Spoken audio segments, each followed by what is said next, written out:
Chapter 1623, Town's Ability. Chapter 1623, Town's Ability. A treasure chest made of magic crystals. A light flashed in everyone's eyes when they heard the assassin's report. In God's domain, treasure chests were reward opportunities that players frequently encountered. One could gain even higher quality loot from a treasure chest, depending on its rank, than from powerful monsters. Normally, treasure chests were either made of wood or metal. This was even the case for dark gold treasure chests.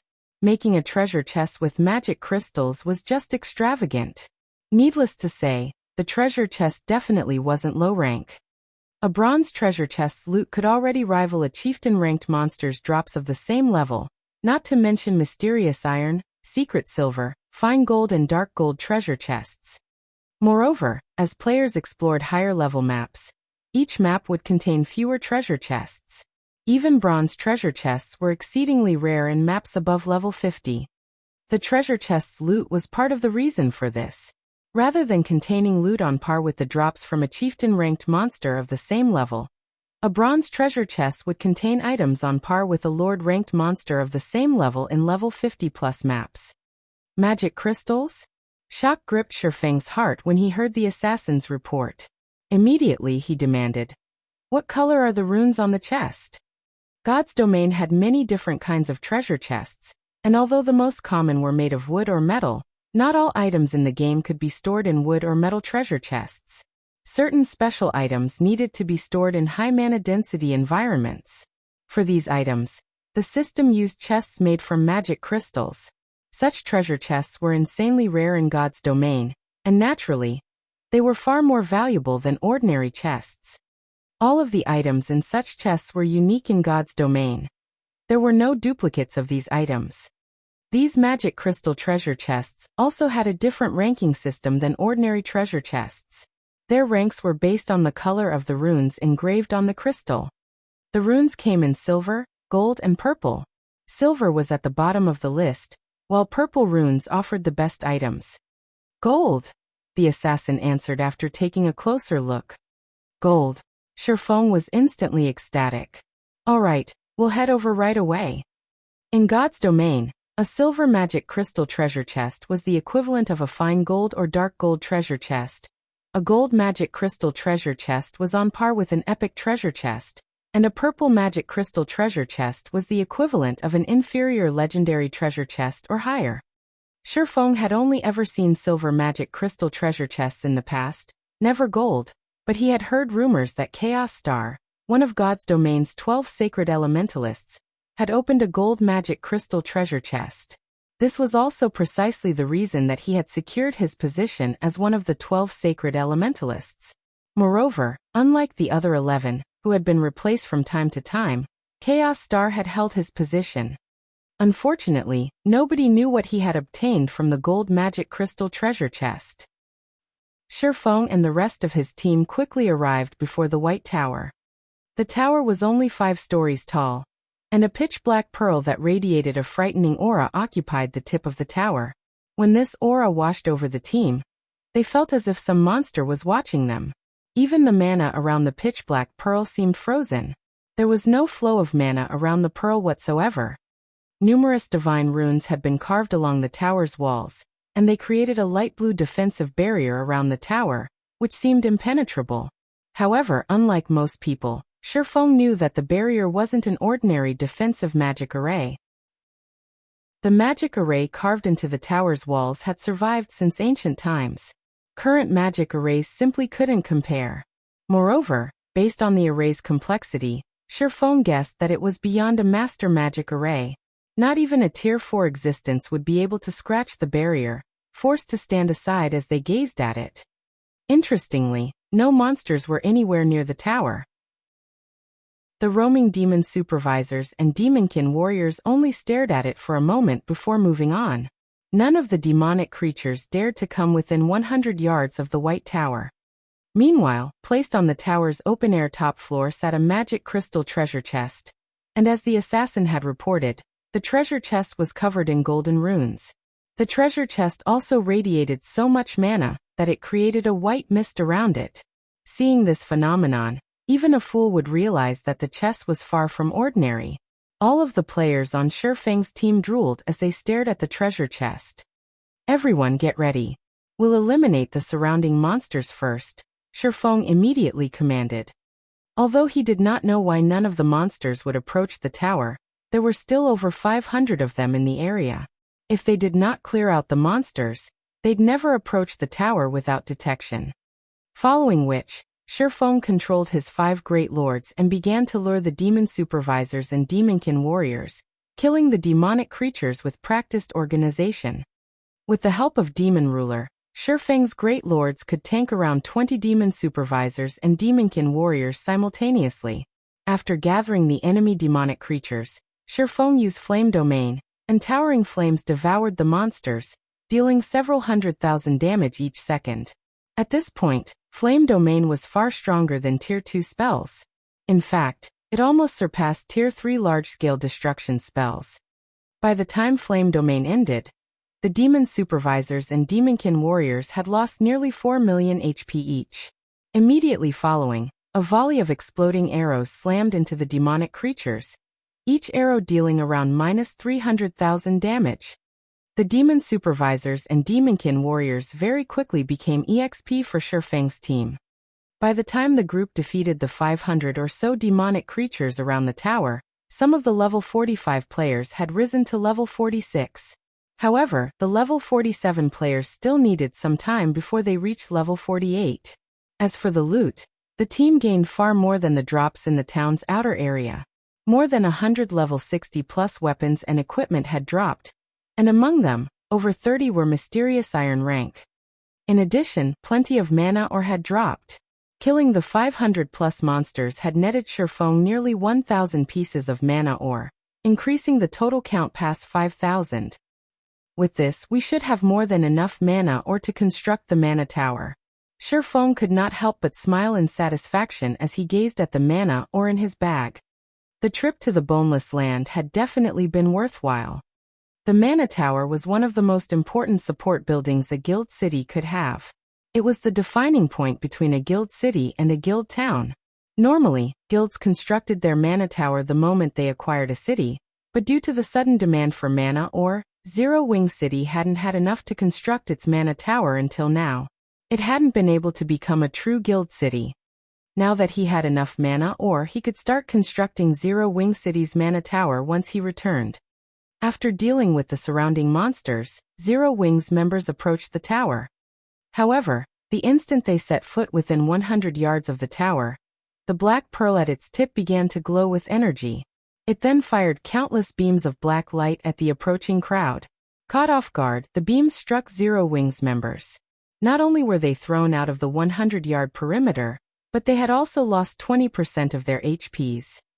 Although some experts, like Yu Zipping, had reacted quickly and defended themselves with their weapons, the impact still forced them to retreat by 3 steps. On the bright side, they hadn't received any damage.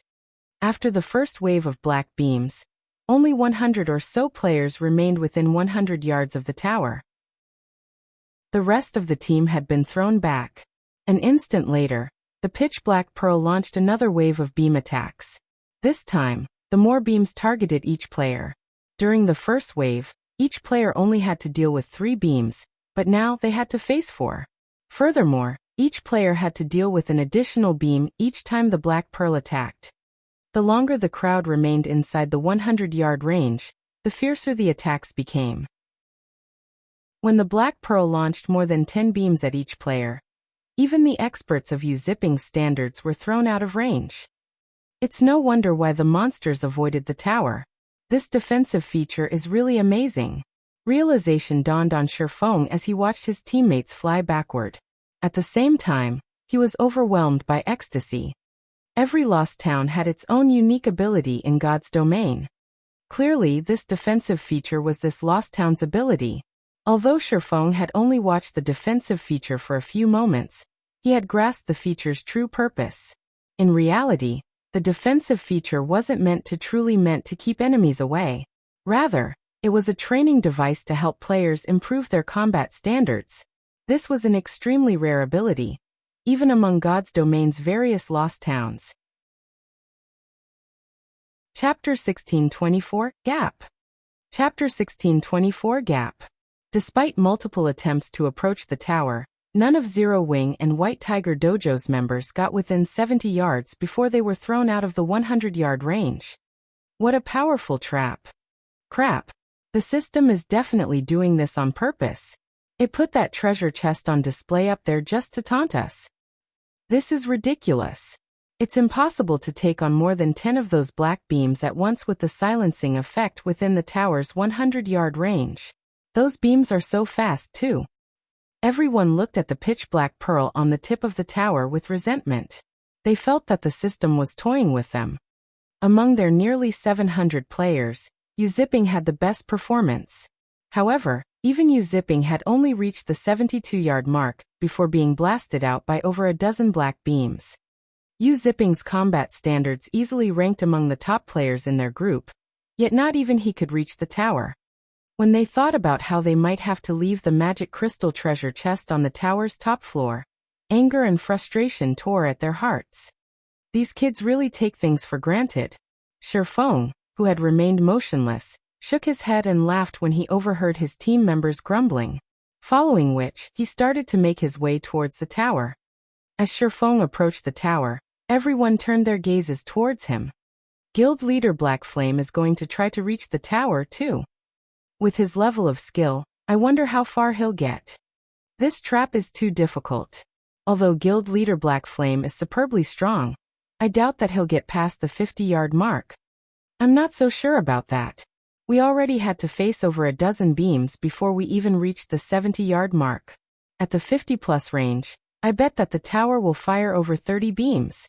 Even if Guild leader Black Flame has frightening attributes, dealing with so many attacks should be impossible. I don't think he'll even get past the 60-yard mark. As the White Tiger Dojo crowd watched Shifeng approach the tower, they started a quiet discussion amongst themselves. They were curious to see the capabilities of Star Moon Kingdom's mythical expert. Truthfully, they had been displeased when the White Tiger Dojo had sent them to train with Zero Wing. They were bona fide fighting experts in the real world, yet they were training under a virtual expert. This was a joke. However, after spending some time in God's domain, they had discovered that this virtual reality game was far from ordinary. Many techniques that were impossible to perform in the real world could be easily accomplished in God's domain. This superhuman combat method was truly addictive. After training with Zero Wing and fighting other players in Zero Wing's battle arena, they came to realize how massive the gap between their abilities and veteran players was. Although they hadn't been a match for God's Domain's veteran players initially, however, they had grown strong enough to stand against expert players in Stone Forest Town's battle arena. They now acutely understood God's Domain's combat method. Hence, they realized just how powerful Shifeng was. After all, they had watched plenty of experts' battle videos before, including recordings of Shifeng's past battles. In those battles, Shifeng could definitely be described as a monster. After watching Shifeng's battles, they had begun to admire the man. However, the tower's defensive feature tested one's combat standard. Basic attributes had very little to do with it. It didn't matter if Shifeng's attributes were significantly higher than theirs, and although his combat standards were awesome, he should still have his limits. The guild leader is making a move personally? Nice. We're in for a treat now. In contrast to the White Tiger Dojo disciples' skepticism, Zero Wing's members were clearly excited. They paid close attention to Shifeng's every move, hoping to get a glimpse of his true strength. Normally, they didn't get to see this, and in the previous battles, Shifeng had mostly relied on his 5 great lords. They barely caught a glimpse of Shifeng's true capabilities. Experts like Yu-Zipping watched Shifeng curiously as well. They were all eager to learn how much of a gap existed between them and their guild leader. Shifeng quickly arrived at the 100-yard mark, but unexpectedly, he didn't sprint towards the towers as the previous players had. Instead, he continued leisurely even once he was within the Black Pearl's attack range. What is the guild leader trying to do? Could he be testing the waters? Shifeng's actions confused his team members. They had already gotten a clear grasp of the Black Pearl's attack method during their previous attempts. Not only did the strength of Black Pearl's attacks increase as they moved closer to the tower, but it also launched attacks more frequently. If someone wanted a better chance of reaching the tower, they needed to move quickly. They also needed to block the orb's attacks. Yet Shifeng was... Before anyone could react, the Black Pearl began to attack Shifeng.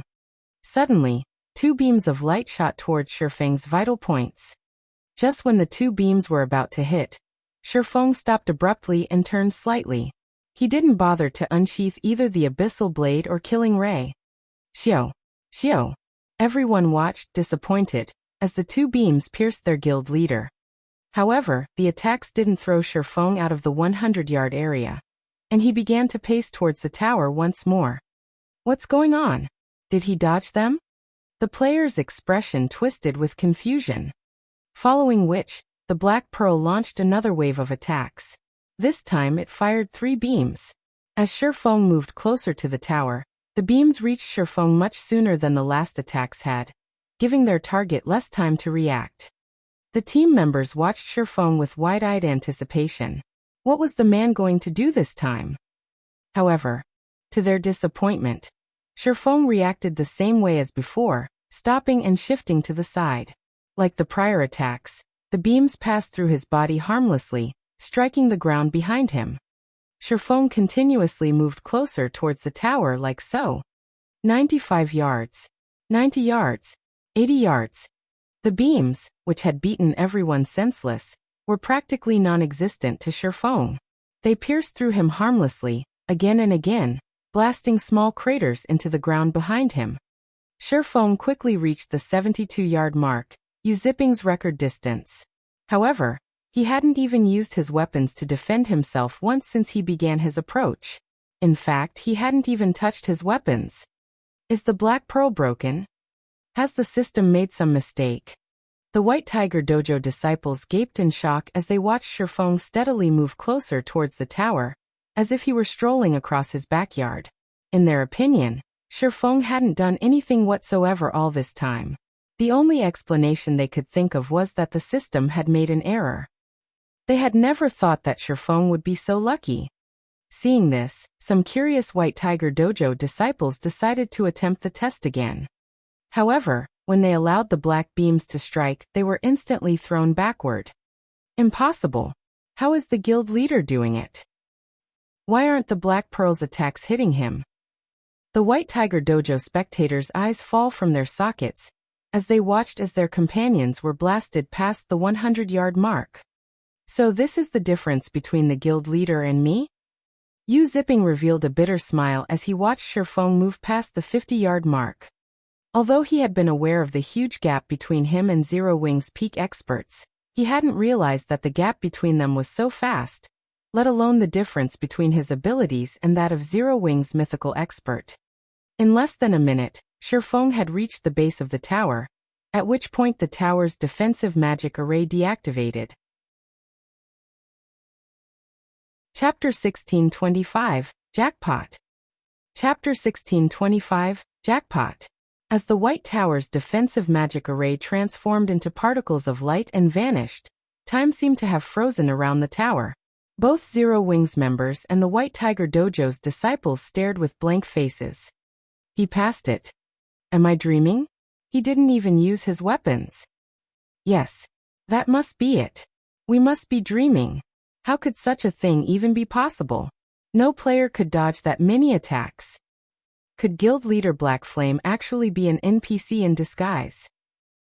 For a time, the players shared their guesses about Shifeng. They simply couldn't wrap their minds around what had just happened. They hadn't even made it to the 70-yard mark before they had been sent flying back to the starting point. Yet Shifeng had walked through the area as if strolling through his backyard. Even when he had neared the 50-yard mark and faced over 30 beams, he slowly and steadily continued forward. Regardless of how fast the Pitch Black Pearl's attack rate had become, Shifeng's speed was unaffected. When Shifeng crossed the 50-yard mark, the beams had changed their attack trajectories in the middle of the attacks. After reaching the 30-yard mark, they had even begun to curve to attack Shifeng from the sides and rear. Zero Wing and White Tiger Dojo's members had watched the attacks in anguish. Not only did players have to worry about the Black Pearl changing its attack trajectories, but they also had to worry about attacks from their sides and behind them. Moreover, every attack struck simultaneously. Blocking the attacks from a single direction was already impossible, not to mention dodging or blocking every one of them. The creepier thing was that the pitch black pearl seemed to fear Shifeng. While Shifeng had made his way towards the tower, every one of the pearl's beam attacks had avoided him. This was already far beyond everything they knew of God's domain. When the White Tiger Dojo disciples watched Shifeng, a chill crawled down their spines. Aside from their reverence, they were afraid and excited to learn more about a realm they had never discovered before.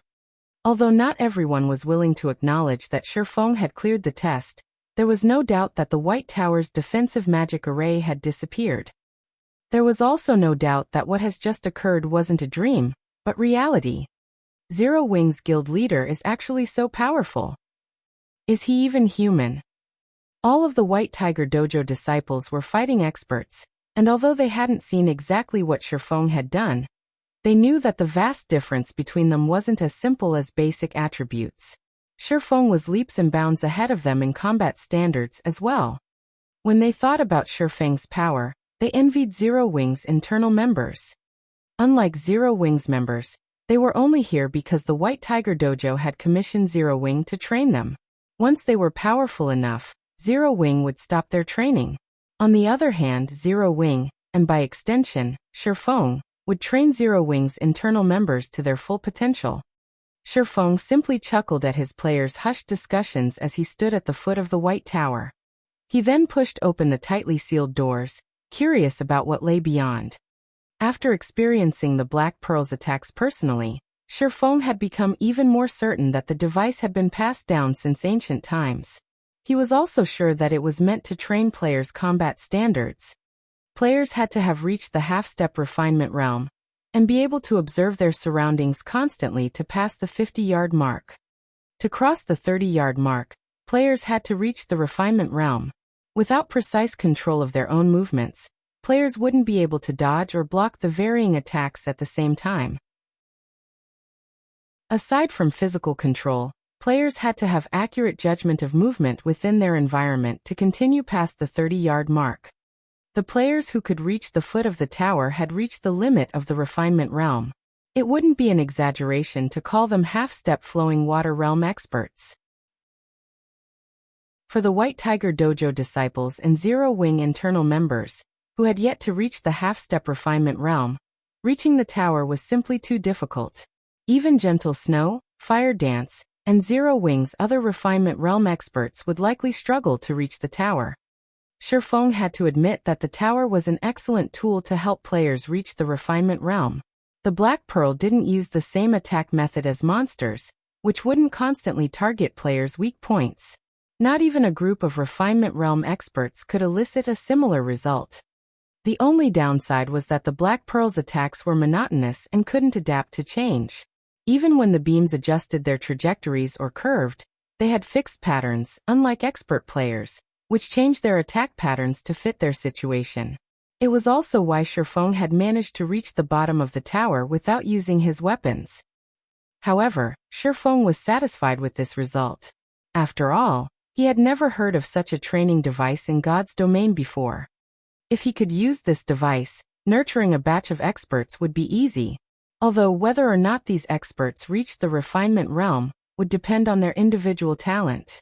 At most, the training device could offer support, reducing the twists and turns players had to face as they journeyed towards the refinement realm. It didn't guarantee that players would reach a certain standard. Of course, if the various superpowers learned of this training device, Shifeng didn't doubt that they would do everything they could to acquire this lost town. Although the various super first-rate guilds and super guilds had their own training systems and devices, with most having higher quality methods than the White Tower, those systems and devices cost massive amounts of resources to maintain. They could also only nurture a small number of players at once. In contrast, the White Tower could bombard nearly 700 players simultaneously and without strain. This alone would be more than enough to tempt the various superpowers into action. Shifeng didn't bother to explain how he had reached the tower. It was still too soon for Zero-Wing Current internal members and White Tiger Dojo disciples to take on this training device. They still hadn't grasped many of the basics. Trying to take on so many clever attacks simultaneously was impossible for them. The system would simply beat them, not train them. Meanwhile, as Shifeng entered the tower, a spacious, ancient hall appeared before him. From outside, the White Tower didn't look particularly large. However, its interior resembled that of a stadium that could accommodate over 10,000 people. Various ancient weapons had been put on display in the hall, and it resembled an armory. Shifeng was in awe as he gazed at the weapons around him. Every single weapon in this hall radiated a dense amount of mana. At a glance, it was obvious that these weapons were far superior to the ordinary weapons most players used at this stage of the game. This is an armory? Shifeng was confused as he gazed at the weapons on display. He then approached one of the weapon racks, picking up a spear to inspect. When he read the spear's attribute panel, Shifeng was instantly ecstatic. He was so excited that goosebumps began to cover his skin. Mana weapons. Is every weapon here a mana weapon? Shifeng surveyed his surroundings in shock. There were easily over 10,000 weapons in the hall. God's domain had many different kinds of weapons and equipment, most of which fell into three main categories. The first was the common type. It referred to the weapons and equipment most players currently used. Players of the same class could trade and use weapons and equipment of this type.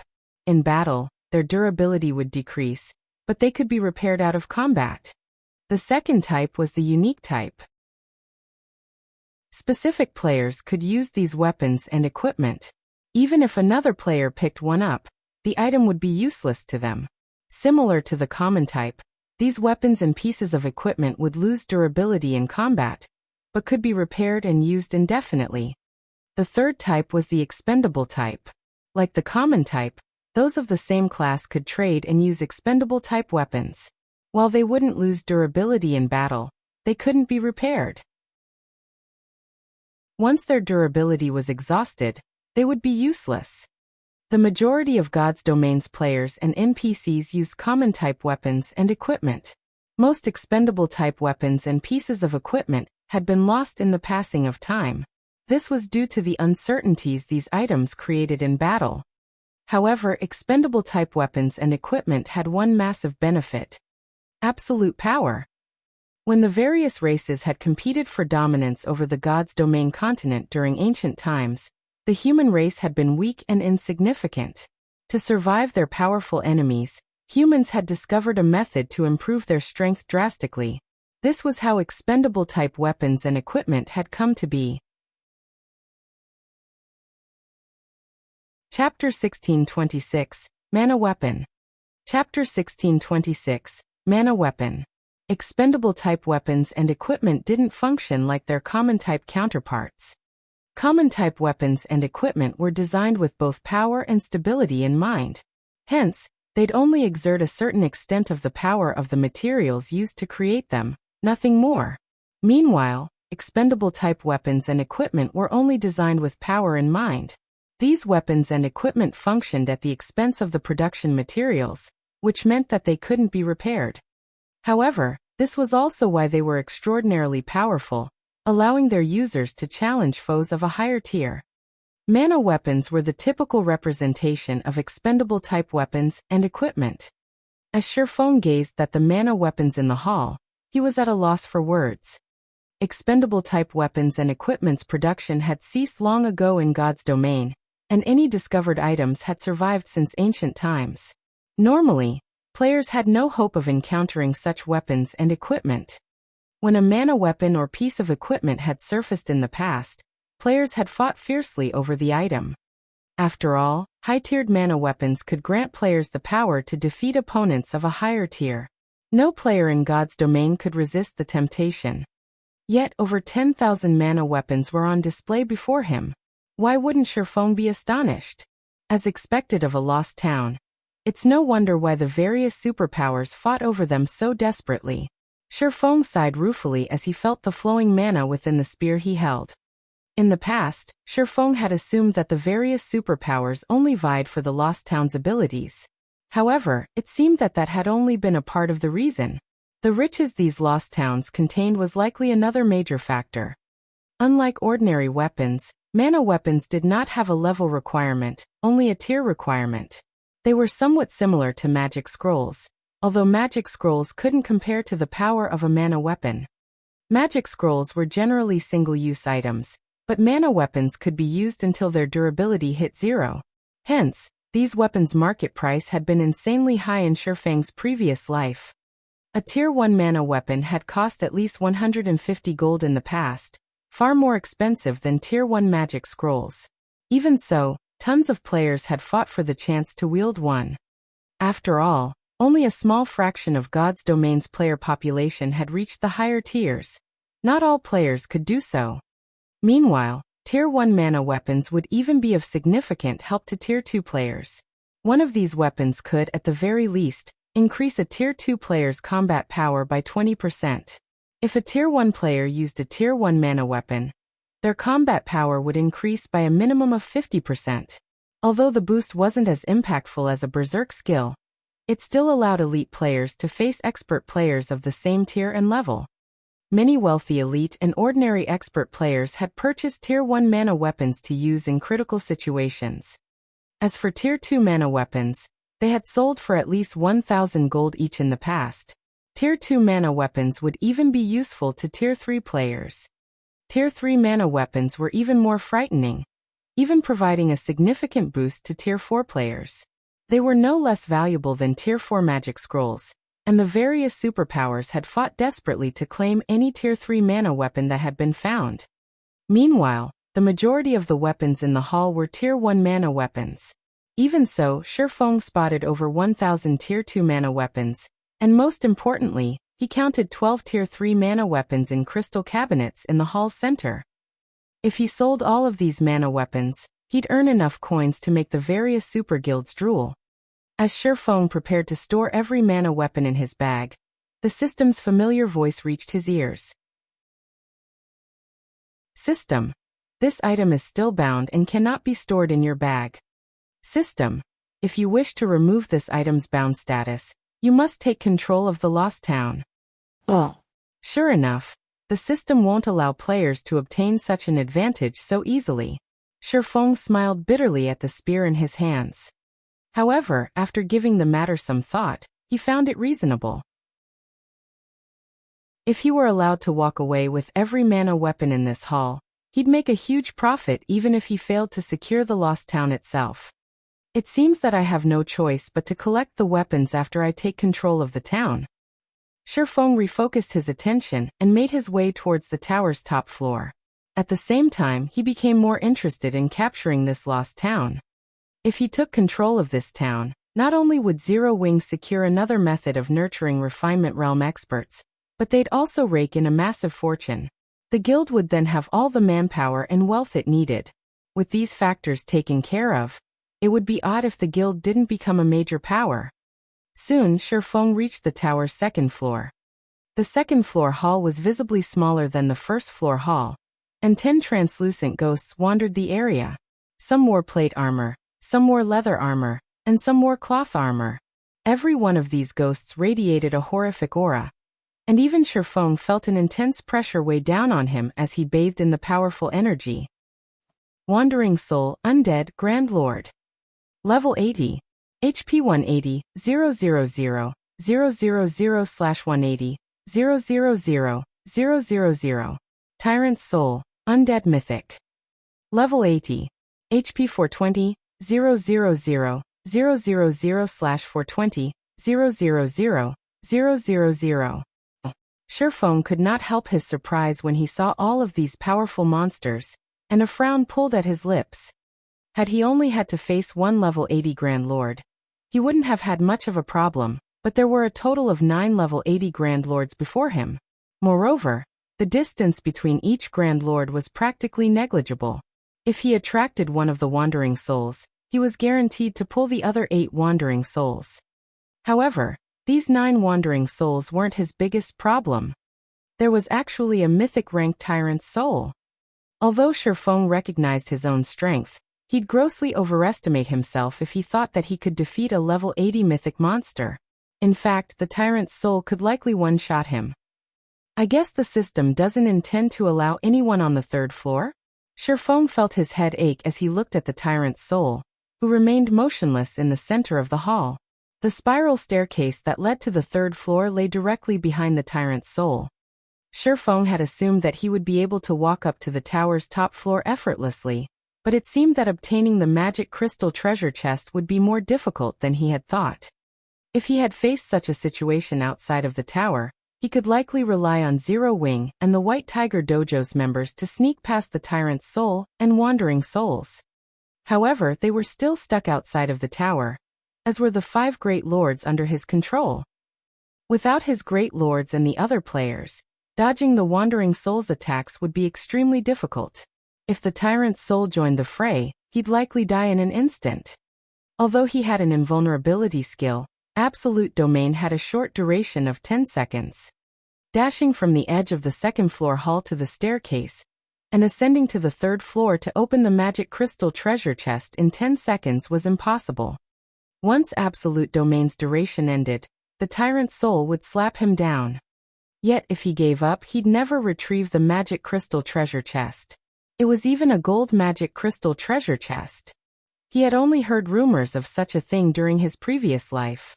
Shifeng then calmed himself and moved around the hall while observing the Tyrant's soul and Wandering Souls, hoping to find some angle he could take advantage of. But after watching the monsters for over 10 minutes, he failed to find any opportunities. While he had been watching, the Tyrant's soul had stood deathly still in front of the spiral staircase. If he attempted to approach the staircase, the mythic ranked boss would likely discover him.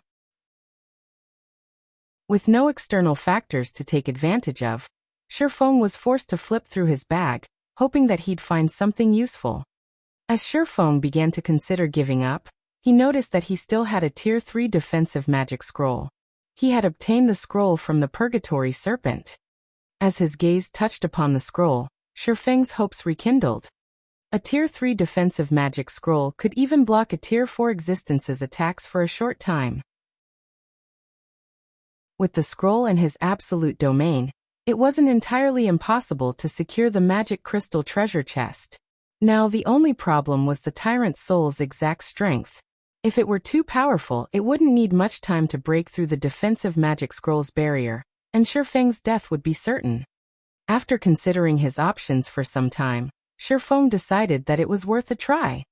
If he died, he'd lose 1 level at most. 1 level was a small price to pay for a gold magic crystal treasure chest.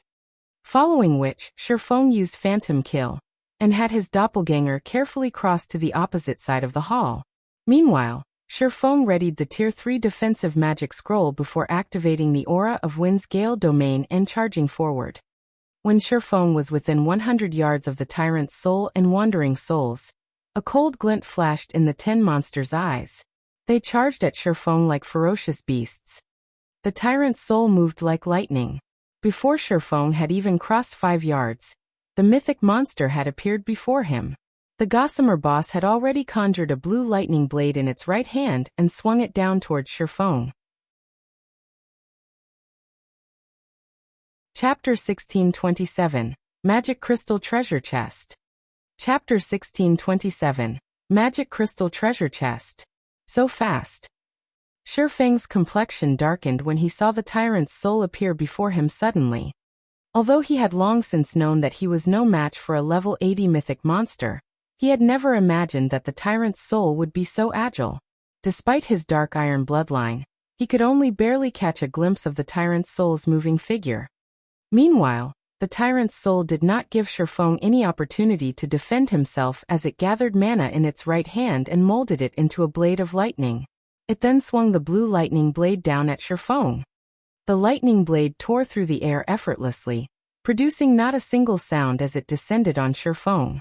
Or to put it in another way, the lightning blade moved so swiftly that even the sound it generated could not keep up with it. Shifeng immediately understood that it was already too late for him to defend himself using his swords.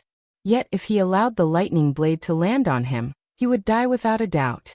At the critical moment, he used divine steps, 10 doppelgangers of himself splitting out from his body. Then he promptly switched positions with one of his doppelgangers. The moment Shifeng was done switching positions, the doppelganger he had swapped with got split in half by the tyrant's soul. The lightning blade also left a thin crack beneath the doppelganger's feet, the crack extending 50 yards. Only a brief moment later did the sound of air being torn apart enter his ears. For a moment, Shifeng was even under the illusion that the tyrant's soul's attack had split the entire second floor in half. Right then, when Shifeng looked at the tyrant's soul, which was clad in a set of dark gold-colored runic armor with a pitch-black crown on its head, he could not help but doubt it was actually a mythic monster. Mythic monsters were indeed powerful, and possessed superb basic attributes. However, in terms of combat standards, most were on par with ordinary experts, who were only capable of reaching the trial tower's 5th floor. However, through that single attack, Shifeng could tell that the tyrant's soul was already close to reaching the refinement realm standard. It had no excess actions in its movements. Including the absolute speed it possessed, the tyrant's soul could slaughter even a party of Tier 3 experts of the same level. If not for divine steps, he would have no doubt been killed instantly just now.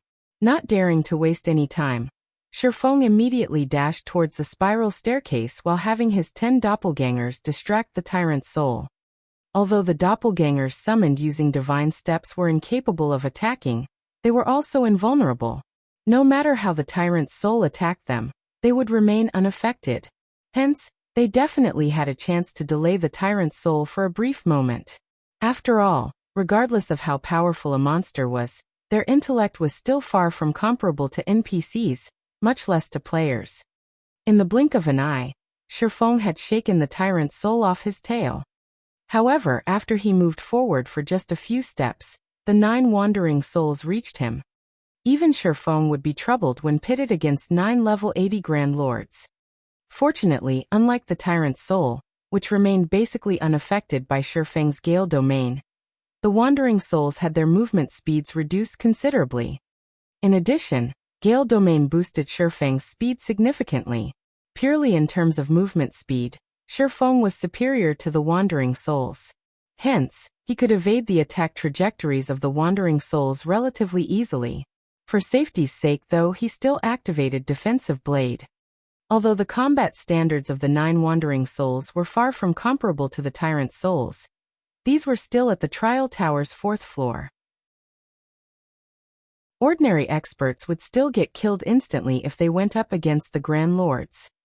Shifeng was only relying on his advantage in speed, and his grasp of his surroundings to just barely dodge the attacks of the wandering souls. However, as the wandering souls outnumbered him greatly, even he could avoid only a portion of the attacks sent at him. He had to rely on Defensive Blade to block the rest. Following which, Defensive Blade's block count continuously decreased as Shifeng neared the spiral staircase. 10 times, 8 times, 5 times. When Defensive Blade's block count was close to depleted, Shifeng was still over 20 yards away from the staircase. At this time, the 9 wandering souls gave up on trying to engage Shifeng in a melee and switched to spells to attack him. Suddenly, dozens of shadow blades formed in midair. They even know Shadow Sanctions, the fastest Tier 3 spell available? Shifeng frowned. There were weak spells and strong spells.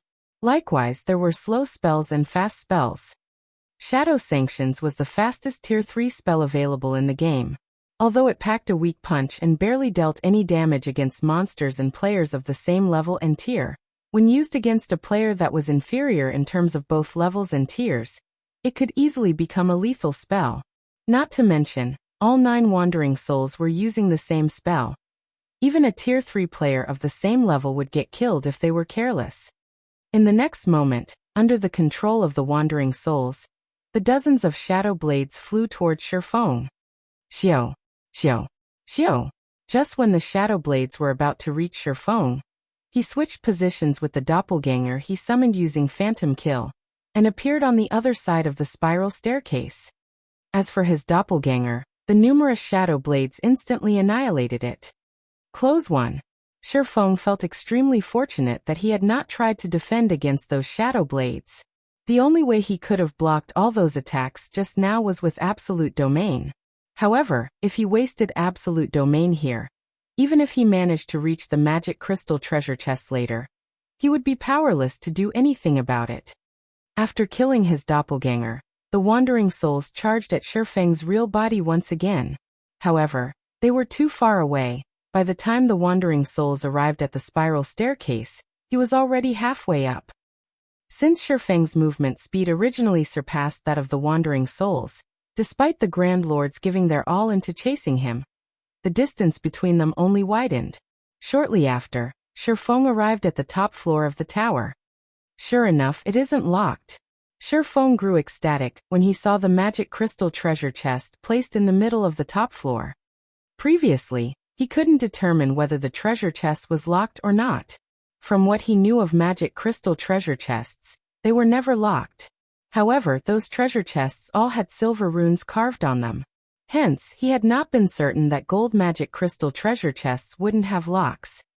By the time Shifeng got to the treasure chest, the 9 Wandering Souls had just arrived on the top floor. When the Grand Lords noticed Shifeng's location, they let loose an angry outcry that echoed throughout the entire tower. Even the Zero Wing members and White Tiger Dojo disciples resting over 100 yards away from the tower could not help but shudder at the Grand Lord's powerful roars. What's going on? Quick look. The guild leader has already arrived before the treasure chest. Wait, there seem to be monsters. What? Those are 9 level 80 Grand Lords. Everyone's eyes widened when they looked at the Wandering Souls chasing after Shifeng.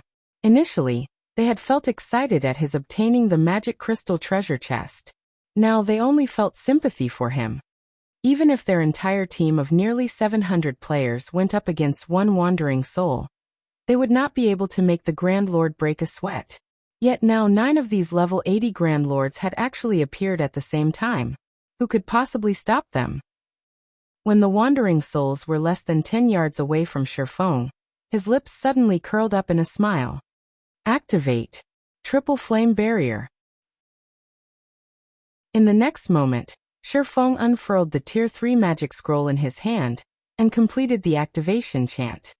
Suddenly, emerald flames emerged from the ground around Shifeng and formed a pyramid that enveloped him completely. When the 9 Wandering Souls bombarded Shifeng with spells, their spells were all burnt into oblivion by the emerald flames. When the weapons the Wandering Souls wielded clashed against the flame pyramid, they immediately melted under the high temperatures of the flames. The might of the triple flame barrier exceeded Shifeng's expectations entirely. Following which, Shifeng started opening the magic crystal treasure chest. The triple flame barrier lasted 30 seconds. Normally, that should be just enough time to activate a treasure chest. When Shifeng clicked on the magic crystal treasure chest, the loading bar that appeared before him showed that it would take 30 seconds to open the treasure chest. Upon seeing this, he breathed out a sigh of relief. However, 3 seconds into the activation process, a flash of lightning appeared at the spiral staircase. When the lightning disappeared, the figure of the Tyrant's soul appeared. At this moment, the Tyrant's soul's eyes were releasing scorching flames, its entire body wreathed in golden arcs of electricity. As soon as the Tyrant's soul appeared, it immediately began chanting an incantation while writing divine runes in the air. In the next moment, a magic array with a 100-yard radius formed in the sky above the Tyrant's soul. Several plasma balls the size of hills started coalescing below the magic array. Under the mythic monster's guidance, the plasma balls then rained down on Shifeng one after another. Chapter 1628, Tyrant. Chapter 1628, Tyrant. What with the appearance of the massive magic array and the hill-sized plasma balls that blotted out the sky above the tower, it felt as if Armageddon had descended. Loud crackling sounds echoed throughout the space around the White Tower. The frightening pressure from the massive magic array made the hearts of the players standing below the tower palpitate, their breathing becoming somewhat stifled. When the crowd below the tower saw the Tyrant's soul, which hovered in midair, their mouths gaped in shock. A mythic. That's a mythic monster. We're doomed. Why is there such a powerful monster here? Whether it was Zero Wing's internal members or the White Tiger Dojo's disciples, they rarely ever raided dungeons, much less fought against incomparably powerful bosses. The strongest monster they'd fought against thus far was the Purgatory Serpent. Meanwhile, just the Purgatory Serpent alone had already made them despair. Their reaction to the mythic monster before them went without saying. Looking at the Tyrant's soul, although everyone knew that the mythic monster's target wasn't them, their minds still could not help but conceive the thought of turning around and fleeing. Meanwhile, when Shifeng looked at the descending plasma balls, his complexion darkened significantly. Although he had long since known that his doppelgangers could only delay the Tyrant's soul for a short time, he had not expected the mythic monster to be ruthless enough to use Thunder Plasma, a Tier 4 spell, as soon as it appeared. Tier 4 spells originally already possess frightening destructive power, but Thunder Plasma was even one of the top-ranking Tier 4 spells available in the game. The spell's power was very close to rivaling that of a Tier 4 curse. Even Tier 4 monsters would be heavily injured if struck by this spell. At this moment, however, it was already too late for Shifeng to do anything about the situation. While activating a treasure chest, players were not allowed to move away. As long as they shifted their position, they would have to redo the activation process. Not to mention, now that the plasma balls were already descending on him, he wouldn't be able to escape getting struck unless he moved out of the spell's 100-yard radius AoE. In the next moment, numerous plasma balls bombarded the triple flame barrier one after another. Boom, boom, boom. Each time a plasma ball landed on the triple flame barrier, the emerald flame pyramid trembled violently. With each subsequent blast, the emerald flames also weakened. The sound of each impact echoed throughout the lost town. The intense shockwaves created were palpable even for the crowd standing over 100 yards away from the tower. Thunder Plasma lasted for a total of 6 seconds. By the time the spell ended, cracks had appeared in the formerly sturdy triple flame barrier. The emerald flames had also dimmed considerably. Upon seeing that the triple flame barrier was still standing, Shifeng could not help but breathe out a sigh of relief. As expected of a spell known for having power approaching that of Tier 4 curses, its might really is frightening. After taking a glance at the triple flame barrier's remaining duration, Shifeng could not help but smile bitterly. The barrier originally should have been able to last 30 seconds. Only a few seconds had passed since he activated it, yet after the bombardment from Thunder Plasma, the system actually notified him that the triple flame barrier's remaining duration was just 12 seconds. Despite the triple flame barrier's duration remaining completely unaffected even when receiving the assault of the Wandering Souls, a single attack from the Tyrant's soul had depleted the barrier's energy so significantly. If the Tyrant's soul executed another attack of similar power, the triple flame barrier would definitely break. Fortunately, Thunder Plasma was a spell with a very long cooldown. Even if the Tyrant's soul was a mythic monster, it wouldn't be able to use Thunder Plasma again anytime soon.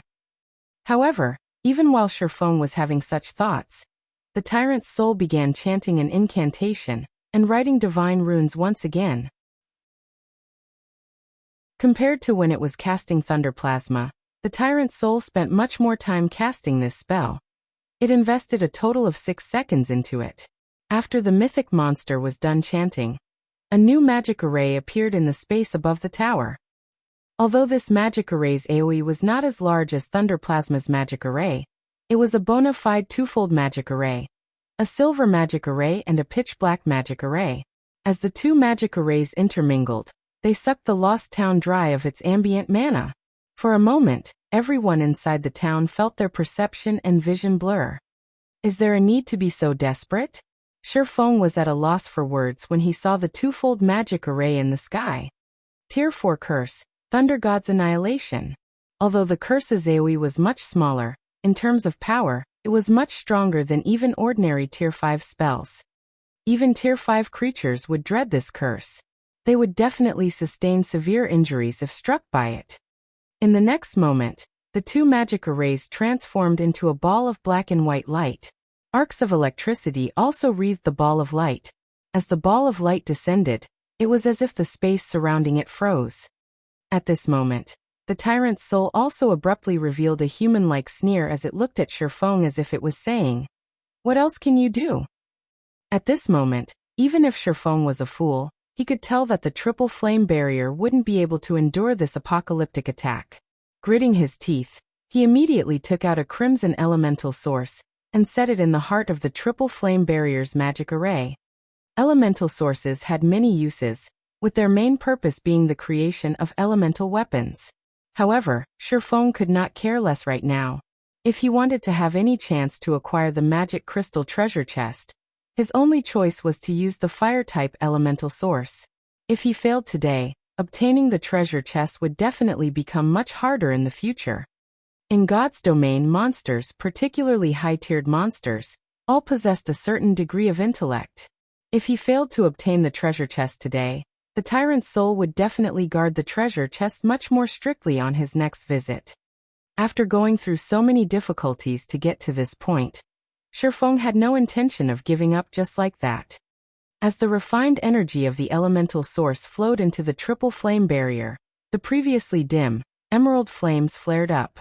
Moreover, the color of the flames even transformed from emerald to white-hot. Now, the flame pyramid looked more like a dazzling sun brightly illuminating the entire lost town.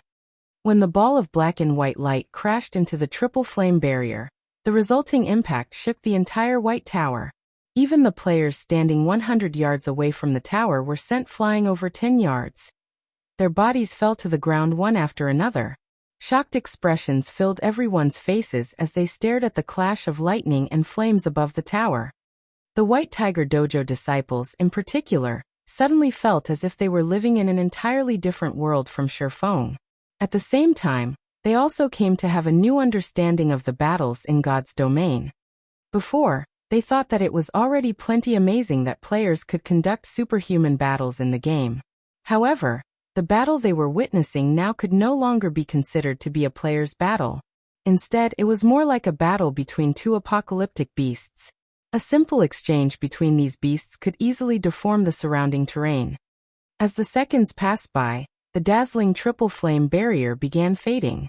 The lost town returned to its dimly illuminated state.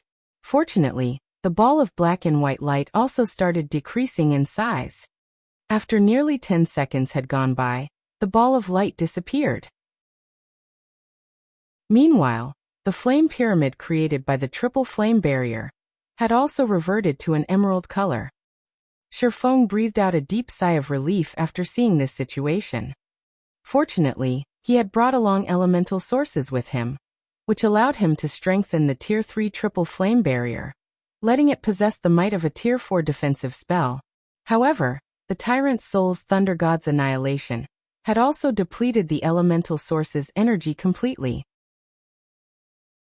Although the elemental source's power was exhausted, the triple flame barrier's duration had also recovered to its normal state. It would now last him until the activation process of the treasure chest was over. However, the Tyrant's soul did not stop attacking despite the failure of its second attack. It immediately started preparing another Tier 4 spell to bombard Shifeng with.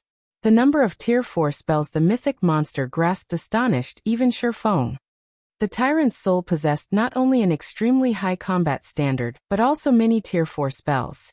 Against such a monster, even a 100-man team of Tier 3 experts of the same level would get routed.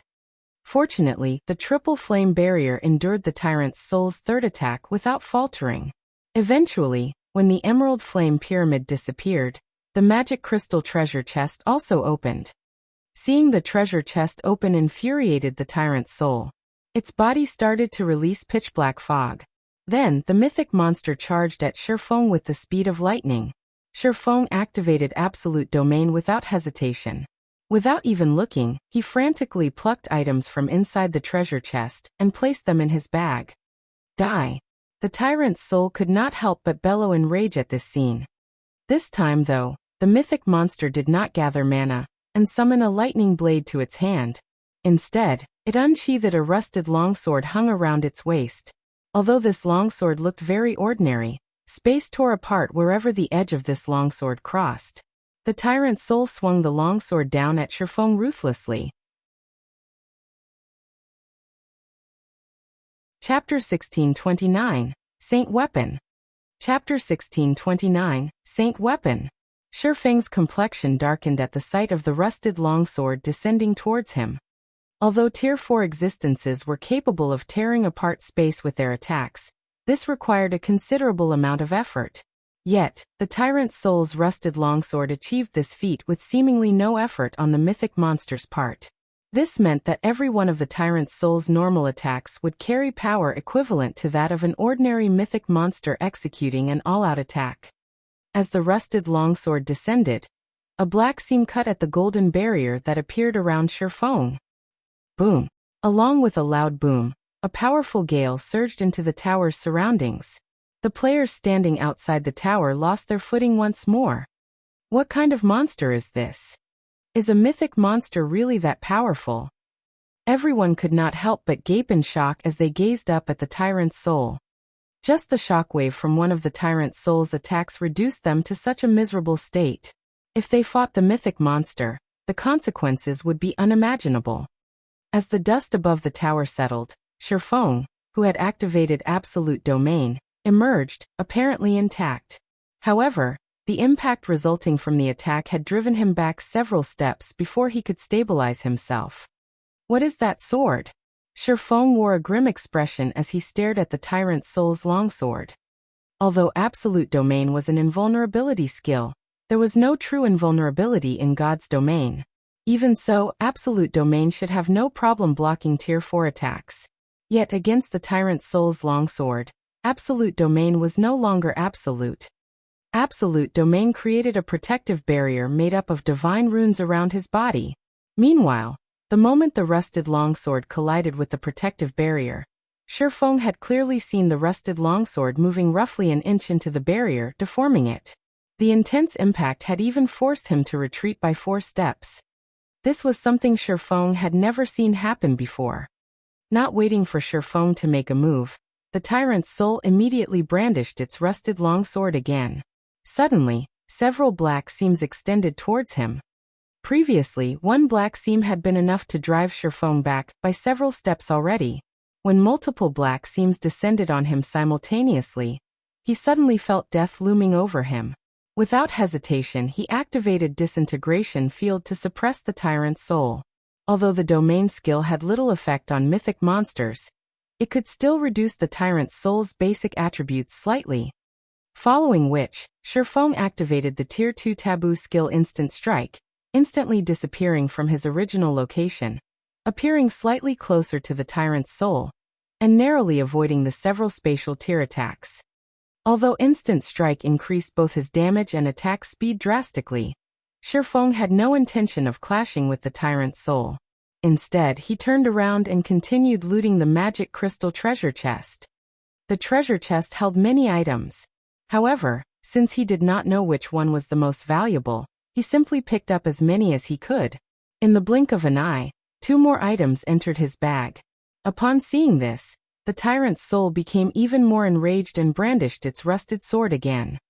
The Tyrant's Soul's attack speed was extremely fast. Even Shi Feng could not dodge the mythic monster's attacks in time. Knowing this, he decided not to dodge and allowed the Tyrant's Soul to attack him as it wished while he continued looting the treasure chest. Right now, every additional item he obtained counted. Boom, boom, boom. Beneath the bombardment, Shi Feng got pushed aside time after time. As a result of receiving multiple powerful attacks in quick succession, the duration of the protective shield, which should have lasted 10 seconds, decreased significantly. Regardless, Shi Feng persisted in looting the treasure chest. Despicable thief! You dare take my family's treasures? I will turn you into ashes! The Tyrant's Soul bellowed. In the next moment, the black fog its body emitted merged with the rusted longsword. Suddenly, silver divine runes started appearing along the rusted blade of the longsword. Although the blade looked very ordinary, the instant the runes on the silver blade lit up, Shi Feng, who was heading towards the treasure chest once again after being blown away, abruptly halted in his tracks. He then instinctively retreated a step. Death! Shi Feng saw his death when he looked at the silver longsword. Moreover, this wasn't any ordinary death. For a moment he felt that, should he take another step forward, he would thoroughly disappear from God's domain. Meanwhile, when the tyrant's soul looked at Shifeng now, although its complexion had paled considerably and it appeared quite fatigued, absolute confidence filled its eyes. It was as if it knew that at this moment, nothing could stop its attack. Not good. Shifeng suddenly thought of a certain matter, his complexion turning ashen instantly. He hastily switched to the aura of space and activated space movement, opening a spatial tunnel before him. Despite absolute domain having another 3 seconds left, he jumped into the spatial tunnel without hesitation. As soon as Shifeng jumped into the spatial tunnel, the tyrant's soul arrived before the tunnel and slashed its longsword at the tunnel. When the longsword descended, the clouds a long distance away split apart. Likewise, the spatial tunnel, which the silver longsword had made direct contact with, was cut in half. What kind of attack is that?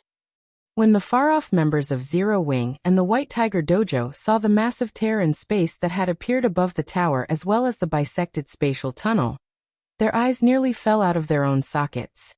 A spatial tunnel was created by opening a hole in space. Yet, the tyrant's soul had actually managed to slice even the spatial tunnel in half.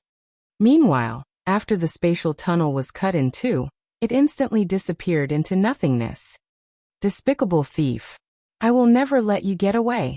The tyrant's soul bellowed in rage when it saw Shifeng escaping successfully, its voice echoing throughout the lost town. When the members of Zero Wing and White Tiger Dojo, who stood at a distance, felt the killing intent the tyrant's soul radiated, they felt as if their bodies had petrified. They did not dare to move even in the slightest. Meanwhile, beside a flowing stream located in a map neighboring the Boneless Land, Shifeng suddenly appeared. The moment he exited the spatial tunnel, he collapsed to the ground, panting heavily. That was close. He had very nearly lost everything. As expected of the guardian of a gold magic crystal treasure chest, it actually possesses even a saint weapon. When Shifeng recalled the tyrant's soul's final attack, he could not help but shudder in fear. Previously, he had failed to detect what made the tyrant's soul's longsword so special. He simply felt that it was a very powerful weapon. However, the moment he saw the divine runes on the silver longsword lighting up, as well as sensed the monstrous amounts of mana the weapon exuded. Aside from a Tier 5 mana weapon, he really could not figure out what other weapons could replicate such a feat. Mana weapons were originally meant to suck dry the potential of their raw materials and exhibit power beyond one's imagination. However, the higher tiered a mana weapon was, the more difficult it was to produce it. Among them, Tier 3 mana weapons were labeled as higher-order mana weapons, while Tier 5 mana weapons were labeled as saint weapons. Needless to say, saint weapons were exceedingly rare in God's domain, so much so that their rarity rivaled that of legendary weapons. In the past, he had seen the battle video of a Tier 5 expert wielding a saint weapon against a Tier 6 God-ranked expert. When the Tier 5 expert invested all his power into his saint weapon for an all-out attack, silver divine runes had appeared on the saint weapon. Back then, even the Tier 6 God-ranked expert had to go full bore to repulse the saint weapon's attack. One could just imagine how powerful saint weapons were. Had he been killed by the tyrant's soul's attack just now, he definitely wouldn't have lost only a single level. Most likely, even his immortal soul would have been annihilated. Fortunately, he had reacted quickly and left in time. Meanwhile, just as Shifeng was about to celebrate, the sound of a system notification entered his ears. System, you have angered the tyrant's soul. The tyrant's soul has used soul pursuit on you, and will send a soul doppelganger after you once every day. Chapter 1630, Abundant Harvest. Chapter 1630, Abundant Harvest. Shifeng could not help but frown as he read the system notification. Soul pursuit was a type of curse. It was one of the most common in God's domain, and very challenging to deal with. Regardless of where players were, the user's soul doppelganger would appear beside them. Shifeng was already familiar with the tyrant's soul's power. The fact that it wielded a saint weapon put its attack power on par with ordinary Tier 5 classes. If it really came down to a fight, Even a 100-man Tier 3 team of the same level would have to use special means to take the mythic monster down. Current players simply had no hope against the Tyrant's soul. Although Soul Doppelganger wasn't as powerful as the main body during the first few appearances, it would grow stronger with each attempt to slay the target until it eventually rivaled its user. There were two ways to resolve this type of curse. The first was to kill the main body, while the second was to kill the final Soul Doppelganger, which would be as strong as the main body. There were no other ways to stop Soul Pursuit. Clearly, the first method was impossible for Shifeng right now, and the second would require a long, arduous battle with the Tyrant's soul, would only complicate his future development. As Shifeng tried to think of a way to deal with the Tyrant's soul's persistent pursuit, his head began to ache. If the Soul Doppelganger only showed up once every 3 or 5 days, he could cope, but he hadn't expected the Tyrant's soul's curse to hound him once every day. In other words, he would have to defeat the Tyrant's soul's Soul Doppelganger once every day. Moreover, it would appear at random. Although he could hide in an NPC city and let the city's guards deal with the Tyrant's soul's doppelganger, he wouldn't accomplish anything if he did. Shifeng could only shake his head with a bitter smile about his situation. He had never thought that looting a magic crystal treasure chest would be so problematic. The most frustrating part was that he had only managed to grab 5 items from the magic crystal treasure chest. The chest contained at least another 5 or 6 items. Had he collected all of the items, he wouldn't have minded the Tyrant's soul's hunt. Yet he had to avoid the Soul Doppelganger despite only claiming half of the treasure chest's items. But Shifeng didn't give the matter too much thought. Instead, he instructed Zero Wing's internal members and the White Tiger Dojo's disciples to leave the lost town and wait for his arrival. Meanwhile, he examined the items he had acquired from the treasure chest. In his previous life, he had heard countless rumors about gold magic crystal treasure chests' loot, even surpassing the quality of items in epic treasure chests. However, since the 12 Sacred Elementalists' Chaos Star had been the only known player to obtain a gold magic crystal treasure chest, and had never divulged any information about his bounty, these rumors had been nothing more than that, just rumors. After Shifeng inspected the contents of his bag space, an excited expression illuminated his features, quickly replaced by one of utter shock. So this is a gold magic crystal treasure chest? Shifeng was elated as he gazed at the 5 new items in his bag. 3 of the 5 items were pieces of equipment. One was an epic plate armor helmet called the Trembling Crown, and another was an epic shield named Trembling Shield. Both pieces of epic equipment belonged to the Trembling set, a bona fide epic ranked set equipment. When a player equipped 2 pieces of this set, the user would receive a passive skill called Tough Body, which increased the player's endurance and physique by 10% while reducing incoming damage by 20%. An epic set equipment. Acquiring a single epic weapon or piece of equipment was already difficult for God's Domain's current superpowers, not to mention epic set equipment. Even 10 years after God's Domain's launch, epic set equipment had been considered the best available in the game. After all, fragmented legendary and legendary items were simply too rare.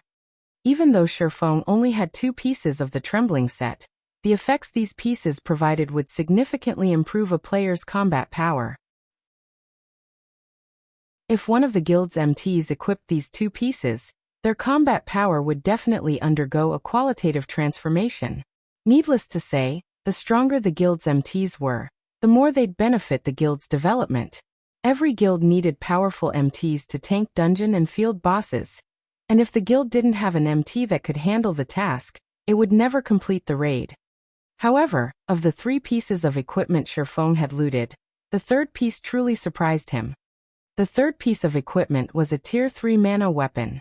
Unfortunately, the Tier 3 mana weapon was a 2-handed sword, not a 1-handed sword. A edgeless blade 2-handed sword, Tier 3 mana weapon. Equipment requirement, Tier 2. Attack power, 240% of strength. All attributes, increases according to user's level and tier. When equipped, user's body will transform into a mana body, gathering nearby mana to them and strengthening their perception. Improves physique by 15%. Increases strength by 40%, agility by 30%, endurance by 20%. Increases critical rate by 10%. Decreases stamina consumption by 15%. Increases the power of all skills by 20%. Ignore levels plus 15. Durability 220/220. Additional passive skill dash. Mana strengthening. Provides additional basic attributes to the user depending on the density of the ambient mana. The higher the ambient mana density is, the higher the basic attributes provided will be. Basic attributes can increase to a maximum of 20%. Additional active skill dash. Limit Blade. By absorbing the user's power and sacrificing a fraction of the weapon's durability, the edgeless blade will increase the user's strength attribute by 200% for one attack. Each attack costs 1 durability. As this sword is a mana weapon, it cannot be repaired. Weapon will automatically disappear when durability reaches 0. A Tier 3 mana weapon could even provide a tremendous boost to Tier 3 players, and although it was a consumable item, it was even more valuable than epic weapons. The weapon's sole active skill, Limit Blade, was particularly valuable. Although the 200% increase in strength didn't seem much compared to its significant cost, the weapon's attack power was based on the user's strength. Hence, the 200% increase to strength provided a formidable boost to the user's destructive power. If a Tier 3 player equipped this weapon, they could even stand against Tier 4 opponents of the same level. Epic weapons had no chance of achieving such a feat. However, the edgeless blade was only the third most valuable of the items Shifeng had obtained. The second most valuable item was a Tier 3 combination skill called Fiery Thunderstorm, which required 5 magical class players to perform. This combination skill could even rival a Tier 4 spell. Guilds wouldn't even sell a combination skill of this power for 100,000 magic crystals. After all, the skill that could be a trump card when challenging Tier 4 mythic monsters. Tier 4 magic scrolls were extremely rare in God's domain, but combination skills could be used indefinitely, and such scrolls could never compare to the value of Fiery Thunderstorm. Unfortunately, Fiery Thunderstorm was a single-target spell, not a large-scale destruction spell. Even so, Shifeng was quite satisfied to find this spell in his bag. At the very least, he now had a weapon to deal with Tier 4 mythic monsters. The last of the 5 items was a unique crystal. It was also what shocked Shifeng the most. A burning, purple flame danced within this crystal, and arcs of golden electricity flickered around the flame. The purple flame radiated an intensely tyrannical aura, and Shifeng shuddered as he gazed at it. This flame was also an item Shifeng had been looking for a long time now. It was a Tier 3 mysterious flame called the Purple Thunder Flame. Chapter 1631. Tier 3 Mysterious Flame. Chapter 1631. Tier 3 Mysterious Flame. The crystal-encased, dark purple flame was extremely eye-catching in Shifeng's bag space. "I've really struck gold this time." Shifeng was overjoyed as he gazed at the Purple Thunder Flame. This flame was easily worth more than the other items he had obtained from the magic crystal treasure chests combined. Players would only encounter a Tier 3 mysterious flame if they were lucky enough, and even Shifeng only knew the whereabouts of a small number of them. Moreover, every one of them was exceedingly difficult to obtain. Countless guilds had waged war over mysterious flames in the past. Even super guilds had gone all out to slaughter each other over Tier 3 mysterious flames. The stronger a mysterious flame was, the more it would help forger and alchemist subclasses. These tools would help forgers and alchemists produce high-rank items with ease. Shifeng had never expected that, despite only looting half of the gold magic crystal treasure chest's items, he'd actually acquire a Tier 3 mysterious flame. If he looted the rest of the treasure chest's items, how great would his harvest be? Now, Shifeng more or less understood why the Tyrant's soul was so desperate to hunt him down. After all, a Tier 3 mysterious flame was even more valuable than epic items, and aside from being able to refine materials, mysterious flames could also improve a player's strength in combat. Why would the system let him get away with obtaining one so easily? To Shifeng, a Tier 3 mysterious flame was also a life-saving item. With this Tier 3 mysterious flame, I can buy myself some more time. Shifeng smiled at the Purple Thunder Flame. The curse the mysterious NPC had placed on him back in Blackwing City could only be suppressed with a mysterious flame. Unfortunately, the Tier 2 Ice Blue Devil Flame was too weak, only able to delay the curse's activation for a limited amount of time. Initially, Shifeng had planned to take the risk and obtain one of the Tier 2 or 3 mysterious flames he remembered from his past when he had time. But now he didn't need to. As long as he absorbed the Tier 3 Purple Thunder Flame and merged it with the Soul Flame, he'd have better control over the Soul Flame. He would then have more time to locate the mysterious NPC and complete the quest Shirlin had given him. Thinking up to this point, Shifeng tapped on the Purple Thunder Flame and chose to bind it to himself. The moment he did so, the crystal containing the Purple Thunder Flame shattered.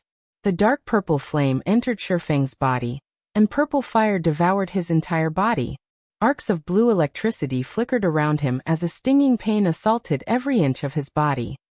Shortly after, a loading bar appeared before Shifeng, displaying the fusion process. 1%, 2%, 3%. The fusion was extremely slow. If an ordinary player attempted to merge with this mysterious flame, their mind might crumble under the intense pain after just a short moment. While players had the option of lowering or turning off their pain sensitivity in the game, doing so would sabotage the fusion process. Fortunately, after over 10 years in God's domain, Shifeng had acclimated to the pain. Even so, it was barely tolerable as the fusion process continued. As time passed, the pain's intensity increased, but something felt different about this fusion to Shifeng. Aside from the increased pain, it felt as if the flames refined his body as they continued to burn him. There was a pleasant feeling alongside the pain. As the pain grew worse, his perception sharpened. This surprised Shifeng. He had never heard of mysterious flames strengthening a player's perception and physique. Had the players in his previous life known that Tier 3 mysterious flames could do such a thing, every expert in the game would have gone mad to acquire one for themselves. Stronger perception would undoubtedly improve players' combat standards, and it would only become more beneficial as they reached for higher tiers. Otherwise, God's domain's experts wouldn't have regarded bloodlines and fragmented legendary items so highly. After 20 minutes of the fusion process, Shifeng heard a series of system notifications. System: the Purple Thunder Flame has bound to player Yifeng. System: the Purple Thunder Flame's fusion has completed. After undergoing the Purple Thunder Flame's trial, player gains plus 60 to all basic attributes. Physique improved by 5%, reaction speed increased by 10%, perception range increased by 10%, fire resistance plus 70, and lightning resistance plus 70. You have also gained 100% control over the Purple Thunder Flame. Following which, Shifeng proceeded to inspect the Purple Thunder Flame itself. When he saw its information, he couldn't help but gasp. Purple Thunder Flame, Tier 3 Mysterious Flame.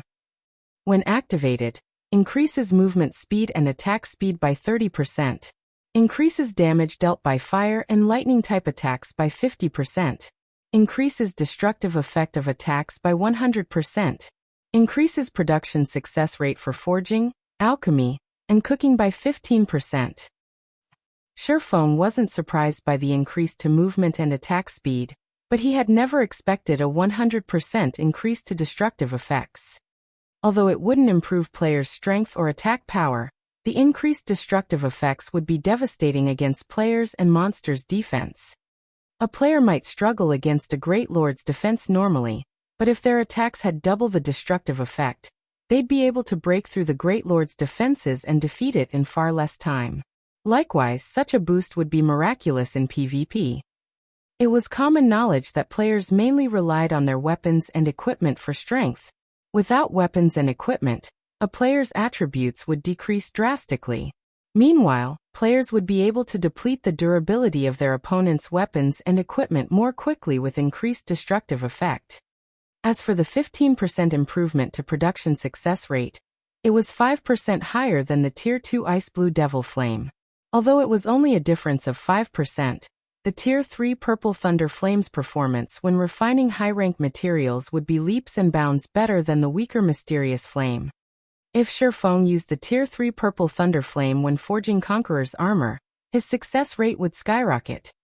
After fusing with the Purple Thunder Flame, Shifeng activated Spatial Gate and regrouped with the rest of his team outside of the Lost Town. Although the Tyrant's soul had used Soul Pursuit on him, Shifeng discovered that the Tyrant's soul itself couldn't leave the White Tower after a few experiments. This outcome allowed Shifeng to breathe a sigh of relief. At the very least, he wouldn't have to lead his team elsewhere to grind and level up. After regrouping with his team, he continued to kill the demonic creatures in the Lost Town's inner area, steadily raising everyone's levels while grinding for mana and Eternium Oregon. After grinding for another 2 days or so, Shifeng and the others finally cleared out every demonic creature in the Lost Town. The only place they had yet to check was the bottomless pit in the town's center. Meanwhile, after 2 days of grinding, everyone's levels had risen from nearly level 48 to almost level 50.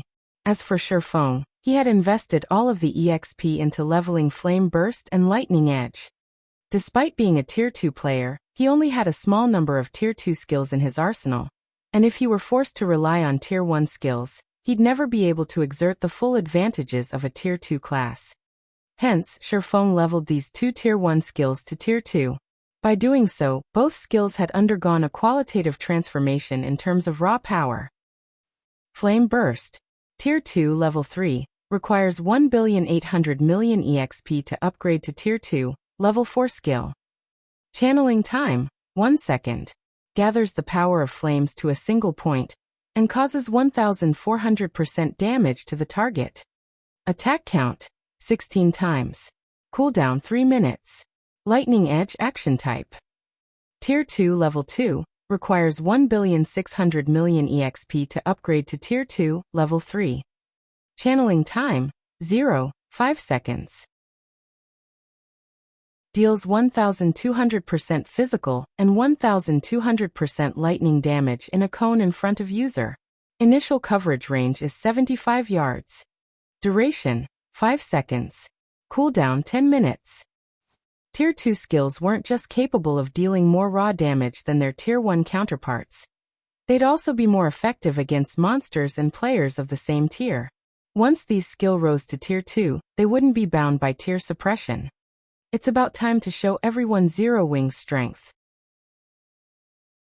After taking a look at his team members' levels, Shifeng contacted Aqua Rose and asked, "Aqua, how's the equipment collection coming along?"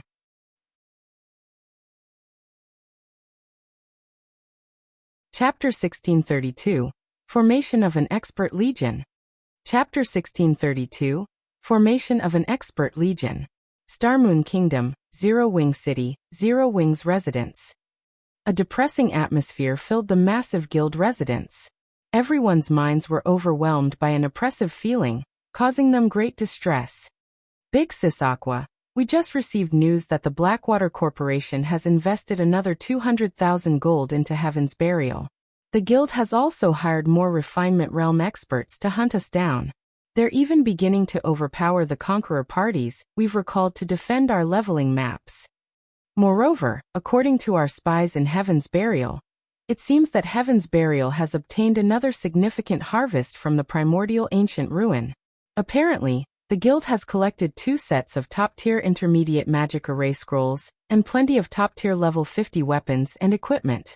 At this point, they're already preparing to raid a level 50 super large-scale team dungeon." Yaya reported as she stood beside Aqua Rose with a somber expression. Zero Wing had grown stronger over the past few days as more players gathered in Zero Wing City. However, the number of players withdrawing from the guild also continued to increase. They had done so because Zero Wing's members were almost guaranteed to be ambushed whenever they went to the fields to grind. They could have endured if the situation had only lasted 2 or 3 days, but this had continued for over a week already. Everyone in the guild had long since grown tired of it. Their leveling speed and equipment acquisition rate had suffered severely as well. To make things worse, Heaven's Burial had grown rapidly in every aspect despite the ongoing war. Many Zero Wing members' wills began to falter. They could no longer see any hope of Zero Wing winning this war. And so, many had given up and left while they still could. They're already starting a super large-scale team dungeon raid? Aqua Rose frowned. At this point, many large guilds had already raided level 50, 100-man team dungeons successfully, but not one of them had raided a level 50 super large-scale team dungeon. Unfortunately, only these dungeons contained level 50 top-tier equipment and set equipment.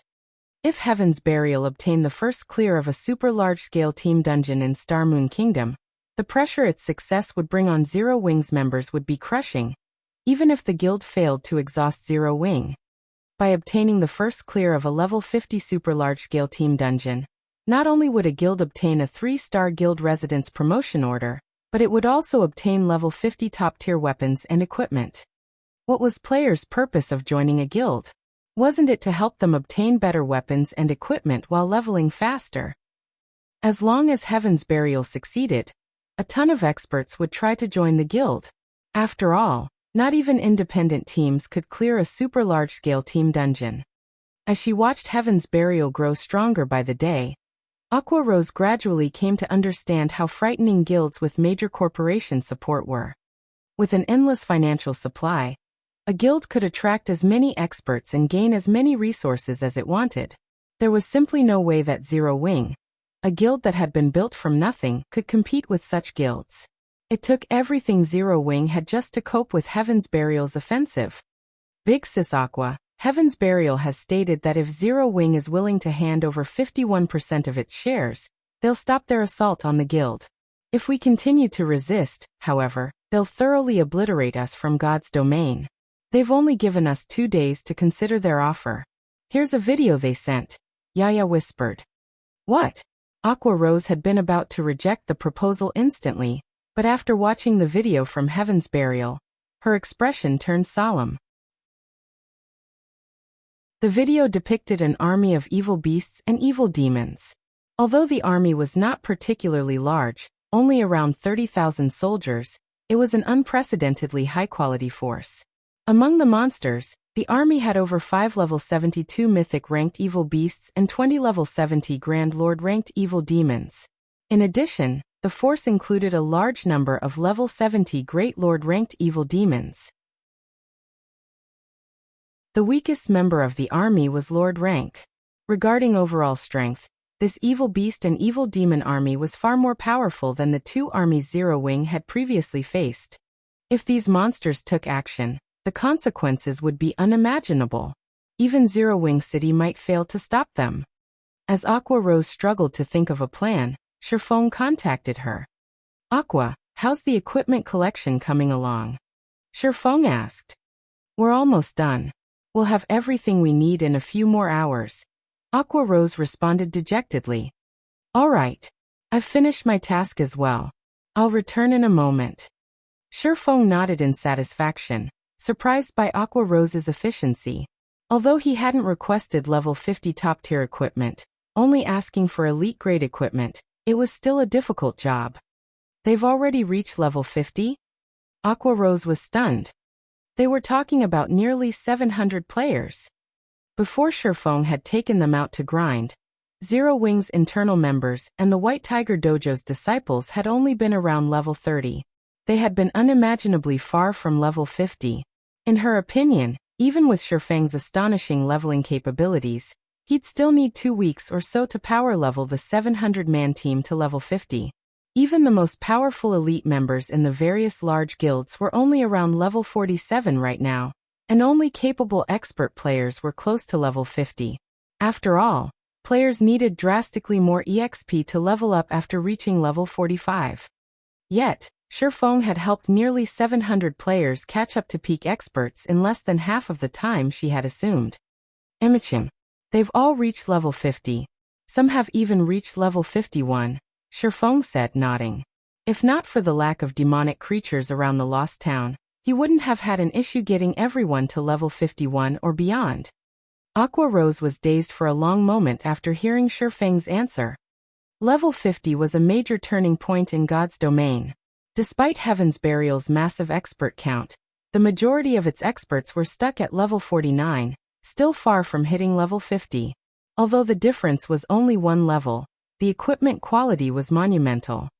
With the addition of so many level 50 experts, Zero Wing's combat power would rise significantly. However, when Aqua Rose recalled the video Heaven's Burial had sent, her excitement cooled. Guild leader, here is a video Heaven's Burial just sent. They want us to hand over 51% of Zero Wing's shares, or they'll proceed with even more drastic measures to destroy us, Aqua Rose said as she forwarded the video to Shifeng. Against so many high-ranked evil beasts and evil demons, even Zero Wing's additional 700 expert players would be no more than throwing a bucket of water on a forest fire. They've already grown so strong? Shifeng muttered as he watched the evil beasts and evil demons in the video. Although he had expected something like this, he couldn't help his astonishment when he actually saw the real deal. In addition to more than 5 level 72 mythic-ranked evil beasts and 20 level 70 Grand Lord-ranked evil demons, the monster army included more than 1,000 Grand Lord-ranked evil beasts and Great Lord-ranked evil demons. With such a force, Heaven's Burial would have no problems capturing any guild town in Starmoon Kingdom.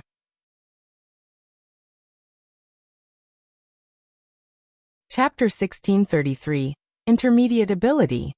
Chapter 1633, Intermediate Ability. Have you found out anything new about Starmoon Kingdom's Evil God's Temple? Shifeng could not help but ask as he watched Aqua Rose on the screen. Even he did not have any practical methods to deal with Heaven's Burial's monster army. However, he was not particularly worried about the army either. The situation in Starmoon Kingdom had changed since their last confrontation. NPC armies constantly patrolled the kingdom right now, and if these NPCs encountered any evil beasts or demons, they'd quickly exterminate these monsters. Hence, Heaven's Burial couldn't dispatch an army of evil beasts and evil demons en masse into the kingdom right now. Otherwise, the enemy guild would have done it already, rather than send a video and try to threaten them. Although the monster army couldn't march into the kingdom, it could dispatch small contingents of high-tiered evil demons to ambush players. Hence, Heaven's Burial's monsters were still quite a problem. If Zero Wing wanted to squash this problem thoroughly, it had to destroy the evil god's temple in Starmoon Kingdom. They've hidden it quite well.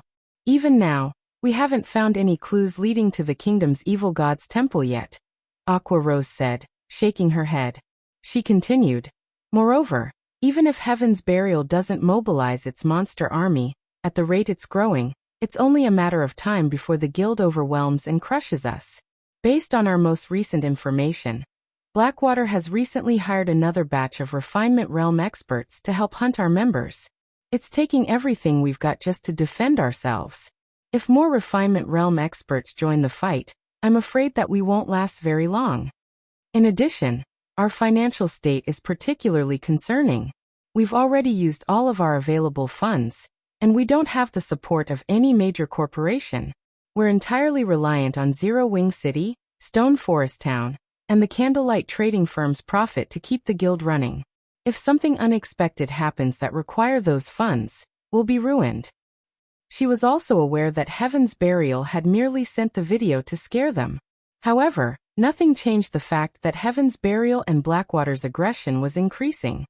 Furthermore, Blackwater had recruited plenty of Refinement Realm experts to help in this war using its expansive connections. Initially, Blackwater had sent over 20 Refinement Realm experts to aid Heaven's Burial, and now it was sending an additional 30+ experts. Although the total count was still far less than the Conqueror parties, these Refinement Realm experts would be more than capable of keeping the Conqueror parties busy. With the Conqueror parties distracted, Heaven's Burial's other experts could attack without worry. Because of this, Zero Wing suffered severe casualties. The remuneration the guild paid out every day was astronomical. If any other guild had to pay such a price, it would have long since gone bankrupt. I understand. I'll have everyone return immediately, so your team should get ready to receive them. Also, notify Melancholic and tell her to host an auction in the Zero Wing auction house in 6 hours. We'll sell Zero Wing City's private houses and shops, Shifeng said after giving the matter some thought. Right now, he needed to deal with the guild's financial problems. Although he had tried to think of a way to increase Zero Wing's income, these revenue sources weren't enough to compete with Heaven's Burial and Blackwater. We're selling Zero Wing City's private houses and shops, but with the current situation, I'm afraid that we'll have trouble selling them for a high price. Aqua Rose understood Shifeng's intentions. In fact, she had considered the same option. However, only a fool wouldn't see the situation of Heaven's Burial and Zero Wing's war. With that in mind, no one would willingly spend a large amount of money to purchase Zero Wing City's private houses and shops. Players might not be interested in these properties at all. If a guild town or city changed hands, any agreements with the previous owner would be null and void. Knowing this, who would possibly want to purchase land in an unstable city? Relax. Even if our situation is uncertain, what must be sold will be, Shifeng said, chuckling. He did not bother to explain further. Aqua Rose was speechless. Although what Shifeng had said was true, selling such valuable properties at a discount wasn't worthwhile. Following which, Shifeng disconnected the call, and had his team use a return scroll to teleport back to White River City. Meanwhile, Aqua Rose did as she had been told. Immediately, news of Zero Wing auctioning off its city's private houses and shops spread like wildfire throughout Starmoon Kingdom. Even the neighboring kingdoms and empires' major powers heard of the upcoming auction. Ha ha ha. So Zero Wing is finally selling its city's private houses and shops? It seems that Zero Wing really can't hold on much longer. Zero Wing selling their real estate now? Does Zero Wing take us for fools? Oh. When the various major powers saw Zero Wing's announcement, they laughed, ridiculing Zero Wing for falling so low. Zero Wing has finally hit its limit? Singular Burial could not help but laugh when he read the report from a subordinate. Unfortunately, it is too late. They might have found buyers had they chosen to sell the properties a few days ago. But now that Zero Wing's position in this war has become more uncertain, who would be foolish enough to buy the deeds? Notify our subordinates and have them increase their offensive against Zero Wing's members immediately. Also, spread a lie to the public, stating that we intend to attack Zero Wing City. I want to see just who actually attends Zero Wing's auction. Understood. Daybreak Fog nodded before leaving the guild leader's office. Although the various major powers understood that Zero Wing was approaching its end, many would be interested in attending the guild's auction. Aside from Zero Wing's in-house products, items were available from other players in Zero Wing's auctions. There was also the convenient option of bartering. Meanwhile, after exiting White River City's teleportation hall, Shifeng made his way to the library. Although he had already bound the Purple Thunder Flame to himself, he needed the help of a special magic array to fuse it with the Soul Fire, and only Charlene was capable of conjuring this magic array. At the same time, Shifeng sent his team to deliver the mana and Eternium, or they collected to the Candlelight trading firm before getting some rest. Aside from the massive amount of EXP they had earned while grinding demonic creatures in the Lost Town, they had gained a plentiful harvest of ores. Moreover, the closer they had gotten to the mysterious pit in the town's center, the more ores they had obtained. In total, they had collected over 15,000 pieces of mana, and over 1,000 pieces of Eternium Oregon. When Melancholic Smile received the haul, she was dumbfounded.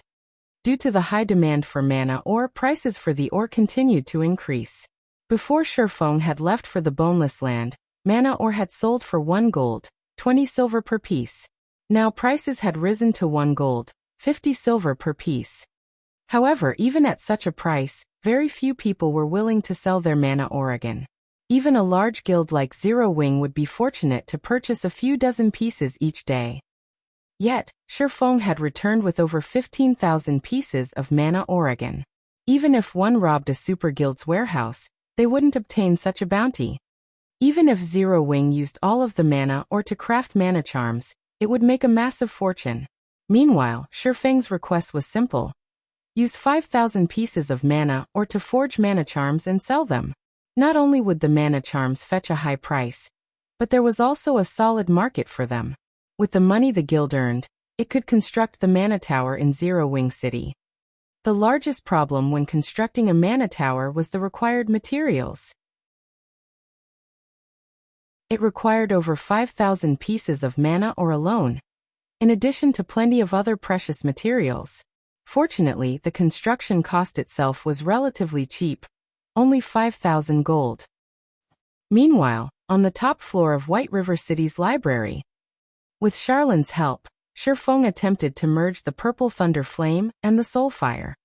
It was far more difficult to merge the Tier 3 Purple Thunder Flame with the Soul Fire than it had been to merge the Tier 2 Ice Blue Devil Flame, since the former was more powerful.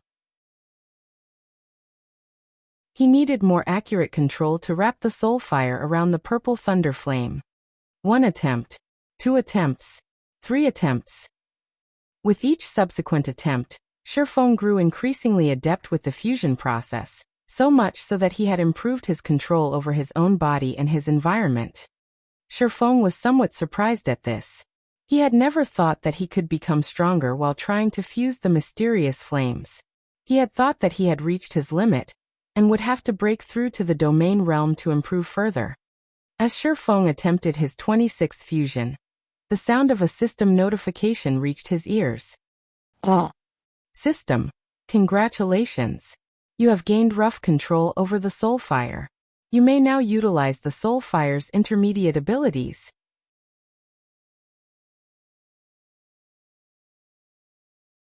Chapter 1634. Soul Fire's New Abilities. Chapter 1634. Soul Fire's New Abilities. Not even a Tier 3 Mysterious Flame is enough for me to gain full control of the Soul Fire? Shifeng was slightly surprised when he saw the system notification. Tier 3 Mysterious Flames were exceedingly rare in God's domain. As far as Shifeng knew, there should only be one Tier 3 Mysterious Flame in Starmoon Kingdom. When this mysterious flame had appeared in his previous life, practically every large guild in the kingdom had fought over it. Yet, despite fusing such a rare mysterious flame, he still didn't have full control of the Soul Fire. At this point, Shifeng began to wonder if there was a high chance that the Soul Fire was actually a Tier 4 Mysterious Flame. Shifeng had only ever heard of Tier 4 Mysterious Flames in God's Domain's legends. The power of such a flame alone would be more than enough to injure a Tier 4 existence severely.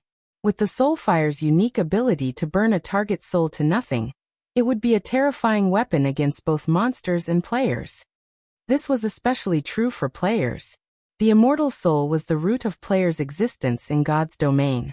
In NPC's eyes, players were only able to resurrect after death due to their immortal souls. If a player's immortal soul were extinguished, that player would be finished. However, it was extremely difficult to destroy a player's immortal soul. Hence, the Soul Fire should only be capable of damaging a player's immortal soul. Even so, it would be more than enough to prevent the target from logging into God's domain for some time. It would be a nightmare for any expert player. After all, in God's domain one either improved or regressed. The game had countless players, and not being able to log in for several days would cause one to fall behind their rivals. Not bad. You've actually fused the Purple Thunder Flame so quickly. With your current control over the Soul Fire, you can weaken the Soul Chain's corrosion further. Locating that mysterious individual should become much easier, Charlin said, chuckling at Shifeng. However, you must still be careful. Although you've extended your time limit to 108 days after fusing with a Tier 3 Mysterious Flame, God's domain is very large. It might seem like a lot of time, but in reality, it isn't. It is best if you locate a few more Tier 3 Mysterious Flames during this time. That way, you'll gain better control over the Soul Fire. I only have 108 days. Shifeng was dumbfounded when he heard Charlin's warning. He had hoped to extend his time limit by a year or so after absorbing a Tier 3 Mysterious Flame, yet the system had only given him a small extension.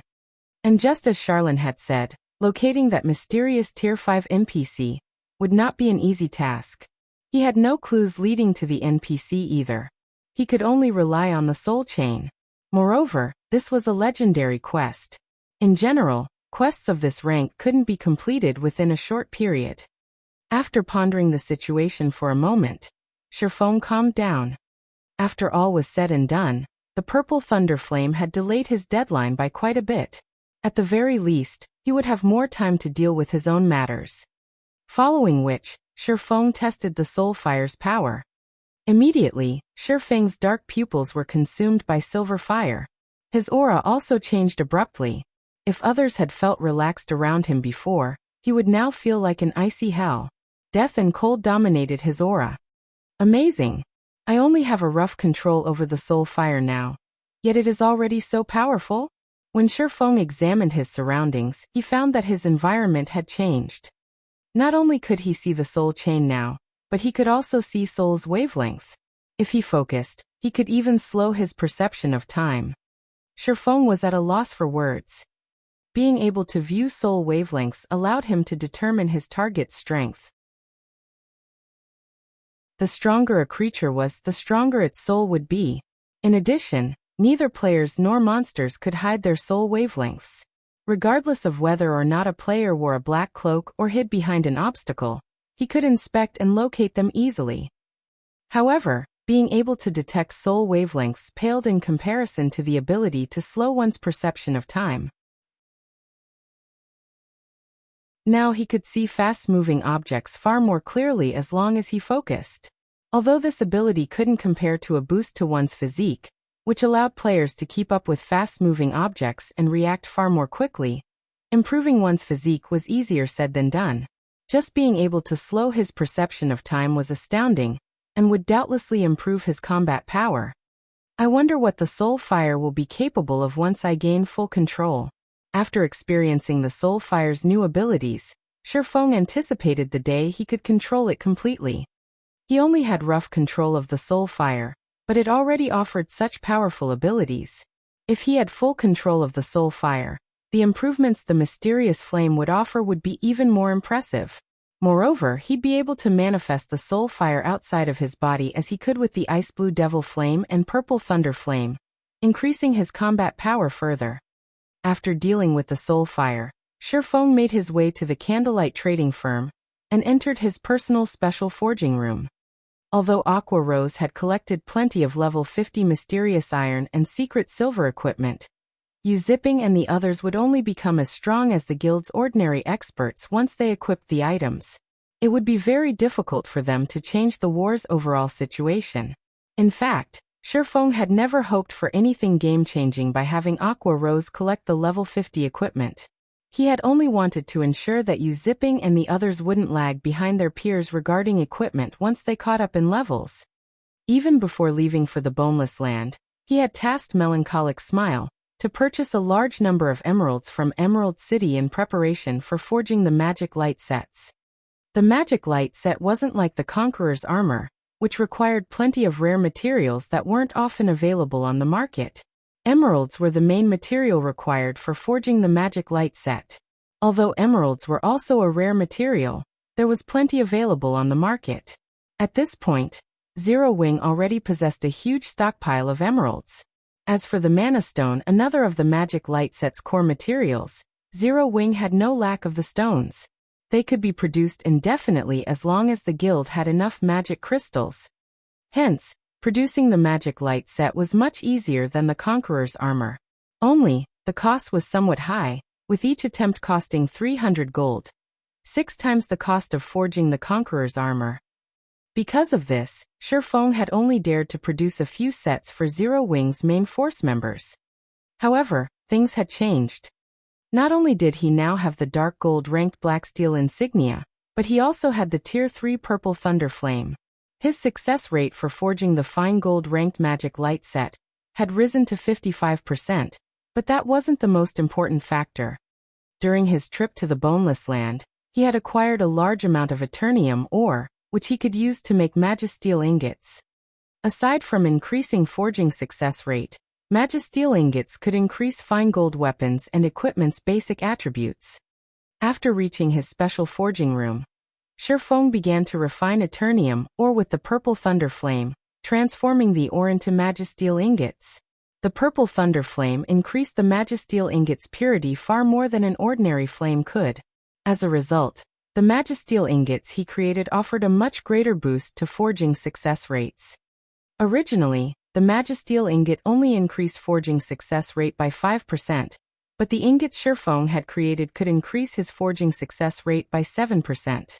Very quickly, Shifeng smelted the 1,000 plus pieces of Eternium, or into 1,000 plus Magisteel ingots. Shifeng then rapidly refined the materials he needed to forge the magic light set equipment. Now that his control had improved and he had the help of the purple thunder flame, his refining and forging speed had visibly increased.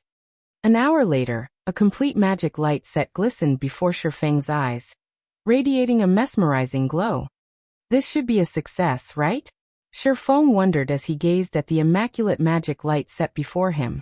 He then clicked to inspect the set's attribute panel.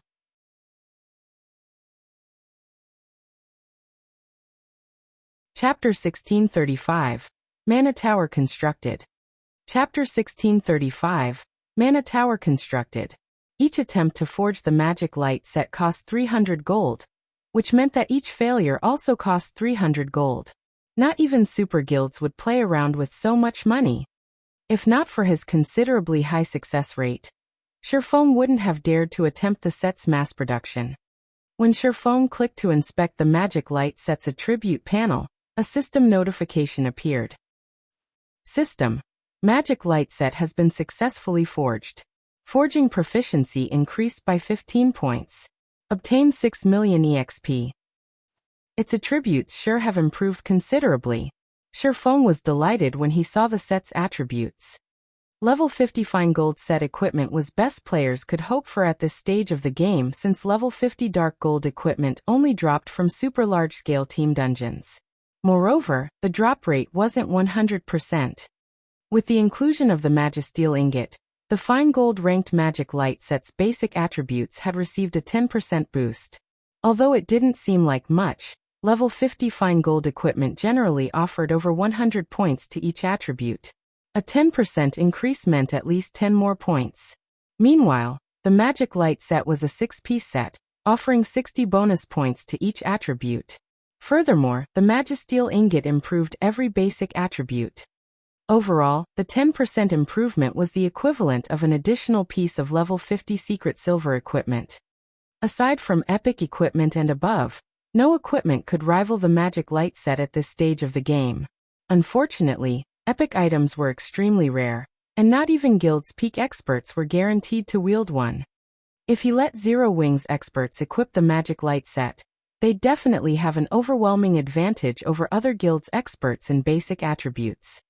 Although the magic light set did not boost the wearer's combat standards, it offered far more destructive power than the Conqueror's armor's basic strength battle array. Rather than rely on superior combat standards to whittle down their enemies, Zero Wings experts could trample over their opponents by relying on the magic light set. Thinking up to this point, Shifeng began to forge the next magic light set.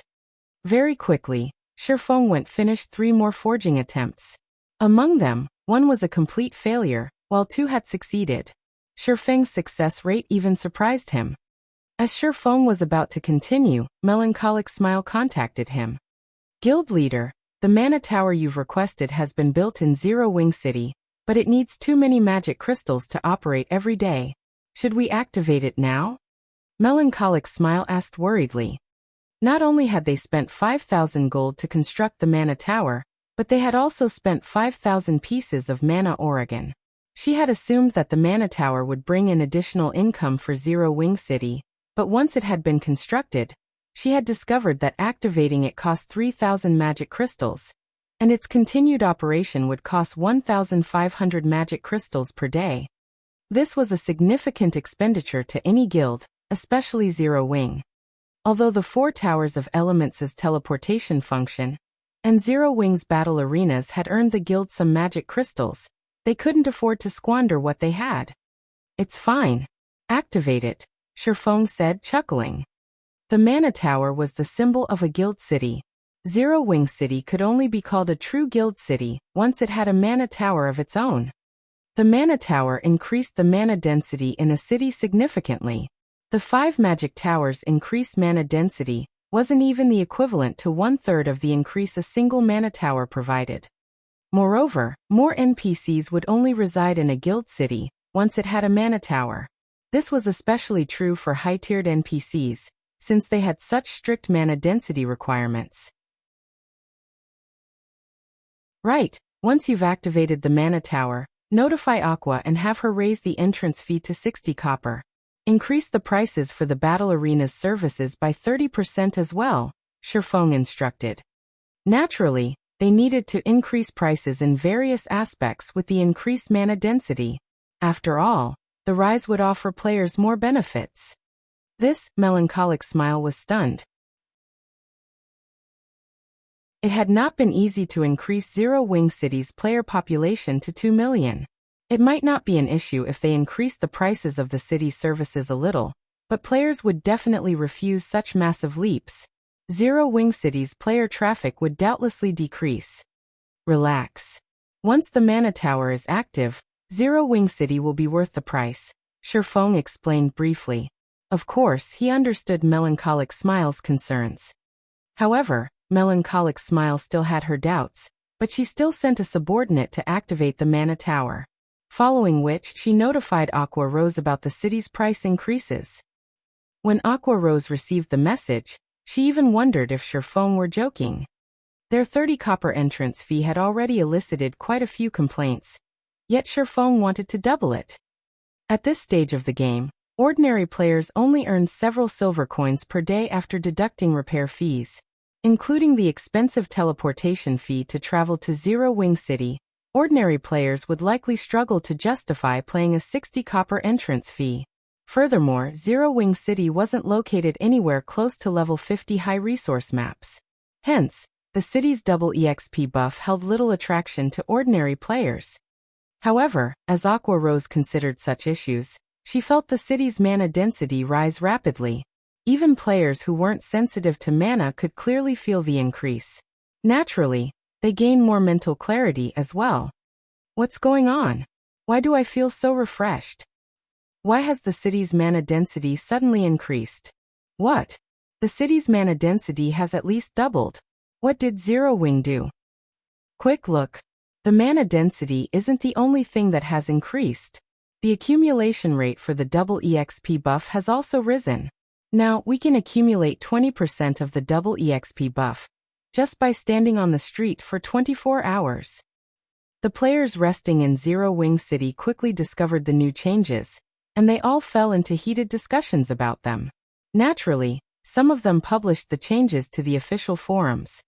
At the same time, Zero Wing announced that it had increased Zero Wing City's entrance fee to 60 copper, which caused a huge commotion across Star Moon Kingdom. Crap! Is Zero Wing that desperate for money? They're charging 60 copper just to enter the city each time. That is daylight robbery. You can't put it like that. Right now, you can accumulate 20% of the double EXP buff, just by standing on Zero Wing City streets for 24 hours. That's just as effective as resting in a guild residence's 1-star private rooms. Do you know how much it costs to rent a private room in a guild? 60 copper is definitely cheap. Indeed. I just checked into a hotel in Zero Wing City, and the new benefits are simply amazing. Not only can I accumulate 30% of the double EXP buff in 24 hours, but I also got an energized buff that increases my maximum stamina by 10% for 4 hours. Moreover, the buff only takes effect after I leave the city. A 10% increase to maximum stamina for 4 hours? That's basically a free stamina potion. I've decided. I'm going to Zero Wing City to rest from now on. That's not the only thing that's changed. I've heard that Zero Wing City's teleportation function can cover a larger distance now. Now you can teleport into the Orc Empire from Zero Wing City. Oh. At first, everyone had been disgruntled about the increased prices for Zero Wing City's services, but after learning about the new benefits the city offered, the number of players willing to rest in Zero Wing City skyrocketed. This was especially true for the adventurer teams that planned to explore the Orc Empire. While ordinary players might consider the teleportation function expensive, the fee was no problem for adventurer teams. To them, time was more important. With the amount of time they saved, they could defeat more bosses, complete more quests, and earn more contribution points. They could easily earn back their teleportation fees and more. In the end, Zero Wing City's player population shot from 2 million to 3 million in less than an hour after the guild implemented the new changes. At this point, the city even felt a little crowded.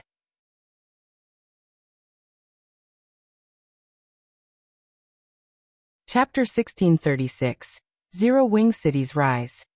Chapter 1636. Zero Wing City's Rise.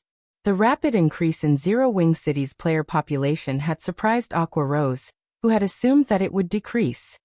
Not only did the sudden addition of 1 million players bring in another 6,000 gold in entrance fees to Zero Wing City, but plenty of players also rushed to use the city's teleportation function. To save on teleportation fees, the various adventurer teams visiting Zero Wing City had also bought memberships for the teleportation services, each earning Zero Wing 20 magic crystals. In one short hour since the guild implemented the new changes to the city, over 4,000 players had bought a membership, bringing in over 80,000 magic crystals.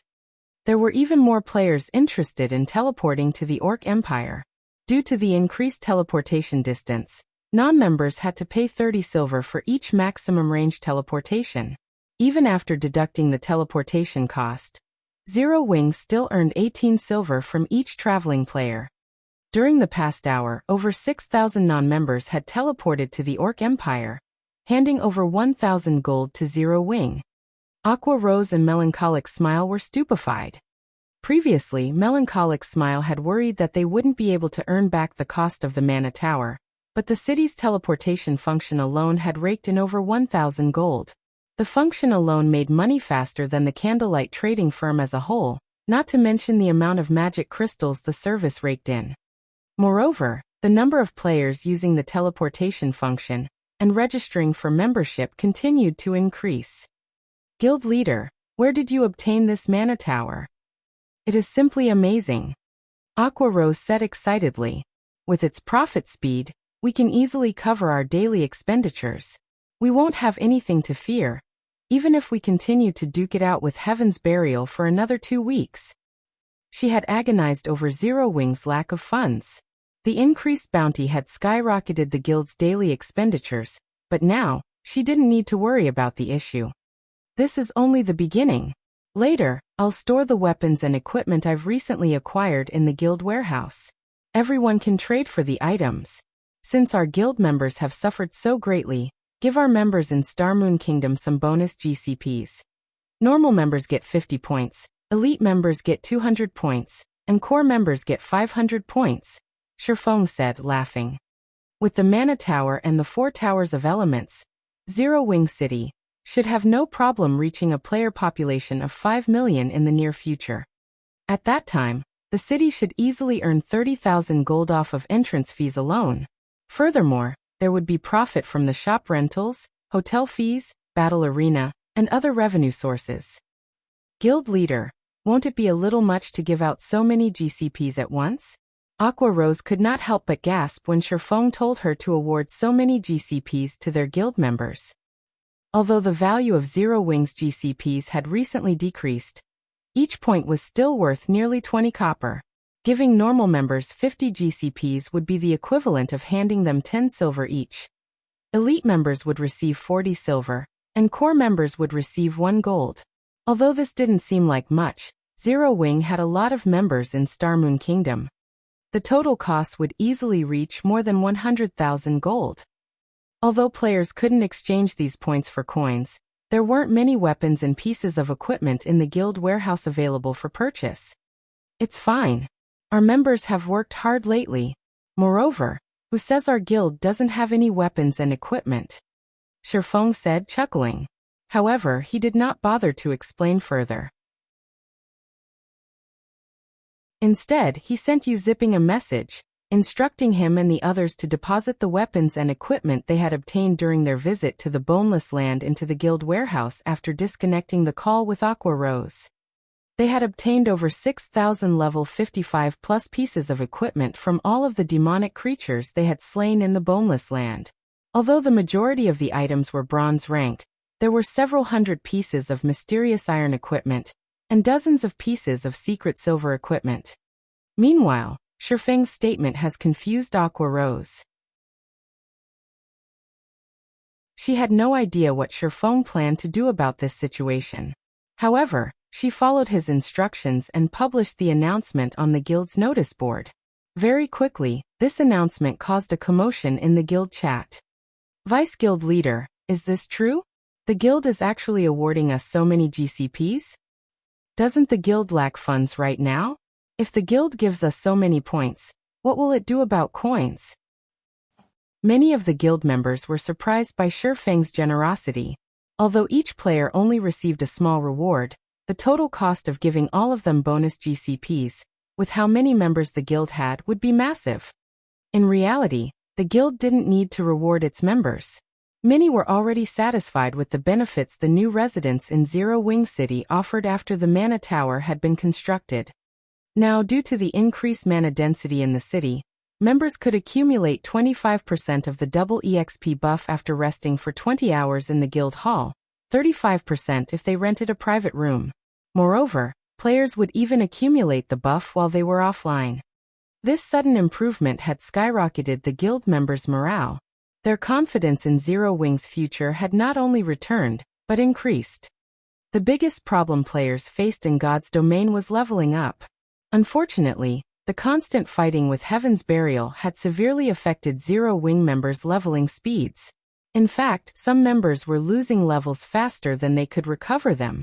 However, now that they could accumulate the double EXP buff so quickly, regaining their lost levels would be much easier. In contrast, Heaven's Burial's members didn't enjoy such a benefit. If this war continued, Zero Wing's members would definitely surpass Heaven's Burial's members in levels. No need to worry. This is a direct command from the guild leader. Moreover, the guild leader has said that since everyone is still willing to believe in Zero Wing will not mistreat any of you. Aqua Rose explained in the guild chat. Inwardly, though, she had no confidence in her words in the least. All hail the guild leader. All hail Zero Wing. Ugh. Hearing Aqua Rose's words, Zero Wing's members cheered. After everyone received their bonus points, many players ran to the guild warehouse to purchase items. When they saw the available items, however, they were stupefied. All sorts of weapons and equipment had been put up for purchase in the guild warehouse. All of the items were at least level 55. There were even level 65 items available. There were easily over 6,000 items in total. Currently, even level 50 equipment was incredibly difficult to obtain, not to mention level 55 plus weapons and equipment. Although none of them could use these level 55 plus weapons and equipment at present, at the very least, they wouldn't have to worry about weapons or equipment once they reach level 55. This was especially true for the guild's normal and elite members. Level 50 plus equipment were extremely difficult to obtain, and being able to purchase a set of up-to-date bronze and mysterious iron equipment as soon as they reached the appropriate level would be a dream for these players. Meanwhile, news that Zero Wing was giving away a ton of bonus GCPs and had thousands of level 55 plus weapons and pieces of equipment spread to Starmoon Kingdom's various large guilds. The various guilds had assumed that Zero Wing had reached its limits and was close to crumbling. They had expected the guild to play such a hand so suddenly. There was also Zero Wing City's recent rise to fame. No matter how they looked at the situation, Zero Wing did not seem like a guild that was nearing its end. In fact, Zero Wing grew stronger by the minute. When Singular Burial received news of this, he was stupefied.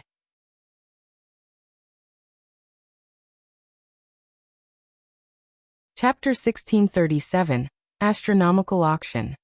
Chapter 1637, Astronomical Auction.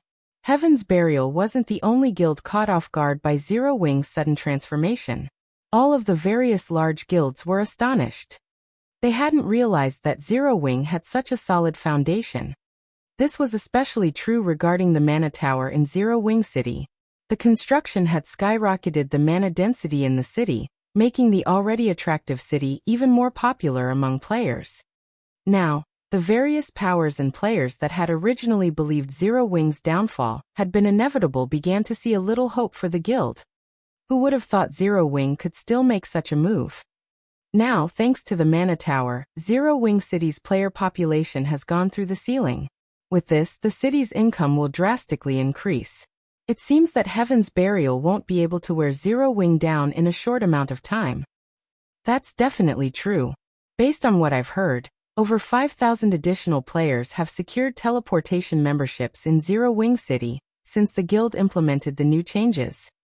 Indeed, the number of orcs guarding the Orc Empire's borders continues to increase, and the borders are becoming even more difficult to cross. The distance is a huge problem as well.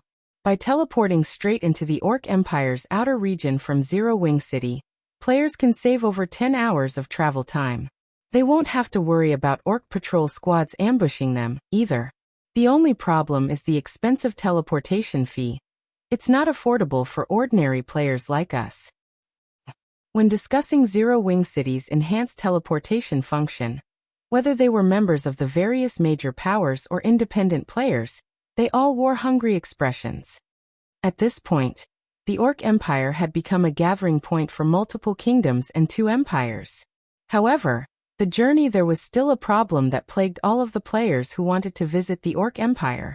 Unlike Heaven's Burial's members, who could teleport to Ancient Rock City directly, other players had to travel for a minimum of 10 hours just to get from their respective countries to the Orc Empire's outer region. To make matters worse, they could only grind in the area for a limited time before they had to return to a city or town to rest due to the Empire's poor environment. Although there were guild towns and a guild city within the Orc Empire, these places had a limited number of hotels. There wasn't nearly enough accommodation for every player adventuring in the Orc Empire. This meant that the majority of the players visiting the Orc Empire were forced to return to their country's NPC cities to rest, spending another 10 or so hours to travel back to the Orc Empire. However, Zero Wing City had changed everything. Not only could players save precious time while traveling across the Orc Empire's borders, but they could also circle around the powerful Orc patrol squads and mutated orcs. Because of this, the number of players who gathered in Zero Wing City continued to increase. The only problem these players had to face was the money they'd have to spend to get to the Empire. There was also the matter of traveling to Zero Wing City. Although players could teleport to Zero Wing City via Evernight City, they still had to cross quite a distance to get from Starmoon City to Evernight City. Fortunately, this problem was practically negligible compared to the potential benefits of saving so much time during their travels. As a result, the various major powers and adventurer teams that hadn't initially been interested in Zero Wing's latest auction rushed to Stone Forest Town's Zero Wing auction house. Currently, despite there still being over an hour before the auction officially began, players already crowded into the spacious advanced auction house, many of which were members of the various large guilds. There were also plenty of well-known adventurer teams from the multiple kingdoms and 2 empires that neighbored the Orc Empire. Big Sis Aqua, more than 50,000 players have already arrived to participate in the auction. At this rate, we might even have 70,000 participants by the time the auction starts, Yaya said excitedly as she read the statistics report in her hands. Although Zero Wing was about to host its auction, not just anyone could take part. They had to fulfill certain conditions first. If one wished to enter the auction venue, they needed a minimum of 100 gold in their bags. If one wished to use the VIP rooms, then they had to have a minimum of 10,000 gold. The advanced auction house was even larger than the Candlelight Trading Firm in White River City. Not only could the largest auction hall house 100,000 people, but it also had 100 VIP rooms. Even so, all of the VIP rooms had been claimed. When Aqua Rose saw the statistics, she too was shocked. Even Super Guild's auctions had trouble attracting such a colossal crowd. Aqua Rose finally understood why Sherfong had said that this was only the beginning. With so many people contesting for Zero Wing City's private houses and shops, it would be strange if these properties did not fetch a high price. Following which, time passed quickly. Under Aqua Rose's guidance, Zero Wing's auction began smoothly. Although this was an impromptu auction, the available items were still of considerable quality, all of which were quite valuable to guilds and players. In fact, Zero Wing even intended to offer plenty of level 45 dark gold and level 50 secret silver equipment. Next up is our auction's first finale item, Zero Wing City's private houses. The first private house is located behind Zero Wing City's battle arena.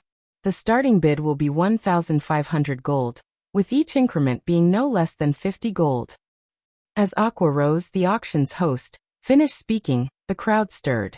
The players in the VIP rooms in particular, who had thus far shown no interest in the items for auction, stared longingly at the image on the large display above the stage.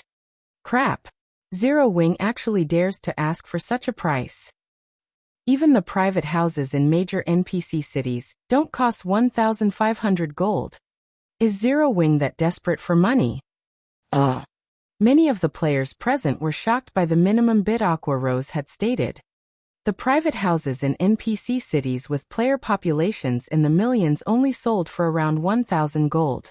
A few of the private houses in strategic locations only sold for a little more than that. Meanwhile, players didn't have to worry about attacks or sieges in NPC cities, but it was a different story for a guild city. There was no telling when another major power would attempt to take the city for itself. Zero Wing was simply insane for trying to sell an unstable private house for such a high price. Honestly, even Aqua Rose considered the price somewhat high, but Shifeng had determined the minimum bid. 1,500 gold and not a coin lower. Hence, she had no choice but to go along with his wishes. However, after the auction's guests discussed the private houses in hushed tones, voices began to echo throughout the auction hall one after another as they began to place their bids. 1,600 gold. 1,700 gold.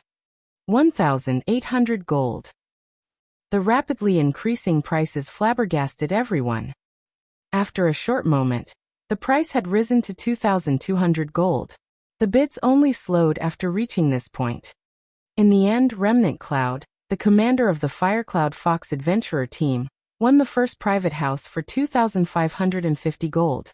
Because of the winning bid, the spectating major powers envied Zero Wing. A single private house barely took up any of a city's land, yet Zero Wing had earned so much money from a single private house. At the same time, many of them pitted Remnant Cloud for his foolish decision. Although Zero Wing's situation had improved significantly, its chances of defeating Heaven's Burial were still slim. Purchasing a private house for so much money was foolish. However, as the various large guilds' upper echelons entertained such thoughts, the second private house sold for 2,700 gold. In total, Zero Wing had sold 15 private houses. Every one of them had sold, with the cheapest going for 2,450 gold, and the most expensive earning 2,800 gold. The price could already rival that of high-potential lands in NPC cities.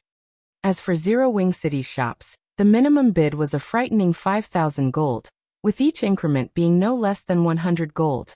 In the end, of the 5 shops that had sold, the cheapest sold for 7,800 gold, while the most expensive one had gone for 8,500 gold. During this single auction, Zero Wing had gained a net profit of more than 120,000 gold. When Aqua Rose saw the final numbers, she even wondered if she were dreaming. Guild leader, with this much money, we can purchase a large amount of level 45 equipment and replenish our warehouse.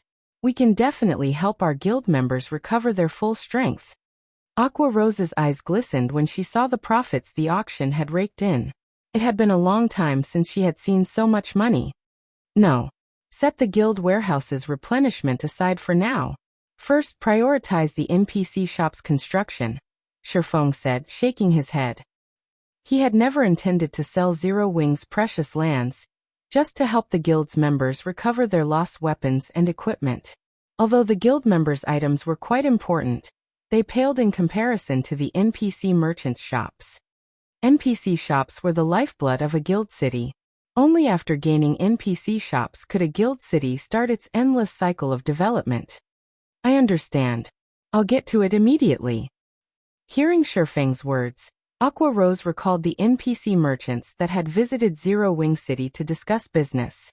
Due to the guild's lack of funds, they had delayed the NPC shop's construction. But now that the guild had money to spare, it was indeed time to address the issue.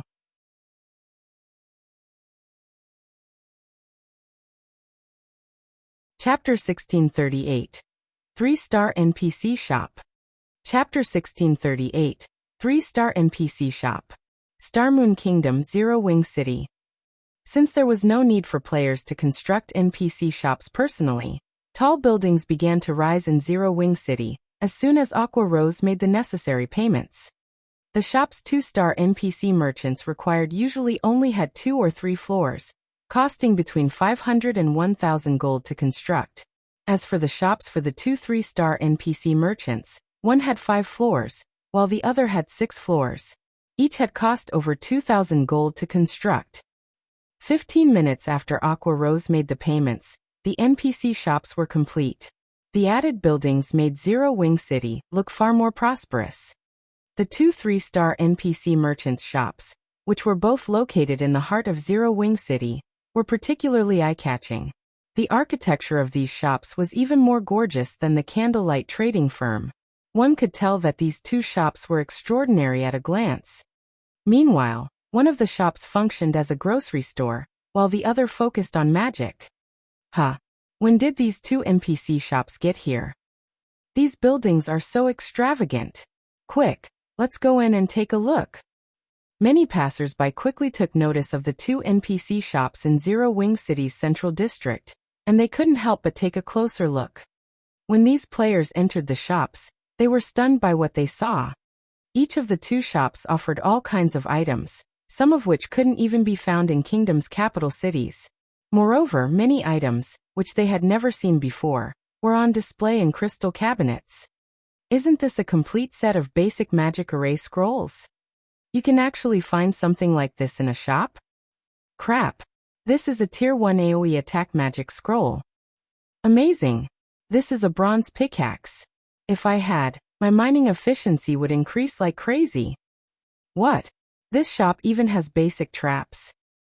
Everyone's eyes nearly fell from their sockets when they saw the items on display in the dozens of crystal cabinets in the magic store's first-floor hall. Basic magic arrays were rare on the market, mostly because it was extremely difficult to collect a complete set. Normally, only the various large guilds were capable of collecting a complete set. To independent players and adventurer teams, basic magic arrays were treasures that they could only gaze at longingly. The Tier 1 magic scrolls were also extremely rare, and could save players' lives during critical moments. The basic traps were also considerably effective against both players and monsters. Every one of these items was incredibly scarce on the market, yet they were actually for sale in these NPC shops. Moreover, the items' prices were slightly lower than market price. Quick! Notify the commander. We must get this basic magic array no matter what. Hello, guild leader? I just found some bronze tools in a grocery store in Zero Wing City. For a time, the players visiting the 2 3-star NPC merchants' shops busily contacted their companions or superiors, reporting the shop's available items. What? Zero Wing City actually has such shops. I'll have someone bring the money immediately. Keep an eye on those items. The various major powers' upper echelons were wrought with desire over the new NPC shops in Zero Wing City. They promptly issued commands to acquire these items, no matter the cost. In less than 10 minutes, the 2 NPC shops were overcrowded with players, becoming even more popular than the candlelight trading firm. News of these NPC shops quickly spread throughout Starmoon Kingdom. Many players might not regard the double EXP buff as important or have any interest in the Orc Empire, but every player was interested in obtaining rare items. This was especially true for tools that could help players defeat powerful monsters, such as Tier 1 magic scrolls and basic magic arrays. Usually, only guilds had the opportunity to use such items. They couldn't simply be purchased with enough money. After acquiring these tools, players could take down powerful monsters they previously had to avoid. Guild leader, now that every NPC merchant has begun their shop's operation, shouldn't we purchase some of their products for ourselves? Although Aqua Rose had known about the NPC shop's products, she couldn't ignore the temptation now that they were available for purchase. Some of the rare items in these shops were even rare in capital cities' auction houses. If they purchased these items and sold them in Zero Wing's auction house, they'd make a huge profit. No need. Rather than trying to make a profit through resale, attracting more players to Zero Wing City is more important, Shifeng said, chuckling. He could sympathize with Aqua Rose's desire, but doing so would be penny-wise and pound-foolish. NPC shops were a guild city's lifeblood because they sold rare items every day, which attracted a constant stream of players to the city, increasing its popularity. The increased popularity would then help boost the city's various revenue sources. The resulting additional entry fees alone would outstrip the profits they could earn from reselling the NPC shop's items. After giving the matter some thought, Aqua Rose saw the reasoning in Shifeng's decision. Less than half an hour after the NPC shop's grand opening, they had attracted over 300,000 more players to Zero Wing City. That was more than 1,800 gold in entrance fees. As time passed, even more players would visit Zero Wing City. And at this rate, there was no need to resell items. Right, pull out some funds to purchase these materials. Buy as many of them as you can as long as the prices aren't more than 10% higher than market value. Once you have them, send all of the materials to me. Shifeng instructed after examining the materials he had left to forge the magic light set. Although he had Melancholic Smile gradually collect the necessary materials, the cost was simply too high. Overall, Melancholic Smile had only managed to purchase around 100 sets of materials for him. Now that Zero Wing had funds to spare, he needed as many materials as possible. All right. I'll send someone to purchase them immediately. When Aqua Rose saw the list of materials Shifeng required, she was slightly astonished. However, now that Zero Wing City's income soared, she was confident in acquiring a large stock. Orc Empire, Ancient Rock City. The atmosphere in the guild leader's office in Heaven's Burial's residence was extraordinarily tense. What is going on with Zero Wing? Is some major corporation supporting it in secret? Singular Burial grumbled, greatly displeased with the latest status report on the rival guild. At the same time, he felt an immense pressure bear down on him. Not long ago, it had been obvious that Zero Wing was about to crumble. Yet it was now full of vim and vigor. In fact, the guild was doing so well that it had even awarded over 100,000 gold in bonus GCPs. The large number of NPC shops that had recently risen in Zero Wing City was even more impressive. Singular Burial couldn't help but wonder if Zero Wing were somehow growing richer as the guild fought Heaven's Burial. Guild leader, our people are keeping a constant eye on this matter, but we haven't discovered any major corporation supporting Zero Wing from the shadows. Blackwater has also confirmed this, Daybreak Fog said, shaking her head as she answered Singular Burial with absolute certainty. We are sure that Zero Wing's recent income stems from Zero Wing City. Zero Wing City. Singular Burial's expression darkened when he read the statistics report on the guild city. Although he hated to acknowledge it, Zero Wing City had far more potential than he had expected.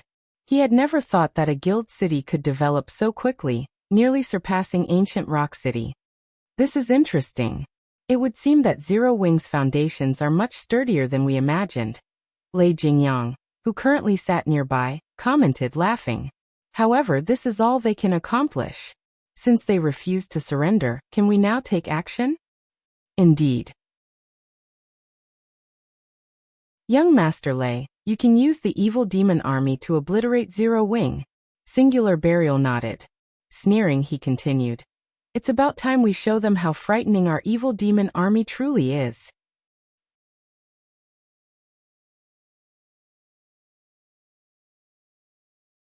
Chapter 1639, Start of the War. Chapter 1639, Start of the War. Starmoon Kingdom, White River City. Due to Zero Wing City's sudden rise in fame, many independent players from the neighboring kingdoms had gathered before Zero Wing's residence in White River City, hoping to join the guild. Although Zero Wing didn't fare so well against Heaven's Burial right now, it was only a matter of time before Zero Wing City surpassed Heaven's Burial's Ancient Rock City at the rate it was developing. Zero Wing City's teleportation function and numerous NPC shops were so attractive that even independent players and well-known adventurer teams considered settling down, long-term, in the city.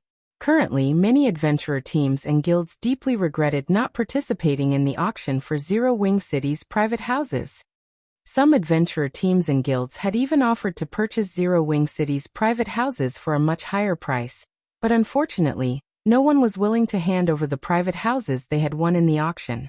While Zero Wing gained more momentum, Shifeng continued to forge magic light sets. The magic light set was a 6-piece, level 50 fine gold set equipment. Its forging procedures were extremely complex and difficult to accomplish.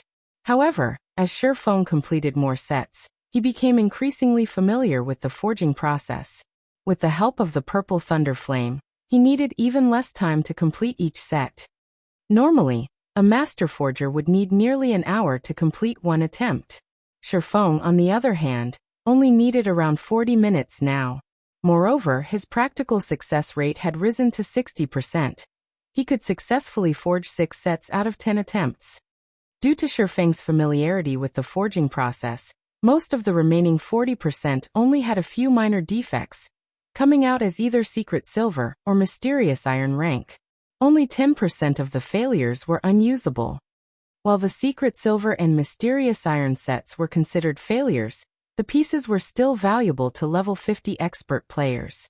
Furthermore, the failures still retained their set effects, which made them half a rank stronger than ordinary equipment of the same rank. Since Shifeng had no intention of keeping the magic light sets a secret, he dropped the failures in the guild warehouse and only kept the successful sets on him. As Shifeng prepared for his 27th attempt, Aqua Rose contacted him. Guild leader, Heaven's Burial has made a move. Currently, Heaven's Burial's Lei Jingyang is leading a massive number of evil beasts and expert players to attack our members in the 4 high-resource maps. We're too outnumbered.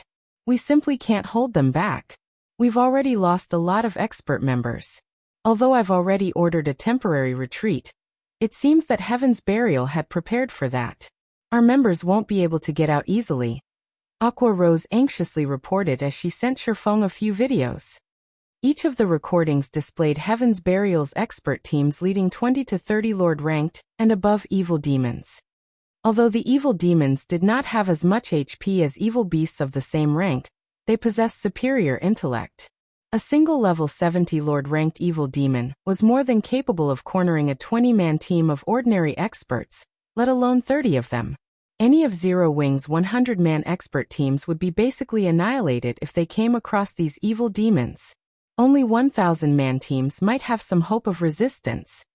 At this point, only the 100-man teams under the Conqueror Party's leadership, or those led by the guild's Tier 2 experts, could defeat Heaven's Burial's expert teams.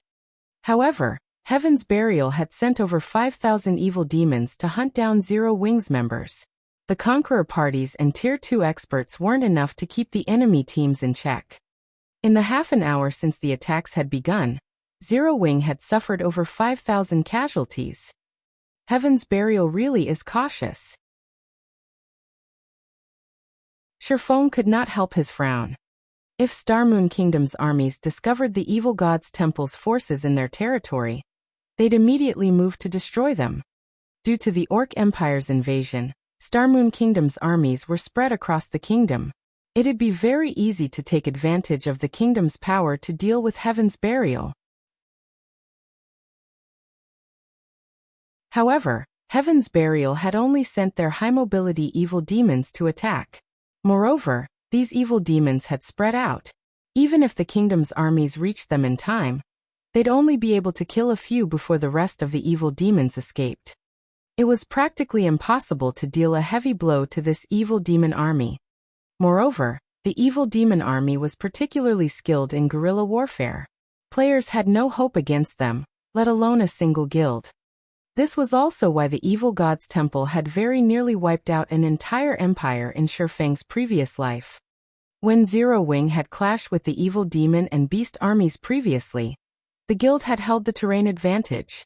It had also had the help of defensive magic arrays, defense turrets, NPC guards and soldiers, and other such tools, but now, Zero Wing had none of that. As long as the evil demon army continued to hunt players in the fields, Zero Wing's members wouldn't be able to grind and level up. Ha ha ha. Boss Lei, these evil demons are amazing. Not even Zero Wing's expert teams can hold a candle to these monsters. A burly ranger exclaimed, laughing as he watched the evil demons crush a 100-man expert team from Zero Wing a short distance away. With just 40 evil demons, they had forced a Conqueror party-led expert team to retreat. He had never thought this situation would be possible. Keep a close eye on them. Make sure none of them escape. Lei Jingyang said, laughing.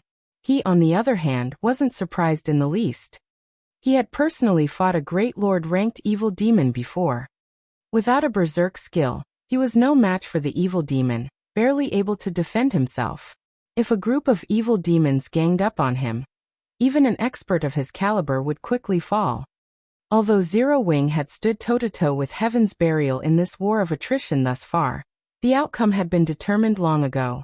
Zero Wing never had a chance of victory. Meanwhile, news that Heaven's Burial had dispatched an evil demon army against Zero Wing quickly reached the major powers. Seeing the numerous evil demons spread across the high-resource maps Zero Wing's members occupied, even Super Guild's upper echelons couldn't help but frown. It seems that Heaven's Burial has gathered a powerful evil demon army. Even with Zero Wing City's rise in popularity, Zero Wing's legacy will soon end.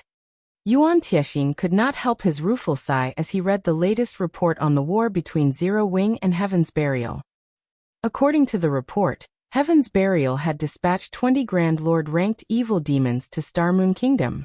Every one of these Grand Lords was an absolute nightmare for players. The guild had also dispatched 500 Great Lords and thousands of Lord-ranked evil demons. This army would be invincible in the fields. Starmoon Kingdom's NPC armies were the only hope of exterminating these monsters now. Unfortunately, by the time the kingdom's armies arrived, the evil demons would have likely escaped. Had Zero Wing agreed to the secret pavilion's conditions, there might be a solution to this problem, but the guild had lost any possibility of escaping this predicament. As Zero Wing's members retreated from the various high-resource maps, Heaven's Burial published a post on Starmoon Kingdom's official forums. Zero Wing, do you dare face us in a final stand? This sentence instantly caused an uproar in Starmoon Kingdom. Ha! It seems that Zero Wing really isn't much after all. It's even afraid of putting up a good fight. Zero Wing members, do you guys dare to come out and fight? Or are you going to continue to hide in your city? Heaven's Burial's members clamored on the forums, provoking Zero Wing's members to a fight in the fields. Naturally, Zero Wing's members were incredibly frustrated. Although they wanted to fight, they'd be surrounded by evil demons if they ventured into the fields. If that happened, they'd never survive. Yet if they didn't fight, everyone in the game would look down on them. Guild leader, many of our members are voicing their desire to face Heaven's Burial's members due to the recent announcement. But if we let them... Aqua Rose trailed off helplessly. Is there really no way to deal with those evil demons?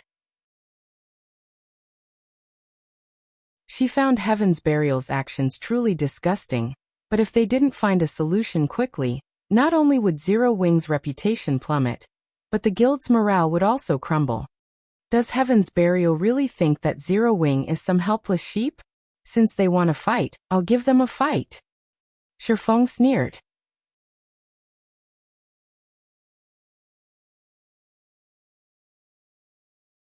Chapter 1640. An eye for an eye, a tooth for a tooth. Chapter 1640. An eye for an eye, a tooth for a tooth. We're going to fight them? Anticipation filled Aqua Rose when she heard Shifeng's growl. Guild leader, do you really have a way to deal with those evil demons? She was very familiar with Zero Wing's foundations. With the guild's current combat power, they had no chance of victory against Heaven's Burial in the open fields. If they wanted to win, they needed some special strategy or a miracle. Nope, Shifeng said, shaking his head. Then how are we supposed to fight Heaven's Burial? Shifeng's simple response dumbfounded Aqua Rose. Who says we're going to fight them head-on? Shifeng asked, revealing a faint smile. A guild war is a competition of wealth. If we cut off their income, how long do you think they'll last? Both guilds had already set bounties on each other's members and incurred massive expenditures each day because of it. If one side suddenly lacked the funds to pay for the massive number of bounty claims and couldn't compensate its guild members, that guild would crumble under the pressure. Cut off their income? Aqua Rose gave her guild leader a confused look. Heaven's Burial's financial ability was frightening. Not only was it backed by the Blackwater Corporation, but it could also lean on the Orc Empire's ancient rock city for funds. If it were possible to cut off these sources, Heaven's Burial would suffer a devastating blow to its finances. However, no matter how Aqua Rose considered the situation, she couldn't find a way to do so. Ancient Rock City was located in the Orc Empire's inner region. Not only was it protected by Heaven's Burial's members, but the guild also continued to strengthen the city's static defenses. Every one of God's domain's various superpowers eyed the city, hoping for a chance to capture it. The guild had also stationed NPC soldiers within the city walls. Although Ancient Rock City only had around 6,000 NPC soldiers, everyone was level 100.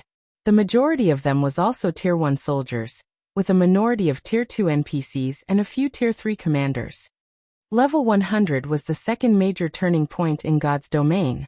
Had these NPCs been present when Heaven's Burial had tried to capture the city, it would have failed even if it had employed thousands of level 70 evil beasts. Unfortunately, cutting off the income from the Blackwater Corporation was even less possible. Blackwater had already taken control of the Iron Empire, and with Zero Wing's current strength, attacking the guild in its own empire would be suicidal. In any case, have someone send me 60,000 magic crystals. I intend to visit Ancient Rock City, and try to cut off Heaven's Burial's income from it. Also, inform our guild members to stay indoors for now. If they have to level up, they can do so in the maps around Zero Wing City. Have Flying Shadow, Shadow Sword, and the others offer reinforcement if our members come under attack.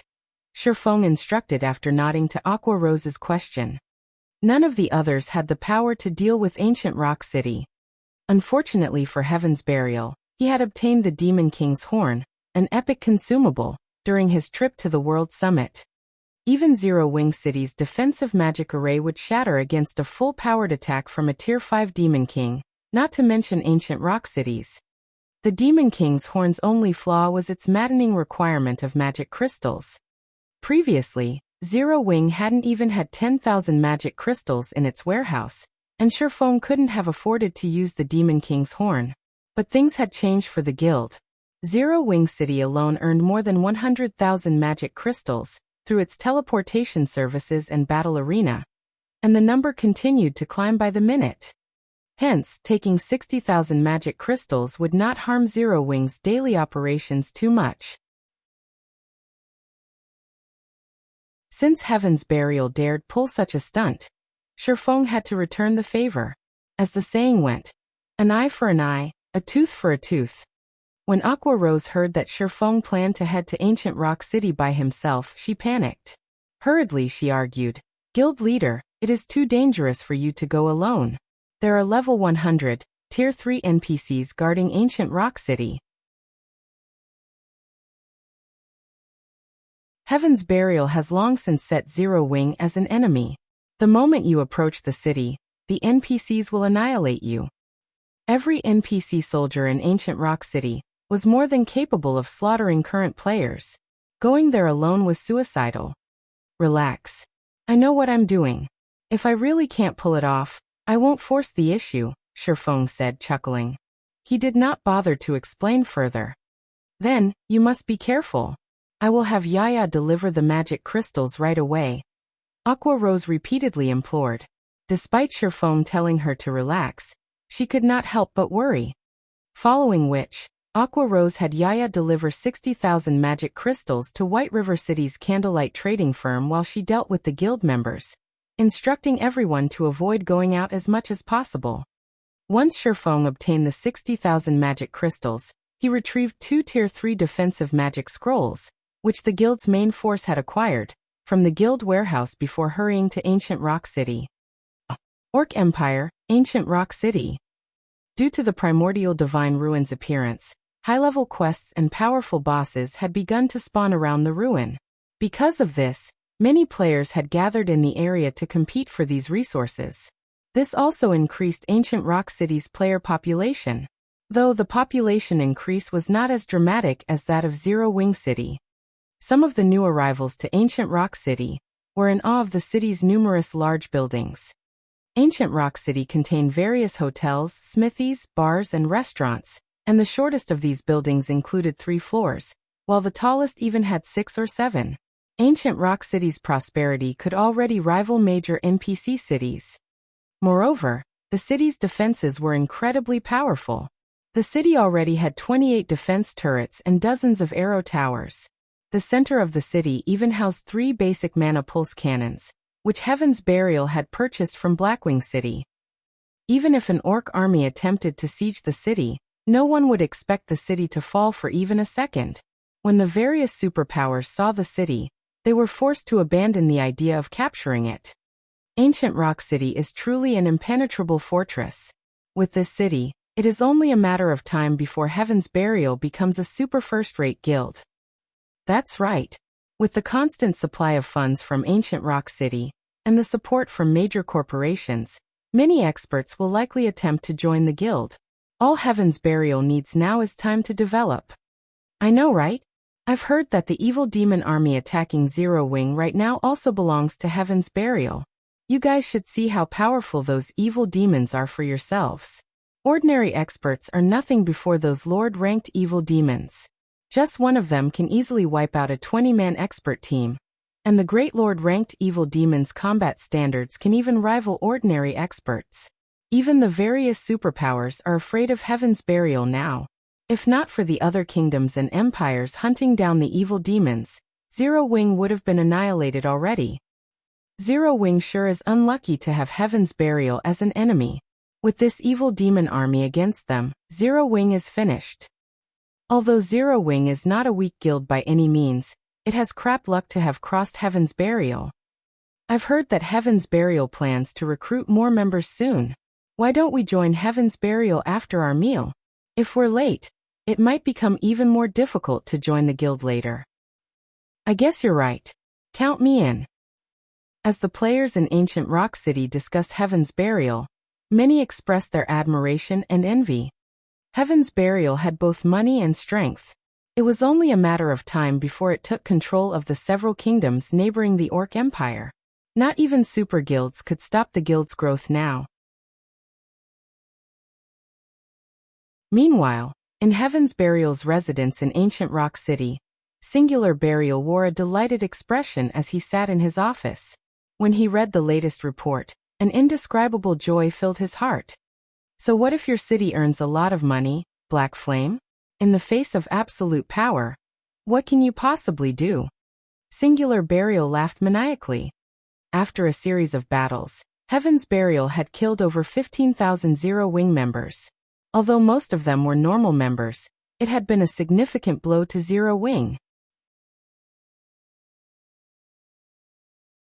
At the moment, Zero Wing's members hid in towns and cities, most not daring to leave the safety to grind. Heaven's Burial immediately sent a team to kill any that did the moment they were discovered.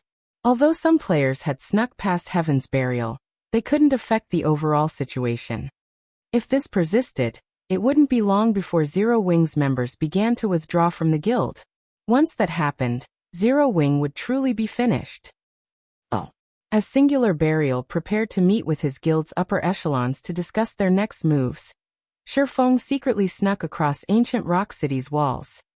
Although Heaven's Burial had already set Zero Wing's members as enemies, Shifeng had the Nightwalker's cape equipped.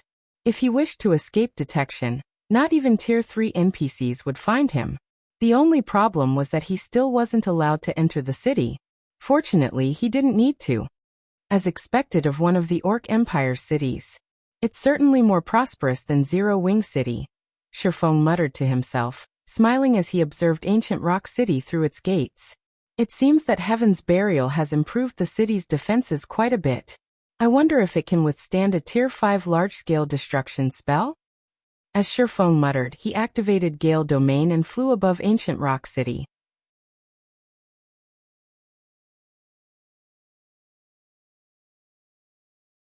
Chapter 1641. Demon King's Descent. Chapter 1641 Demon King's Descent. 20-meter-tall walls surrounded ancient rock city, strengthened by magic runes. Even powerful players would not be able to scale these walls. Furthermore, a defensive magic array protected ancient rock city, so even if players managed to climb the walls, the magic array would stop them in their tracks. Normally, players could only enter ancient rock city through its main entrance. If players with nefarious intentions couldn't even break past these two defenses, they'd have no hope of getting past the NPCs patrolling the city, and their attempts would be for naught. Due to the Orc Empire's unique environment, players consumed stamina and concentration more quickly in the area.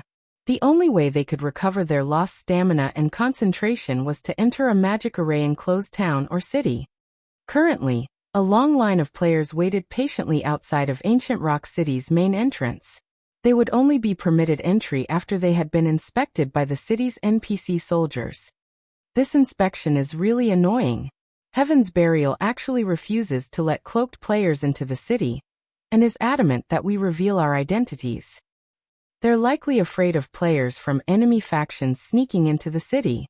There are so many superpowers keeping an eye on Ancient Rock City, and if they decided to take action within the city's walls, Heaven's Burial's losses will be no laughing matter.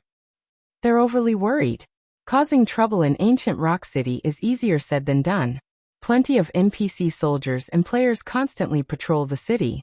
If anyone does anything odd, they'll likely die before they can do any actual damage. Indeed, Heaven's Burial is just being too careful. With such powerful defenses, not even the super guilds can do anything to the city. As the players in line discussed Ancient Rock City's strict security, they all agreed that Heaven's Burial was being too sensitive. Ancient Rock City wasn't even under players' full control, and as a result, formidable NPCs guarded the city. Even if players wanted to attack the city, there was nothing they could do at this stage of the game. Guys, look. Someone's up there. Crap. Who is that? He's actually flying. What's he trying to do? He isn't trying to attack the city, is he? Attack the city? Are you kidding me? Ancient Rock City's defensive magic array isn't just for show. Current players can't go up against it. He must be trying to get a better look at the city's situation. Who is that guy? He sure has guts. Isn't he afraid that Heaven's Burial will try to kill him? When the crowd queued up to enter Ancient Rock City saw the figure in the sky, they couldn't help their growing curiosity. The players outside of Ancient Rock City weren't the only ones to notice Sherfong. The players within the city's walls noticed him as well, and his appearance instantly caused a commotion. Meanwhile, in Heaven's Burial's residence, guild leader, someone has suddenly appeared above the city. By the looks of it, he seems to be a player. A level 49 ranger announced after entering the guild leader's office. Should we send the patrol squads to eliminate him? Normally, they didn't bother with players as long as they didn't try to cause any trouble. However, this unknown player dared to look down on Ancient Rock City from above. This was a blatant insult to Heaven's Burial. If they did not teach this player a lesson, it could impact the guild's prestige. Someone's looking down on the city from above? The ranger's report surprised Singular Burial slightly. Do you know who it is?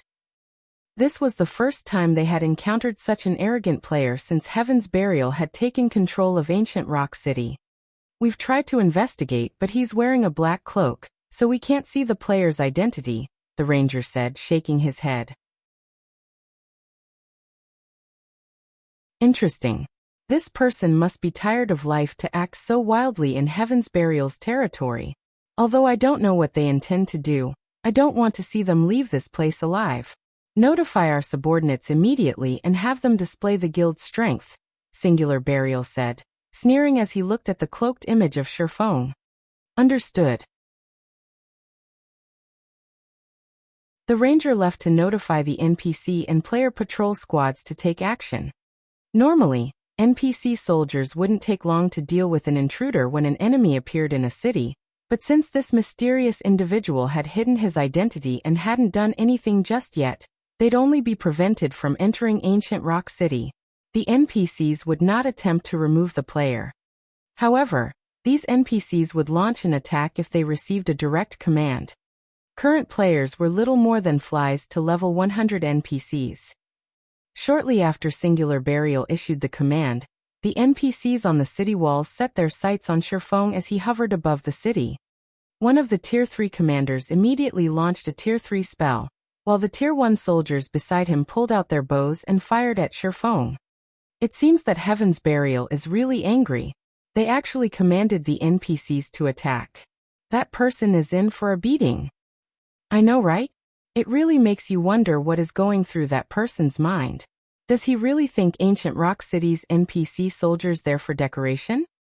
As everyone watched the Tier 3 spell and hundreds of arrows soar towards the hovering intruder, Shifeng finished his preparations.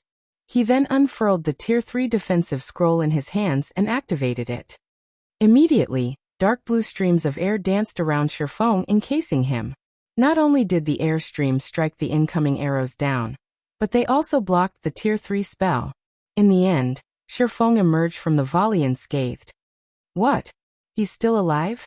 Everyone was stunned when they saw Shifeng unharmed. Against a level 100, Tier 3 NPC's Tier 3 spell, even a player of the same rank and level would take significant damage. The other NPCs had also fired hundreds of arrows at Shifeng. Yet, despite such a domineering assault, Shifeng hadn't taken any damage. Contrary to expectations, Shifeng didn't try to escape after the NPC's first volley ended. Rather, he pulled an item from his bag.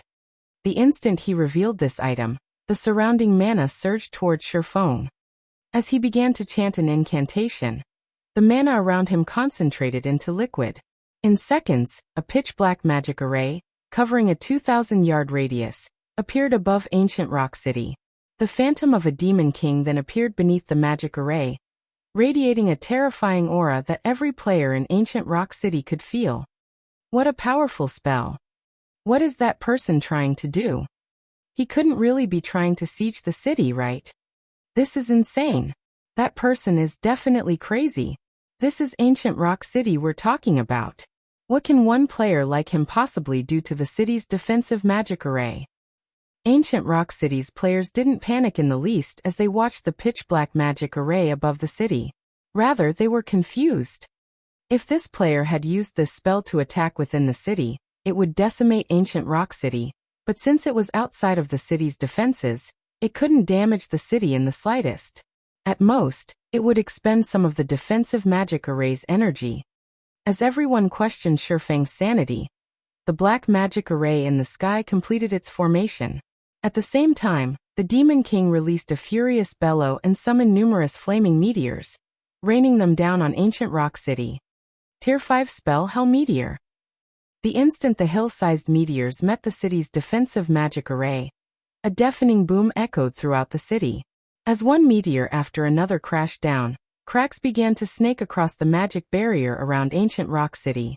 As the cracks continuously spread, the defensive magic array protecting the city eventually shattered and disappeared.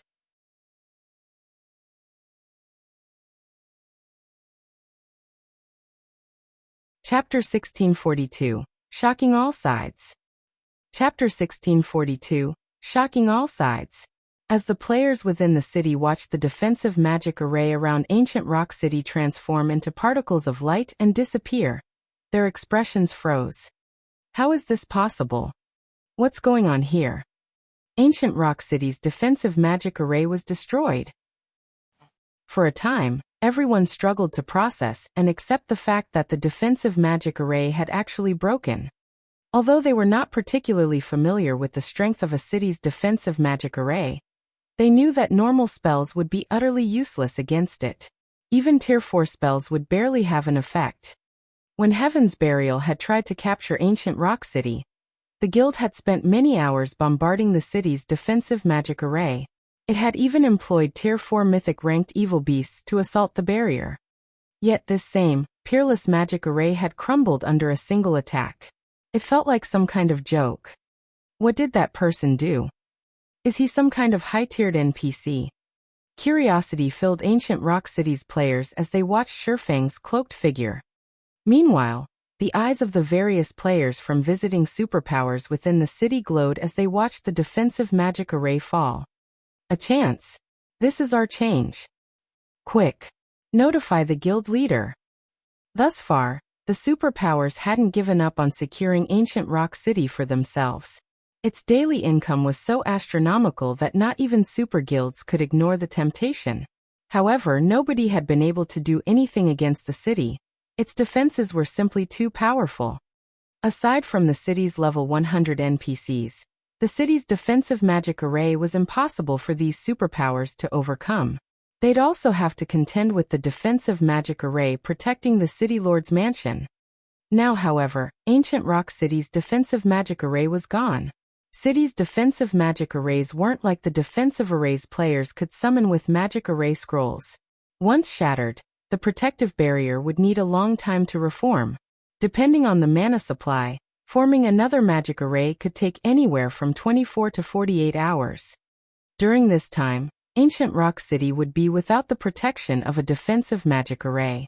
Aside from the city's defensive structures, the various superpowers only had to overcome the NPCs defending the city. It was entirely possible to steal ancient Rock City out from under Heaven's Burial. The various superpowers members who rested in ancient Rock City immediately contacted their supervisors to report the city's situation. In almost no time, everyone had heard the news of ancient Rock City's defensive magic array shattering, causing quite a commotion among the various major powers in the Orc Empire. What? Someone has broken ancient Rock City's defensive magic array? How did they do it? Hurry up and look into it. We must know that person's identity. This is a good opportunity. Heaven's Burial has been relying on ancient Rock City to suppress us in the Orc Empire. Now that the city has lost its defensive magic array, we definitely have a chance of taking Heaven's Burial's place. Mobilize all of our members in the Orc Empire, and tell them to gather in ancient Rock City. Call in all of our elite members grinding elsewhere, too. We can't let the other guilds get ahead of us. For a time, the various superpowers developing in the Orc Empire began to gather their forces in ancient Rock City. 24 hours was more than enough for their forces to make it to ancient Rock City. Without the defensive magic array in their path, they just needed to distract the NPC soldiers and destroy the City Lord's tablet, which was inside the City Lord's mansion. Once that was complete, the city would become ownerless, and a city order would appear. If they could get their hands on that city order, they would claim ancient Rock City for themselves. Meanwhile, silence dominated the guild leader's office in Heaven's Burial's residence. When Singular Burial had initially looked out his office window and noticed the absence of the city's defensive magic array, he had been stunned for a long moment. Once he recovered from the shock, his expression turned somber as he radiated a chilling aura that even decreased the room's temperature. Everyone in the room shuddered as this aura overwhelmed them. Kill him. I don't care who he is. I want him dead. Dead. Singular Burial bellowed as he glared at Shifeng's figure hovering over the city. Ancient Rock City was Heaven's Burial's foundation. The guild had sacrificed too much to obtain it. Now that the city's defensive magic array had fallen, the various superpowers, which had eyed ancient Rock City for a while, wouldn't miss this opportunity. They would launch fervent assaults against the city, and although Singular Burial was confident that his guild could repel these usurpers, Heaven's Burial would suffer immeasurable losses in the upcoming battle. It might even cripple the guild's development. Understood. Finally, everyone reacted and rushed out of the office. At first, they had assumed that they were dealing with some insignificant lunatic, but that lunatic had actually shattered ancient Rock City's defensive magic array and threatened Heaven's Burial's foundation.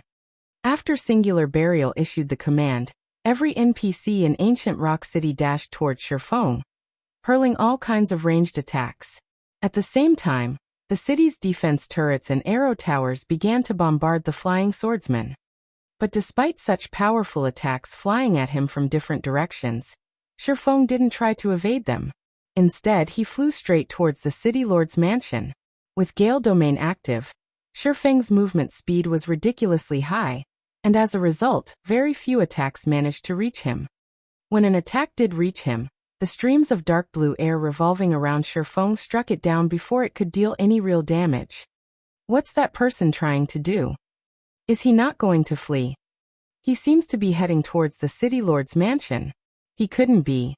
When the city's players realized where Shifeng was heading, they considered a possibility. Although they thought that the chance of such an occurrence was minuscule, and the action was utterly suicidal, they couldn't help but shudder at the thought. Sieging the City Lord's mansion. No matter how they thought about it, no single player could achieve this feat. The City Lord's mansion had its own defensive magic array. Only, it didn't require as much energy as the barrier that protected the entire city. Even so, Tier 3 or 4 attacks couldn't easily bring it down. Could he be capable of using that spell again? Everyone gulped in trepidation at the thought. The spell Shifeng had used was absurdly powerful. The fact that he had already used it once was impressive enough.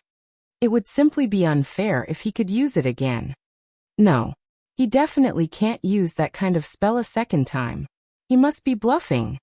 Singular Burial's eyes were bloodshot as he watched Shifeng soar closer to the City Lord's mansion, refusing to believe that such a thing was possible. It wasn't long before Shifeng stopped above the City Lord's mansion. With his lips curing into a smile, he raised the Demon King's horn once more and sacrificed another 30,000 magic crystals to the item. Suddenly, the same gigantic, pitch-black magic array appeared and enveloped the City Lord's mansion. A Demon King's phantom then materialized beneath the array. No. This is impossible. Madness struck Singular Burial as he watched the Demon King cast Hell Meteor again. Quick! Kill him! Don't let him finish the spell! At this point, everyone from Heaven's Burial realized the severity of their situation. Without hesitation, they tried to tear Shifeng from the sky with Tier 3 magic scrolls. Some even used Tier 4 magic scrolls, hoping to kill this intruder as quickly as possible. It's too late. Shifeng smiled at the defensive magic array around the City Lord's mansion. Lightly, he swung the Demon King's horn down, gesturing at the mansion.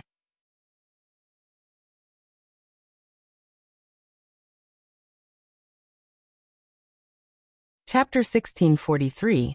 Destroying a City Alone. Chapter 1643. Destroying a City Alone.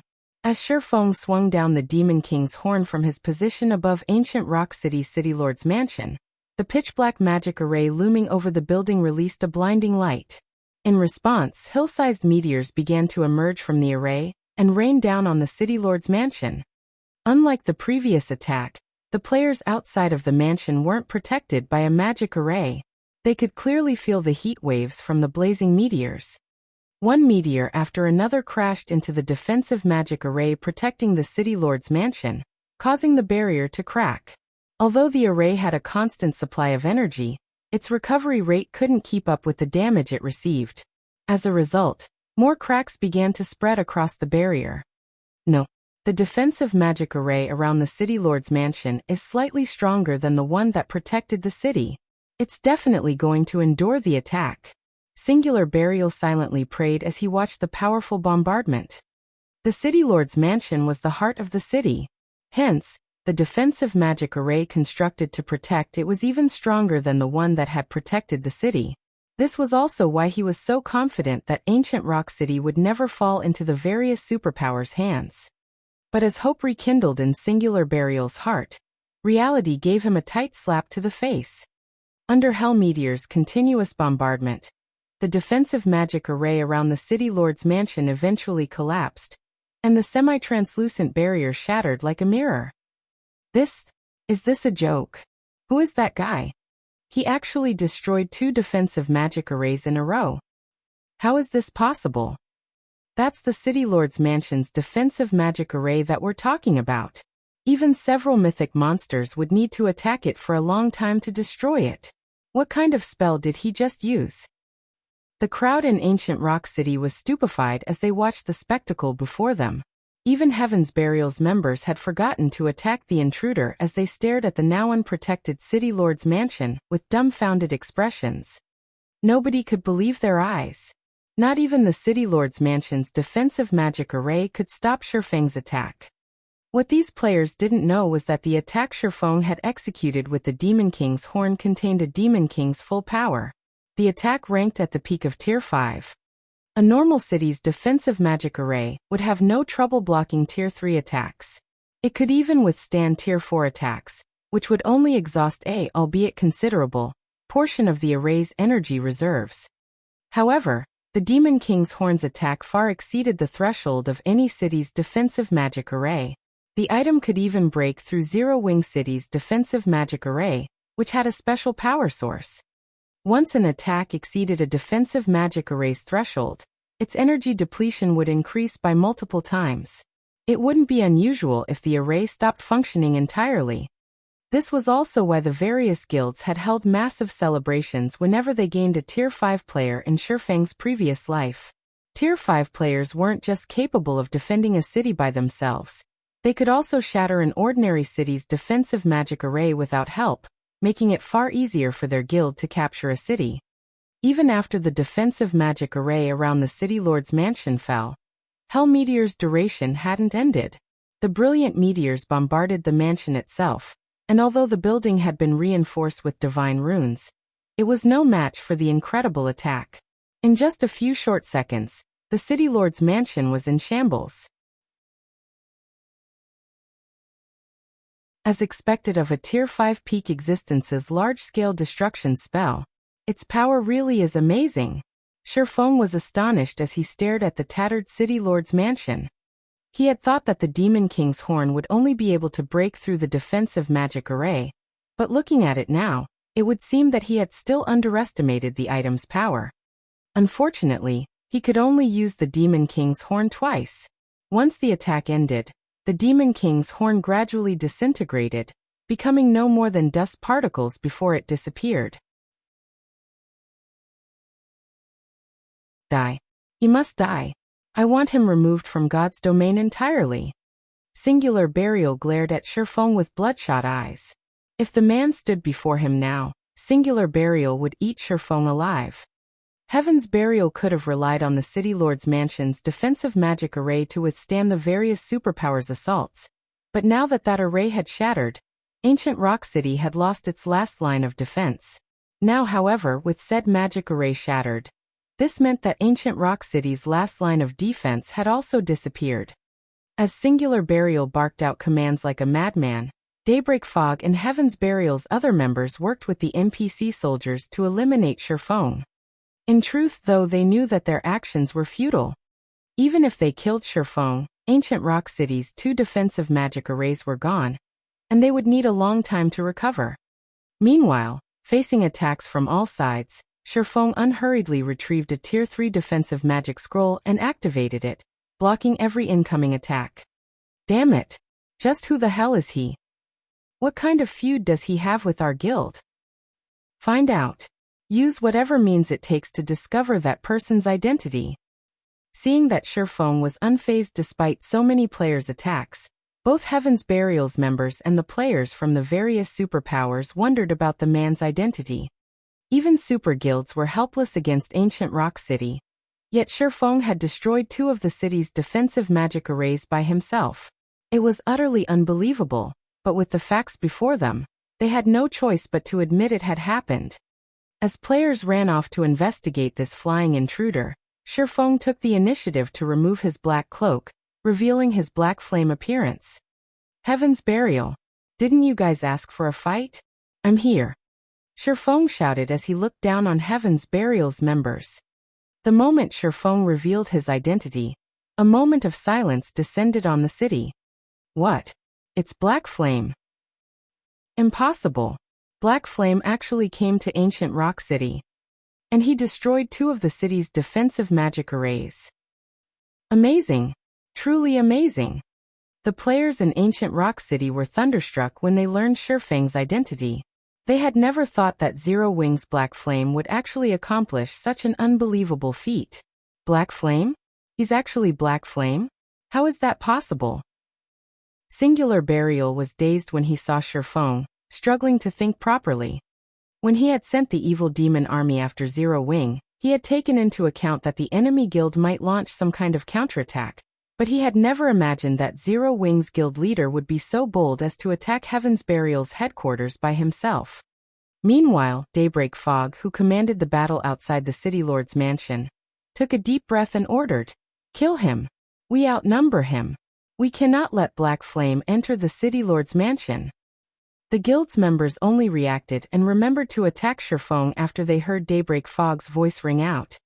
Now that the City Lord's mansion had lost its defensive magic array, there was nothing to protect the City Lord's tablet.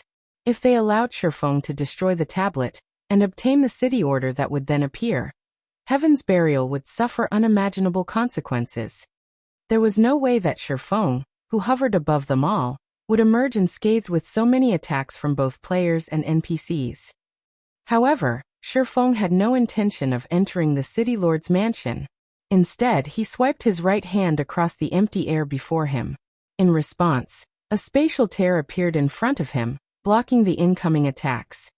Before every player's eyes in Ancient Rock City, Shifeng entered the spatial tear and vanished.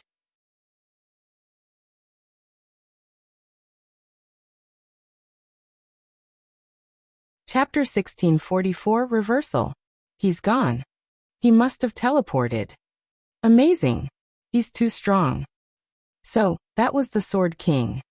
Everyone was dumbfounded yet again as they watched the tear in space gradually mend. Shifeng had certainly given them a shocking show. First, he had attacked Heaven's Burial's main headquarters by himself and destroyed 2 of Ancient Rock City's defensive magic arrays. Then, despite the fact that he had been surrounded by Heaven's Burial's members and Ancient Rock City's NPC soldiers, he had left without taking a single point of damage. Meanwhile, Heaven's Burial's members had been utterly powerless during all of this. They had only been able to watch as it had all happened.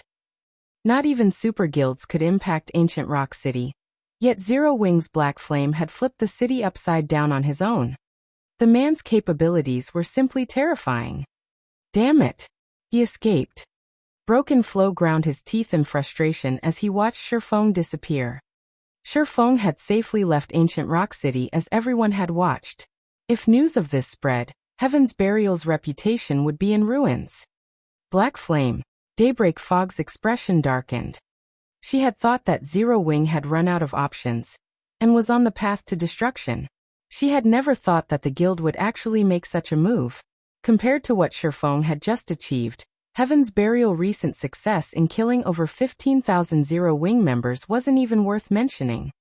Now that both of Ancient Rock City's defensive magic arrays had been destroyed, the various superpowers would attack the city with renewed fervor. Meanwhile, Singular Burial seethed with rage in Heaven's Burial's residence. His eyes were bloodshot as he continuously smashed the desk before him to pieces. Black Flame. I will never let you off the hook. Singular Burial bellowed from within his office, and everyone in the guild residence could hear his declaration. He had lost too much this time.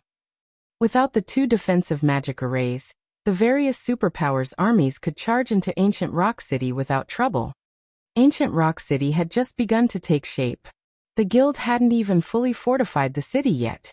If the various superpowers attacked now, the city would sustain heavy damages and would be out of commission for some time, even if Heaven's Burial managed to hold on to it.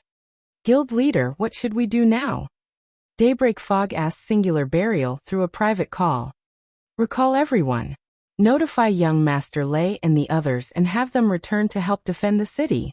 We cannot allow the other superpowers to get anywhere near the City Lord's mansion. Singular Burial instructed once he had calmed slightly. Although he wanted nothing more than to hunt Shifeng down and decimate Zero Wing City, fending off the superpowers' armies was far more important right now. Zero Wing, just you wait. Sooner or later, I will have my revenge. After Singular Burial finished issuing his commands, he took another look at the video before him. It replayed Shifeng's reign of destruction as he eliminated the defensive magic array around the City Lord's mansion. Shifeng's latest actions had caused Heaven's Burial plenty of trouble. It would also delay Zero Wing's destruction by quite a while. However, it didn't change Heaven's Burial's overwhelming advantage over Zero Wing. After Shifeng had destroyed the 2 defensive magic arrays in ancient Rock City, news of his feat quickly spread throughout the several kingdoms and 2 empires neighboring the Orc Empire. Amazing! He actually made such a mess of ancient Rock City by himself.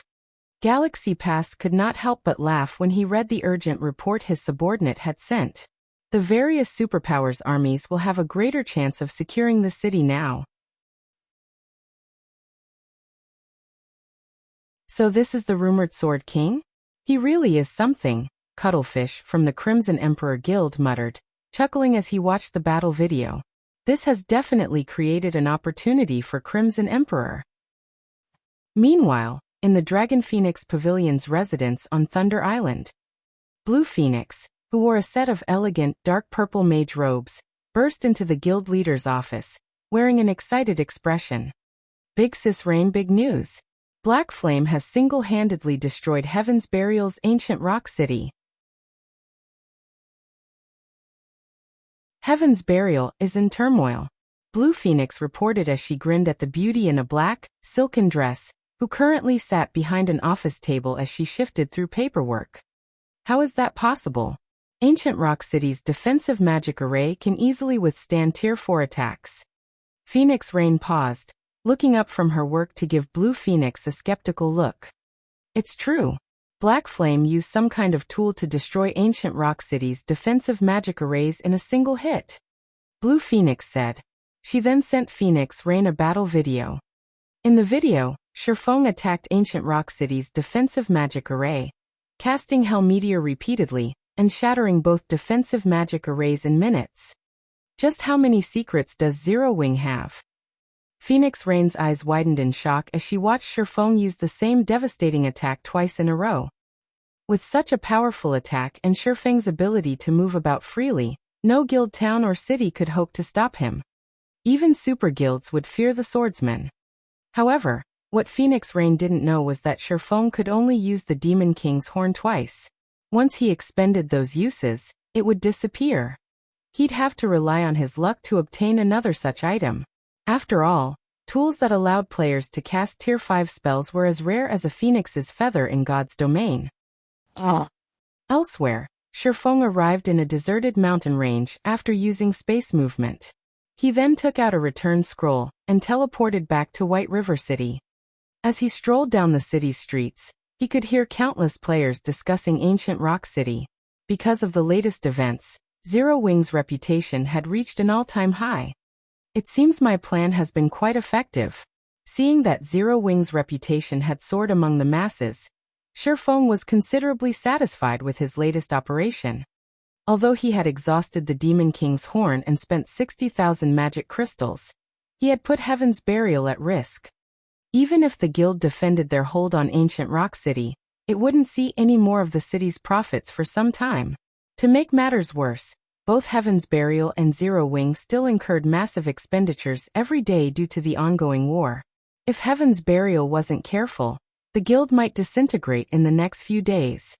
As Shifeng was about to return to the candlelight trading firm to resume forging magic light sets, Aqua Rose contacted him. Guild leader, you're too ruthless, Aqua Rose said, clearly excited as she addressed Shifeng. Heaven's Burial is definitely in trouble. According to our latest reports, over 10 superpowers are marching their armies towards Ancient Rock City as we speak. They have a combined force of around 700,000 elite players. Heaven's Burial is going to have its hands full trying to defend Ancient Rock City, let alone deal with us. Heaven's Burial isn't our only enemy. We still have to worry about the Blackwater Corporation. Have we seen any movement from Blackwater recently? Shifeng asked. Nodding her agreement with Shifeng's statement, Aqua Rose calmed herself and answered. It seems that Blackwater has turned its focus to raiding the Primordial Divine Ruin. It has even reduced the number of experts hunting our members to send more players to explore the ruin. The Primordial Divine Ruin? Shifeng fell into deep thought for a moment. The Primordial Divine Ruin was an excellent location to obtain combat techniques native to God's domain. If one collected enough of them, the result from learning them all could even rival the advanced combat rooms in Stone Forest Town's battle arena. While Shifeng considered the situation, The sound of a system notification attracted his attention. System announcement. Someone has successfully triggered the new expansion pack, Primordial Trial. The Primordial Divine Ruin within the Orc Empire will undergo further activation. In 10 hours, the Primordial City's gates will open on the Primordial Divine Ruin's 5th floor. Please prepare.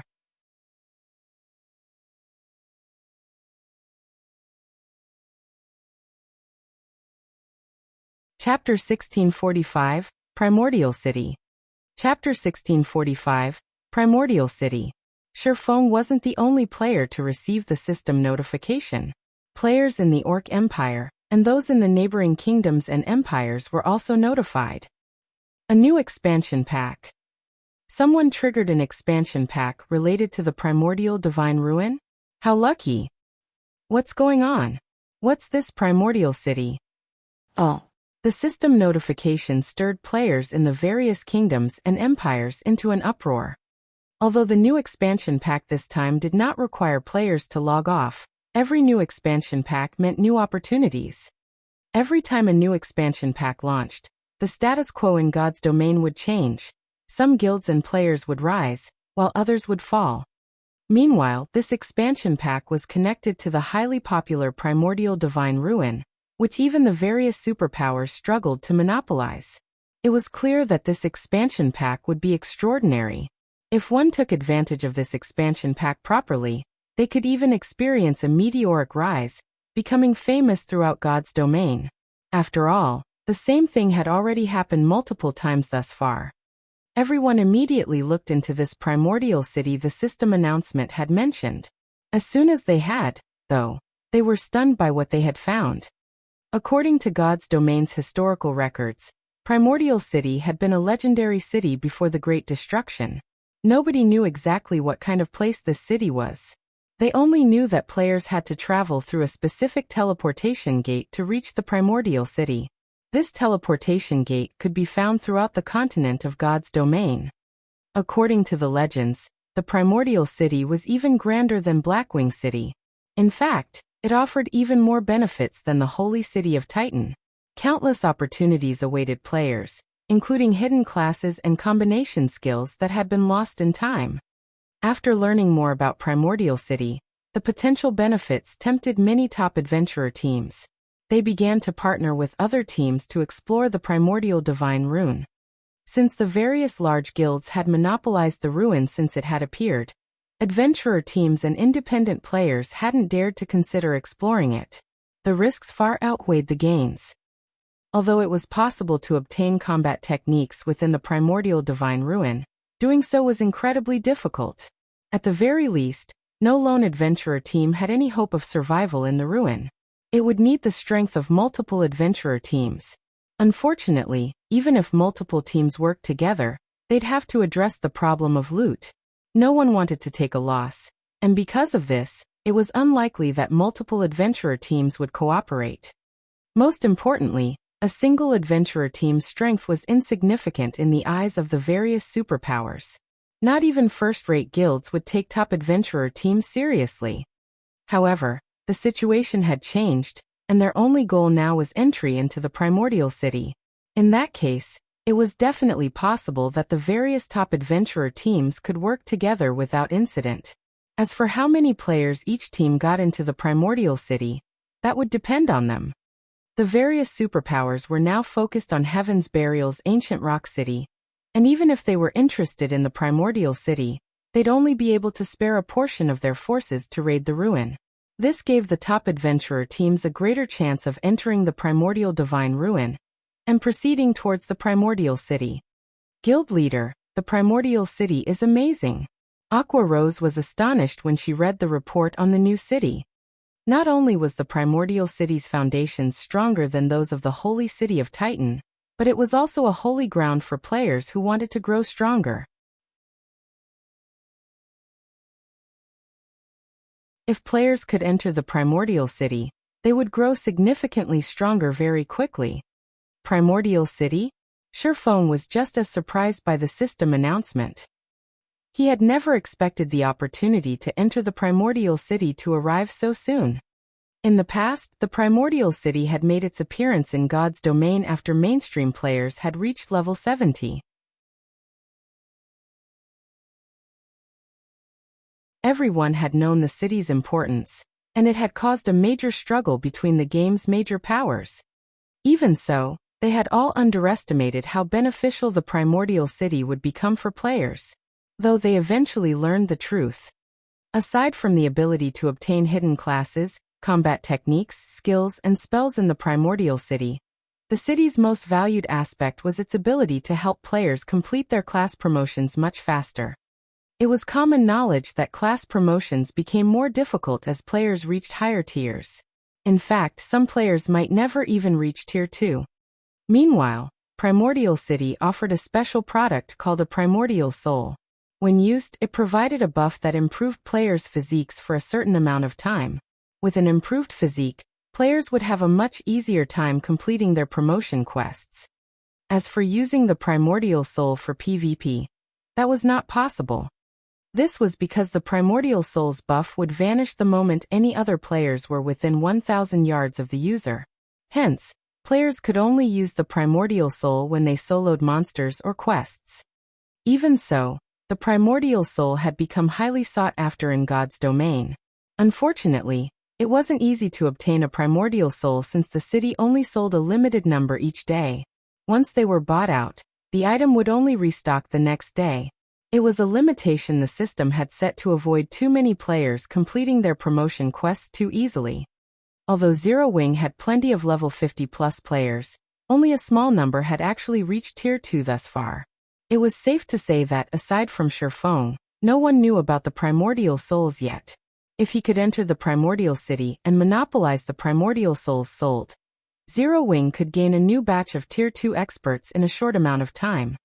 If Zero Wing could form a large enough team of Tier 2 experts, defeating mythic monsters of the same level would be possible even without powerful tools. Tier 2 experts were also the foundation to challenge super large-scale Hell Mode team dungeons. Aqua, notify Fire and Blackie and have them gather the main force and Dark God's Legion immediately. It's about time we make a trip to the Primordial Divine Ruin, Shifeng said after giving the matter some thought. Wonderful. I've been waiting for you to say that, guild leader.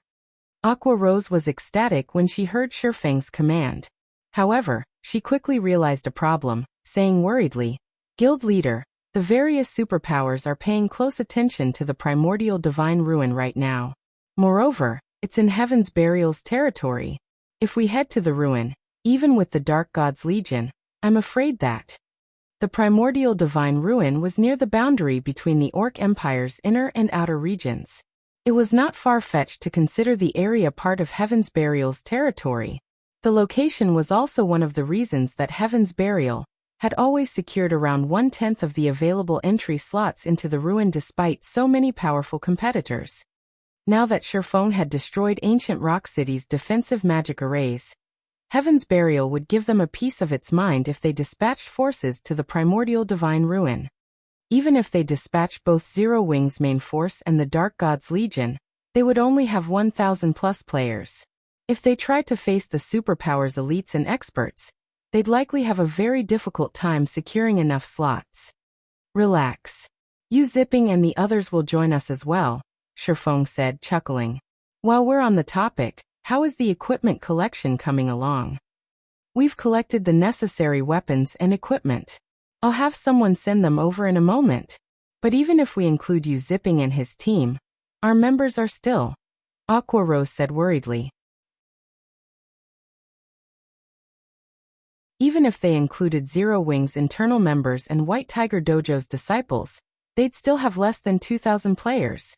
Compared to the tens of thousands of elites and experts the superpowers had dispatched, such a small force wasn't worth mentioning. However, Shifeng remained firm on his decision. In God's domain, quantity wasn't the most important. Rather, quality meant everything.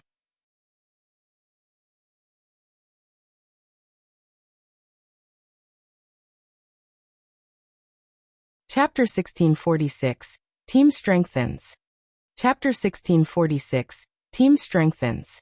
After receiving Aqua Rose's answer, Shifeng disconnected the call and focused on forging magic light sets.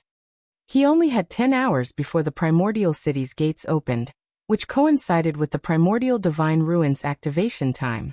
It would not be easy to put together a powerful team in so little time, so he needed to make use of every second. Meanwhile, Aqua Rose contacted Zero Wings members. She also sent someone with the level 50 weapons and equipment to White River City, instructing them to hand the items over to Yu Zipping and the others. With this, Zero Wing instantly gained nearly 700 powerful experts. This development, more or less, brightened Aqua Rose's mood. Normally, large guilds nurtured expert players very slowly, producing 200 or 300 experts per month. Some guilds' development was even slower, losing experts rather than gaining them. More players joined God's domain each day, after all. And as players became more familiar with the game's combat styles, the standards for expert players rose to greater heights. With the addition of Yu Zipping and the others, Zero Wing's expert count increased drastically. If the public knew of this, countless players would be shocked. 700 expert players might not be a match for a 10,000-strong elite army on a battlefield, but when it came to guerrilla warfare, the experts would dominate. Moreover, expert players could adapt to far more easily than elite players. Now that Heaven's Burial had its hands full, it and Blackwater would suffer if Zero Wing suddenly introduced another 700 expert players to their war. It was a pity that Yu Zipping and the others were forced to make their debut in the Primordial Divine Ruin. It would allow Heaven's Burial and Blackwater to see to preemptive measures to cope. Candlelight Trading Firm, Special Forging Room. Controlling the purple thunder flame, Shifeng carefully smelted and combined the necessary materials to forge the magic light set. Once he included the magisteel ingot, he began to shape the molten alloy. He had completed the entire process as smoothly and naturally as flowing water, with every one of his movements nearly, if not exactly, perfect. At the end of the day, however, his forging success rate was only 60% even if he followed the procedures perfectly. After successfully forging another 4 magic light sets, and increasing his total to 30, Shifeng stopped crafting. Instead, he retrieved the Advanced Book of Magic from his bag, and began to forge Advanced Mana Armor Kits. The Advanced Mana Armor Kits didn't provide as much of a boost as the Magic Light set, but if every player equipped 3 of these kits, their basic attributes would increase by at least 10%. This was a substantial increase for level 50 players. The strengthened magic light sets could rival dark gold equipment of the same level in basic attributes, but after including the advanced mana armor kits, the set equipment would be on par with level 50 dark gold set equipment. The various superpowers currently treated level 50 fine gold equipment like precious treasure, not to mention level 50 dark gold equipment or set equipment. Thankfully, I made it in time. Shifeng revealed a satisfied smile as he gazed at the advanced mana armor kits on the table before him. Due to the purple thunder flame, his production speed with these kits had improved significantly.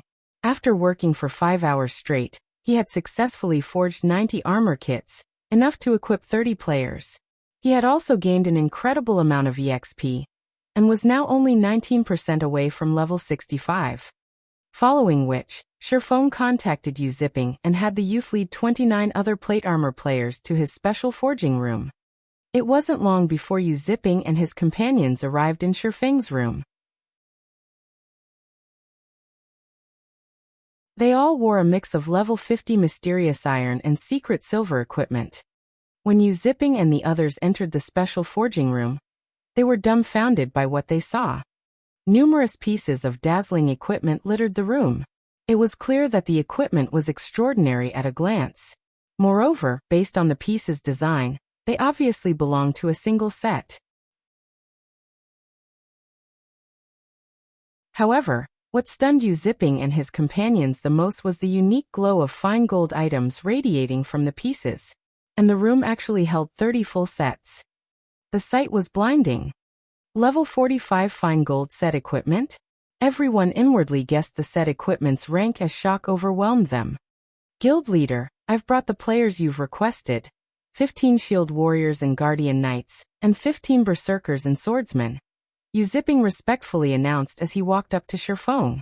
After seeing the sight before him, his admiration for the swordsman had solidified. It was obvious that Shifeng had personally handcrafted fine gold sets in the room. At this stage of the game, countless experts dreamed of equipping level 45 fine gold set equipment. Even the various major powers would have to invest a lot of time, manpower, and resources to acquire one set. Yet Shifeng could actually forge such equipment. If the various superpowers knew about this, they'd likely curse Zero Wing for cheating. With the ability to produce level 45 fine gold set equipment, Zero Wing would almost certainly grow stronger. Alright, I want every one of you to pick a set and equip it, Shifeng said as he gestured the magic light sets in the room. We're supposed to equip them? The 30 players couldn't help their confusion. They currently wore level 50 mysterious iron and secret silver equipment, which was only slightly weaker than level 45 fine gold set equipment in terms of basic attributes. On the other hand, level 50 mysterious iron and secret silver equipment offered higher defense than level 45 fine gold set equipment. It'd be better to let the other experts, who lacked equipment, to use these pieces rather than equip the sets themselves. But since their guild leader had given them an order, they had no choice but to obey. This is. As Yu Zipping and the others picked up the magic light sets and prepared to equip them, they realized something that left them dazed. How is this possible? This is level 50 fine gold set equipment. I'm not dreaming, am I? Everyone's eyes nearly fell from their sockets when they inspected the magic light set's attribute panels. They were already impressed that Shifeng had crafted level 45 fine gold set equipment, but they had never even heard of a player obtaining level 50 fine gold set equipment. And yet, their guild was giving each of them one of these sets. For a moment, their minds even failed to process the situation. Wait, there's a strengthened label on this set. These pieces' basic attributes should be even higher than those of level 50 fine gold set equipment. A player with a keen eye suddenly exclaimed. The player's declaration immediately caught everyone's attention. Crap, it's true. The basic attributes on this set are even higher than the level 50 fine gold equipment I've seen before. Yu Zipping and the other players were at a loss for words as they held the magic light set pieces, shuddering involuntarily. Each piece of a fine gold set equipment was half a rank stronger than fine gold equipment of the same level, but after the enhancement, it was clear that the magic light set pieces were on par with level 50 dark gold equipment. A set of level 50 dark gold equipment. If news of this matter spread, it would definitely cause a sensation throughout God's domain. Before Yu Zipping and his fellow players could digest this information, Shifeng gestured to the advanced mana armor kits atop a stone table in the corner of the room and instructed, once you've equipped the magic light sets, I want each of you to take 3 armor kits and equip them as well. Take a look at the final effects.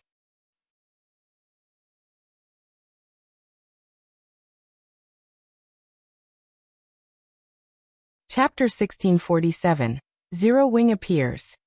Chapter 1647, Zero Wing appears. When Shifeng finished speaking, Yu Zipping and the others turned towards the advanced mana armor kits, their eyes bulging and bloodshot. Although they weren't the guild's frontline members, they knew how valuable the advanced mana armor kits were. After all, only Shifeng was capable of crafting these armor kits. There was an extremely limited number available, and even guild members struggled to purchase them with GCPs. Not only did guild members have to spend an exorbitant amount, but they also needed to be elite members or higher to purchase the advanced mana armor kits. In addition, each player was limited to 3 armor kits. Even now, the various major powers offered extraordinary prices to purchase advanced mana armor kits. Yet these players had the chance to equip these armor kits. This was simply a dream. However, when they thought about how each of them had just received a magic light set, they quickly recovered their senses. Amazing! These basic attributes are incredibly high. That's right. My basic attributes have risen by over 30% with everything equipped. I'm pretty sure that I can even put up a fight against a peak expert now. Once they had equipped the magic light sets and advanced mana armor kits, these players felt transformed. An indescribable sense of power filled their bodies. They couldn't help the rising desire to spar with other experts to get a good feel for their new prowess. With a 30% increase to their basic attributes, their overall combat power should have, at the very least, doubled. It seems the enhanced magic light sets are quite effective. Satisfaction filled Shifeng as he examined everyone's attributes. Yu Zipping and his companions' basic attributes could now rival Superpower's peak experts, who wielded multiple epic items. Overall, they should be even more powerful than the Conqueror Party's members with their battle arrays active. Even a Tier 1 metric ton could tank Grand Lord of the same level by himself in the Magic Light set. Every one of the 15 MTs in the room had over 50,000 HP, and if they worked together, they'd easily form an impenetrable wall. Suddenly, Aqua Rose contacted Shifeng and reported, "Guild leader, everyone has gathered. We can move out at any moment." "All right. It's about time that we head out," Shifeng said after glancing at the time. There was not much time left before the Primordial Divine Ruin reopened. Orc Empire, Primordial Divine Ruin. Due to the new expansion pack, the ancient tower atop a gravel hill had improved. Restaurants and hotels could now be found both within and around the tower. Now, not only could players enjoy unique dishes, but they could also recover their stamina and concentration by resting in the hotels. One could say that the Primordial Divine Ruin had become one of the few footholds players had in the Orc Empire. The only downside was the tower's fraudulent prices.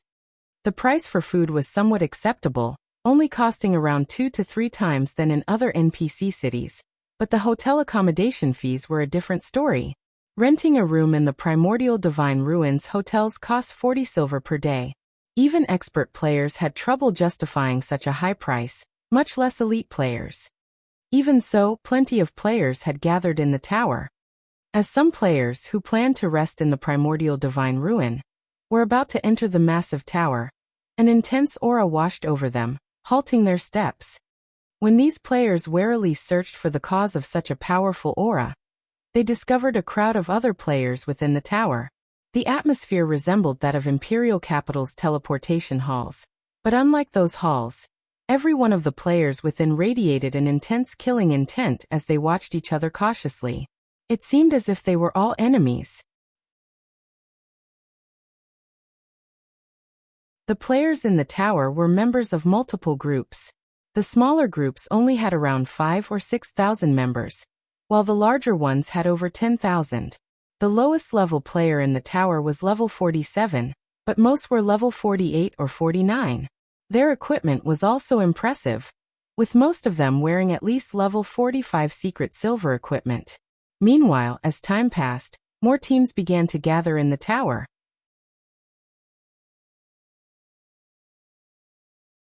As one team after another entered the tower, the scene caused a commotion among the independent teams. "Quick look! That team is wearing Crimson Emperor's guild emblem." "What?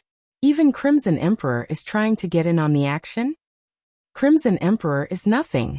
Had you been here a moment ago, you would have seen members from the Sacred Temple arrive. The Sacred Temple's team is even led by Vice Temple Master Quiet Melody for this operation.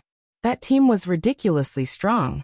All 5,000 members were experts, and they all wore level 45 fine gold or better equipment. Quiet Melody herself even has 3 pieces of epic equipment on her." The independent players in the tower couldn't help but gawk at the various superpowers teams as they rested. The fact that they could survive and make a living in the Orc Empire proved that they were on par with God's Domain's elite players. Needless to say, they were stronger and higher leveled than ordinary players. However, these guild players were leaps and bounds ahead of them in terms of levels and equipment. In addition, a large number of top adventurer teams had banded together to form a massive force. It seemed that these top adventurer teams were adamant about contending with the various superpowers. While one top adventurer team would struggle to gather 1,000 experts, they could form a force of 6,000 to 7,000 expert players if they worked together, and not even the various superpowers should underestimate such a force. What a naive bunch. Do they really think that Crimson Emperor and Sacred Temple are the only superpowers participating in this struggle? Purple Jade, who stood a short distance away from several conversing independent players, expressed her disdain as she overheard the conversations. After the release of the new expansion pack, far more powers had become interested in the Primordial Divine Ruin. Even the dark forces had begun to poke their noses into the matter. And among these dark forces, even Raven, an emerging dark guild that developed rapidly recently, intended to participate. Although Raven had only dispatched 8,000 members to the Primordial Divine Ruin, every one of these members was an expert. Moreover, they radiated intense killing intent. They were clearly murderous experts that had long since grown comfortable with fighting other players. Even Purple Jade felt threatened by Bloodsucker, the leader of Raven's team. Judging by the man's aura, his combat standards should be no weaker than Yuan Tiexin's, who held a commander-level position in the secret pavilion. A lot of powers have definitely gathered here, but when the competition for the entry slots begins, we should avoid provoking Blackwater and Heaven's Burial's members as much as possible. Do you understand? Yuan Tiexin warned Purple Jade seriously. Don't provoke them? Is it because they have the home ground advantage? Purple Jade asked. As many as 3 super guilds had gathered in the tower, including Pantheon, King's Return, and the Sacred Temple. None of these super guilds could be underestimated.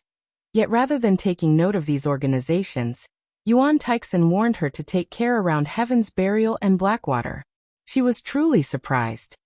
That's not the case. Heaven's Burial and Blackwater are still no match for super guilds in terms of quality and quantity of experts, but don't forget that they still command evil beasts and demons. It is best if we avoid them, Yuan Tiexin said as he glanced at Falling Fire and Lei Jingyang, who commanded Blackwater and Heaven's Burial's teams. Although the destruction of Ancient Rock City's defensive magic arrays has forced Heaven's Burial to station most of its evil beasts and evil demons in the city's defense, it is best if we use caution around them. MHM. Purple Jade nodded. As the various powers in the tower prepared for the upcoming struggle, a team of players arrived outside of the Primordial Divine Ruin. The team was pitifully small compared to the various guild teams, with not even 2,000 players in total. However, when this team entered the tower, silence fell. What? Zero Wing. That shouldn't be possible, right? Zero Wing just destroyed Ancient Rock City. Are they trying to get themselves killed by showing up in Heaven's Burial's territory? Or do they really not consider Heaven's Burial a threat?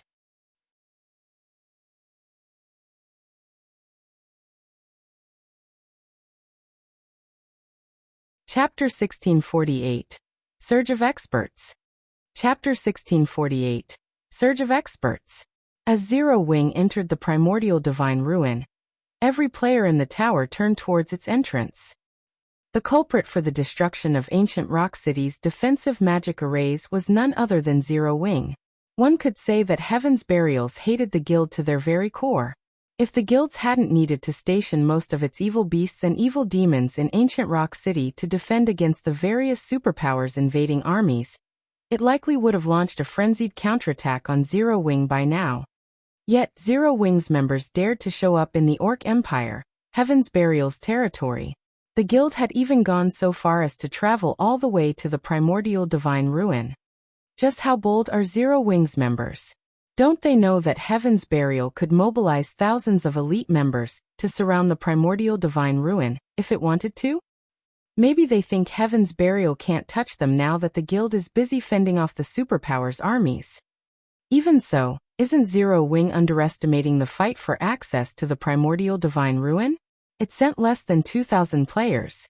Does it really think that it can achieve anything with so few members? I wonder how Heaven's Burial's members will react? With how few players Zero Wing sent, the force Heaven's Burial dispatched should be more than enough to take them out. Everyone spoke in hushed whispers as they watched Zero Wing's members approach the tower. Uncle Yuan, what do you think is going through Black Flame's mind? This is the Primordial Divine Ruin.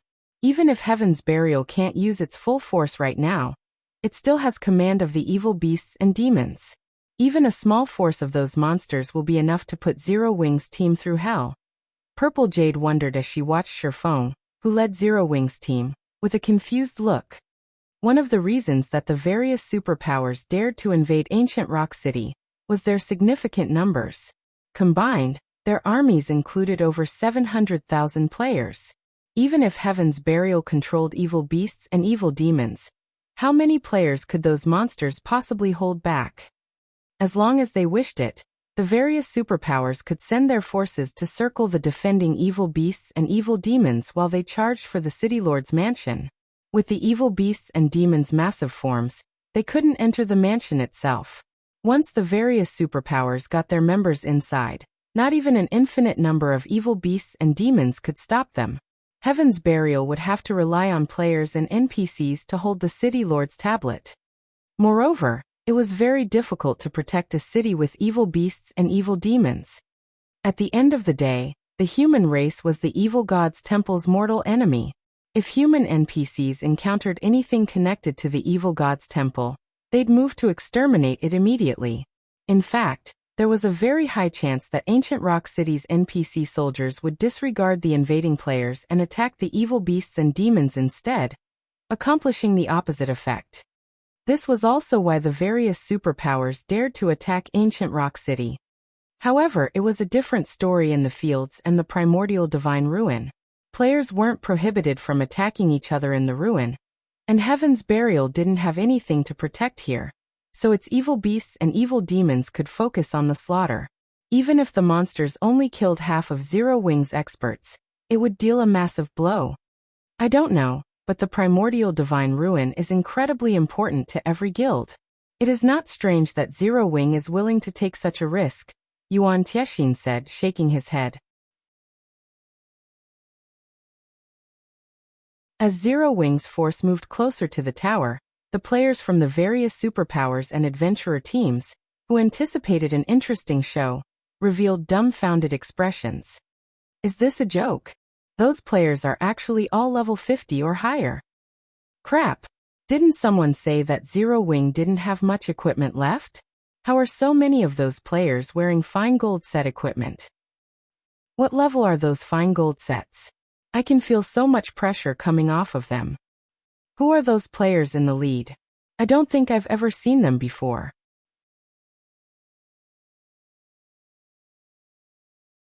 When did Zero Wing gain another batch of experts? For this operation, Shifeng did not have his team members wear black cloaks.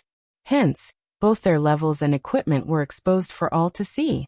At this stage of the game, only an extremely small number of players had managed to reach level 50.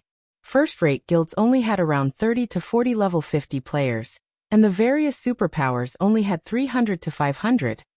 Yet every player in the team of nearly 2,000 that Zero Wing had dispatched to the ruin was level 50 or higher. Some were even level 52. This was simply unbelievable. Moreover, Zero Wing's members wore dazzling equipment. The 30 unfamiliar players at the lead even wore the same fine gold set equipment. The aura they radiated was akin to a ferocious beast that had just been released from its cage. Wearing the magic light sets, which were even stronger than level 50 dark gold equipment, Zipping and the others' basic attributes were even higher than a Lord-ranked monster of the same level. A Lord-ranked monster might not be a tough opponent for the players in the Primordial Divine Ruin, but it was a different story if it were a player with the attributes of such a monster. Such a player could easily solo an elite party. Even the superpowers commander-level individuals felt an immense pressure wafting from Zipping's group. Although their equipment was considered top-notch in God's domain, their basic attributes were nowhere near a level 50 lords. Suddenly, the various superpowers members saw Zero Wing's players in a new light. They were all powerhouses, and they knew what this aura and pressure represented. Although these factors couldn't be used to determine a player's strength, they did hint at a player's general combat standards. Just how much strength has Zero Wing hidden? It already introduced another 100 refinement realm experts, and now it's revealed so many experts with such intense auras. Could some superpower really be supporting Zero Wing in secret? Purple Jade's eyes widened when she saw the magic light sets Zipping and the other players wore. Currently, she had numerous pieces of level 50 fine gold equipment on her, and the weakest piece she had was level 45 dark gold rank. In addition, she carried an epic weapon and a piece of epic equipment. Overall, her lineup was among the best in the game right now. Yet, Yu Zipping and his companion's basic attributes seemed higher than hers. Her basic attributes ranked among the top in the secret pavilion. What kind of power was the secret pavilion? It was an organization which only a small number of super guilds could compare to. Yet Zero Wing had just revealed 30 never-before-seen experts with even higher attributes. The situation was simply ridiculous. It's no wonder why Black Flame dared to lead a team here. It seems that he came prepared. Yuan Tiexin's mouth twitched slightly as he watched Shifeng. Level 50 fine gold set equipment, huh? In his opinion, the only possible reason that Yu Zipping's group had higher basic attributes than his and Purple Jade's was their level 50 fine gold set equipment. There was no other way that these players could surpass them. Level 50 fine gold set equipment? Purple Jade couldn't help her surprise. How is that possible? Even our guild has only collected 2 of such sets so far. How could Zero Wing possibly collect 30 sets? Level 50 equipment was already extremely difficult to gather, let alone level 50 fine gold set equipment. Even after investing tons of manpower and resources, the secret pavilion had only obtained 2 level 50 fine gold sets. What means did Zero Wing, a guild that was many times weaker than the secret pavilion, possibly employ to obtain 30 such sets? Don't forget that Black Flame is a master forger. It is very likely that he crafted the level 50 fine gold sets, Yuan Tiexin said, his expression turning somber. Truthfully, even he struggled to believe it. It wouldn't be surprising if Shifeng were simply a master forger, but a master forger capable of mass-producing level 50 fine gold set equipment held an entirely different meaning. Just thinking about how Zero Wing could deploy expert teams in level 50 fine gold set equipment made Yuan Tiexin shudder. As players discussed the possible power behind Zero Wing, dense killing intent radiated from Heaven's Burial's team, which stood not far from Zero Wing's members. Zero Wing.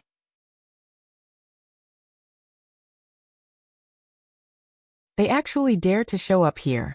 Lei Jingyang frowned, a cold glint flashing in his eyes as he glared at the enemy players. Do they really think we'll just stand by and watch?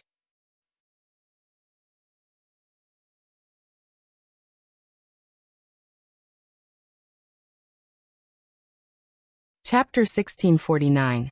Power of the Magic Light Set. Chapter 1649. Power of the Magic Light Set. Inside the tower, as Shifeng's group approached the teleportation zone, which would teleport players into the Primordial Divine Ruin when it activated, the killing intent Heaven's Burial's members radiated grew more intense. In fact, Heaven's Burial's members weren't the only ones to react this way. Players from the various superpowers all warily eyed Shifeng's group as they rested near the teleportation zone. Ah, this is going to be interesting. Zero Wing's members are trying to get themselves killed. Don't they know that the closer they get to the teleportation zone, the more likely it is that someone will target them? That might be the case. I remember that, during the previous struggle, several guilds had waited beside the teleportation zone, ignorant of the risk. As soon as the fight began, the various superpowers took those guilds out. Zero Wing can't possibly think that it will get into the Primordial Divine Ruin with less than 2,000 experts, right? The various major powers reacted with surprise and ridicule as they watched Zero Wing's team get closer to the teleportation zone.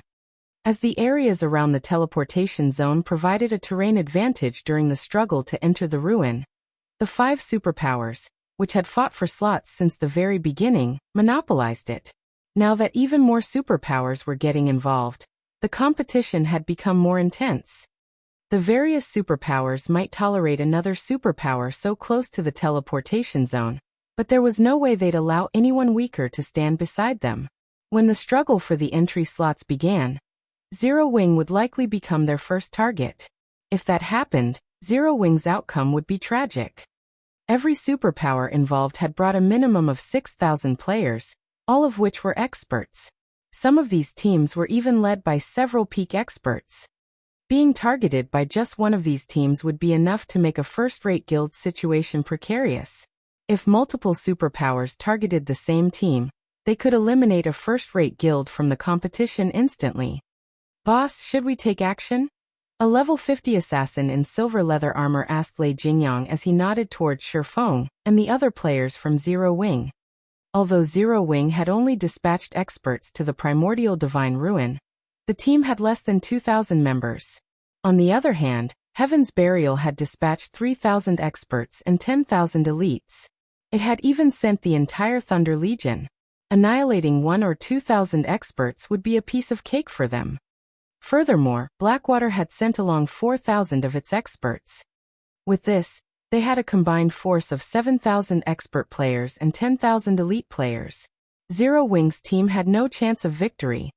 Brother Fire, what is your opinion on the matter?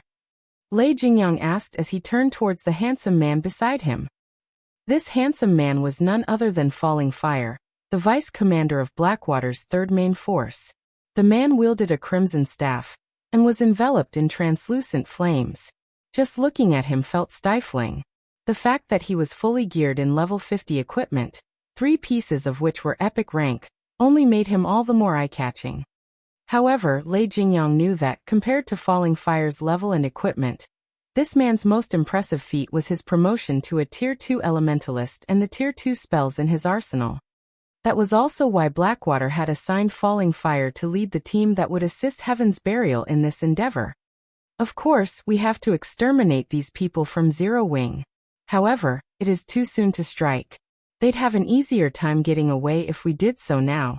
It won't be too late to attack once the struggle begins. Even if Zero Wing's members try to flee, they'll never get away while entrenched in the chaotic battlefield. Falling Fire said as he gestured to the various major powers behind Zero Wing's team. The system didn't stop players from fighting with each other inside the tower. Players could start a fight whenever they wished, and the tower had only one exit.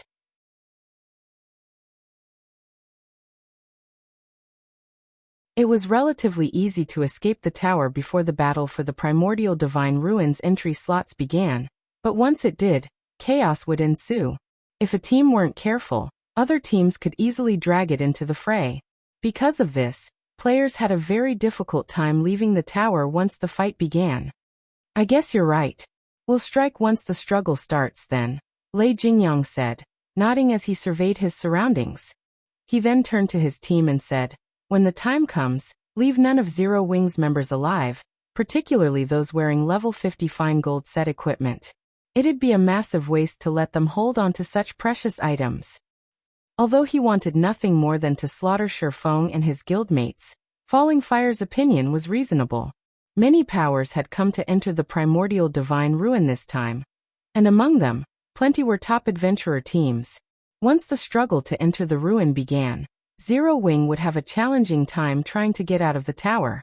They'd be able to kill far more Zero Wing players if they waited. Earlier, Shifeng had destroyed Ancient Rock City's defensive magic arrays, crippling the city. Now the city couldn't generate nearly as much income. Lei Jingyang was no less angry than Singular Burial about the insult. Now that he'd encountered an opportunity to take care of Zero Wing, he couldn't let it get away. When he saw Yu Zipping and the others who wore the magic light sets, he was particularly tempted. If he could get his hands on a few of those sets, he could help Heaven's Burial when the guild began to raid super large-scale team dungeons.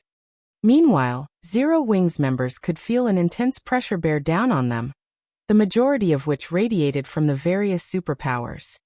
The fight to claim the entry slots this time sure is intense. We're just camping out beside the teleportation zone, yet everyone's eyes are glued on us. Blackie was slightly astonished as he glanced at the nearby superpowers teams. The only other time he had seen so many superpowers in a single location was during the contest for Thunder Island. If he hadn't fought these superpowers in the past, he'd likely tremble with anxiety. Guild leader, Heaven's Burial and Blackwater's members are keeping a very close eye on us. Based on their killing intent, they'll definitely attack us as soon as the battle begins, Aqua Rose said, smiling at the players from Heaven's Burial and Blackwater, who stood a short distance away.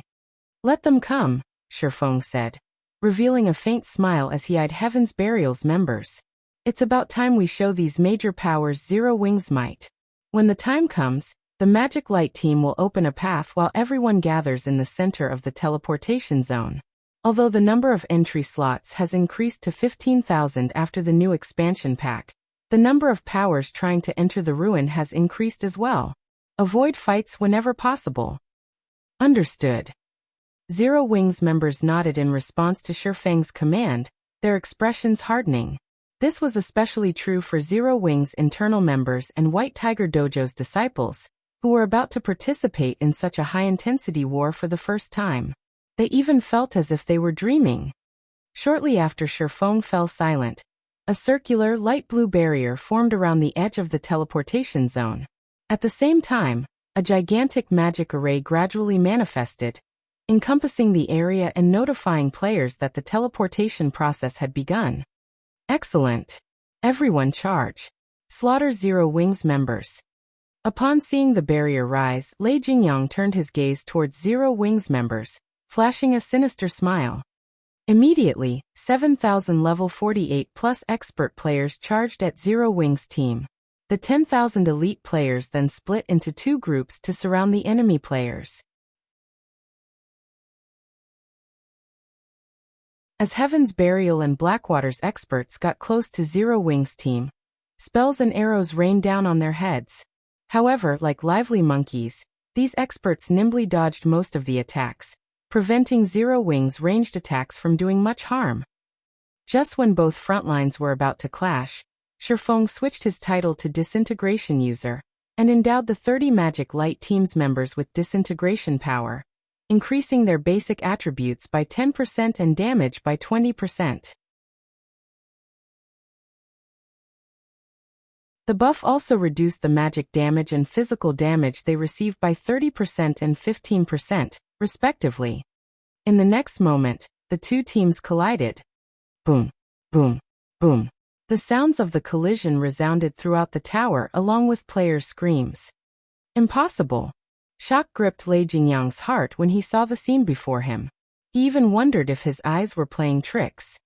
When the melee players slammed into each other, it seemed as if Heaven's Burial's members has crashed into an immovable wall. Meanwhile, Yu Zipping and his companions in the Magic Light sets moved like sharpened blades, unstoppable.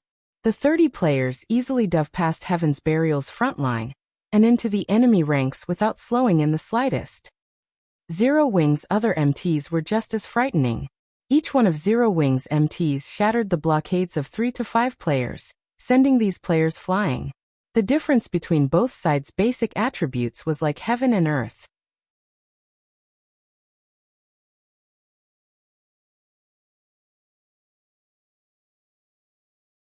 Chapter 1650. Overwhelming Advantage. Chapter 1650. Overwhelming Advantage. The scene inside the tower had transformed into something akin to an ancient battlefield. Hundreds of thousands of players fought as screams and explosions echoed throughout the tower. Many adventurer team members, who participated in this struggle for the Primordial Divine Ruins entry slots for the first time, were dumbfounded by the view before them. They even found it hard to move their feet. Amazing. So, this is the struggle for the Primordial Divine Ruin? This battle is too fierce. Even expert players are no different than ants here. Many adventurer teams and normal guilds, which had planned to participate, watched the battle in a daze from the sidelines. None of them were bold enough to join the fray. They were all afraid of being devoured and annihilated in the blink of an eye.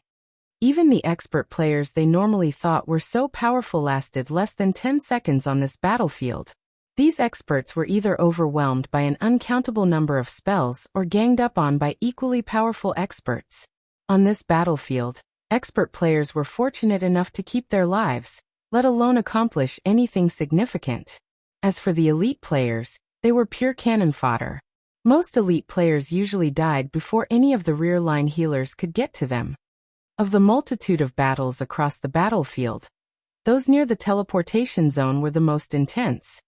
Zero Wings' 30-man Magic Light team moved like a pack of ferocious beasts that had just escaped their cages. Neither the attacks from Heaven's Burial's melee players, nor those from the guild's ranged players could stop the mobile iron wall the 15 Magic Light MTs had formed.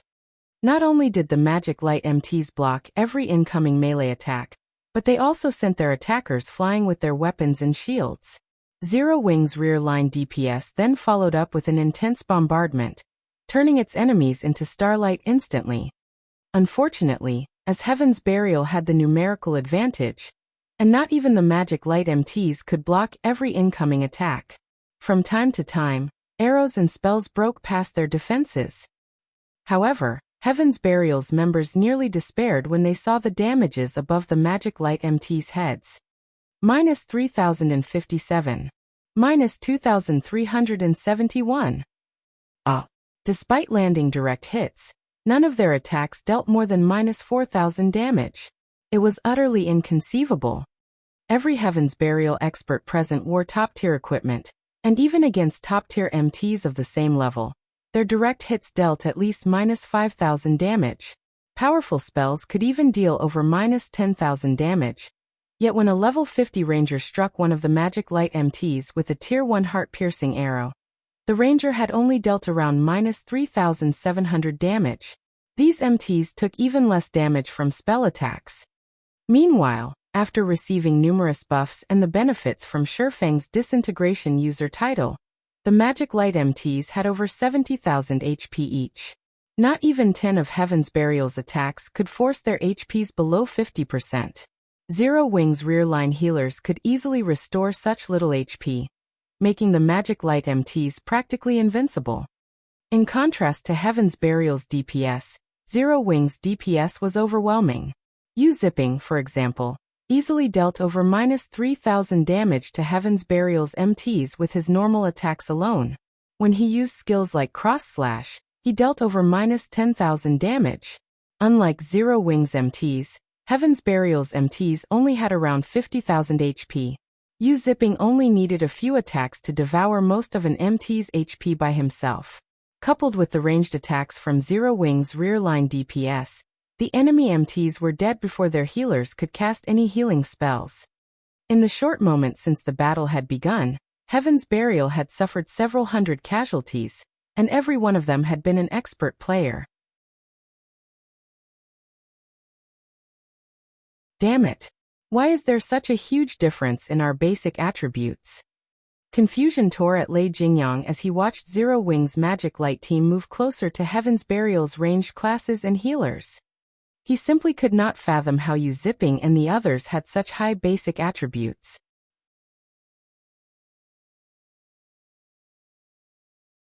Heaven's Burial's expert members were all geared in top-tier equipment, and even if Zipping's team wore level 50 fine gold set equipment, the difference should be this massive. He even wondered if the Magic Light team's members had activated Berserk skills. However, he was certain that none of them had.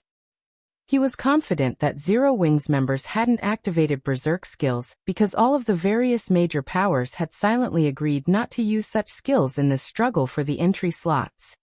There were two reasons for this agreement. The first was that every power participating in this struggle doubtlessly had some members who could use Berserk skills. If everyone used these skills, nothing would change. Berserk skills' long cooldowns was the second reason. On the off chance that they'd encounter trouble in the Primordial Divine Ruin, they'd likely be annihilated if they couldn't use their Berserk skills. However, Lei Jingyang didn't know that, although Zipping and his companions appeared to be wearing level 50 fine gold set equipment, the Magic Light set's basic attributes could rival level 50 dark gold set equipment. This was the reason that the gap between their basic attributes was so vast. This fight was on par with a player in a full set of secret silver equipment trying to contend with a player in dark gold equipment. Such a massive gap was only natural when both sides had similar combat standards. Moreover, the Conqueror Party's performance was also impressive. Although the Conqueror Party's basic attributes weren't as high as the Magic Light team members, their combat standards were higher. When they worked together, they could exhibit even greater combat power. Hence, the destruction the Conqueror Parties caused on the battlefield was in no way inferior to the Magic Light teams. Even Lei Jingyang's prided Thunder Legion was forced back. Meanwhile, the various superpowers upper echelons, who had kept a constant eye on Zero Wing, were astounded. Despite Zero Wing's less than 2,000 players, It actually overwhelmed and suppressed Heaven's Burial and Blackwater's combined army of 7,000 experts and 10,000 elite players. Boss, we can't hold on for much longer. At this rate, they'll chase us out of the teleportation zone. One of the Thunder Legion members on the front lines hurriedly shouted through the team chat. I know. All of you get ready. Lei Jingyang said, grinding his teeth as he took 5 dark gray crystal balls from his bag. He had planned to save these as a trump card to surprise the other superpowers. He had never expected to need them so soon. Following which, he turned to Falling Fire beside him and said, Brother Fire, I'll have to rely on you for cover fire. Relax. Although they have superior basic attributes, they're all Tier 1 players. They're nothing compared to Tier 2 players, Falling Fire said, disdain flashing in his eyes as he watched the distant Zero Wing members. Good. Lei Jingyang then began to chant an incantation to activate the 5 crystal balls.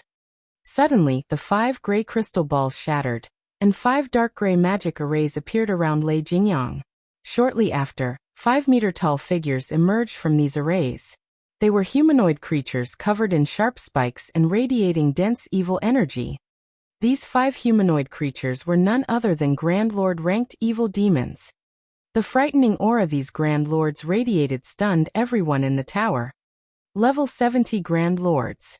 Such monsters were on par with natural disasters to current players. So this is Heaven's Burial's trump card? Yuan Tiexin's expression darkened upon seeing the evil demons. When Heaven's Burial's members saw the Grand Lord-ranked evil demons, however, excitement lit up their faces, and their morale skyrocketed.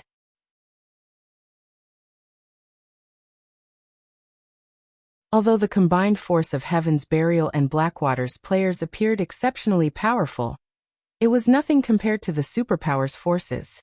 They had only dared to contend with the superpowers because of this trump card. However, Lei Jingyang wasn't a member of the evil god's temple. He couldn't summon evil demons directly and control them. He could only rely on flame blood, asking the cleric to spend the evil god's temple points he had struggled to accumulate on 5 evil demon crystal balls.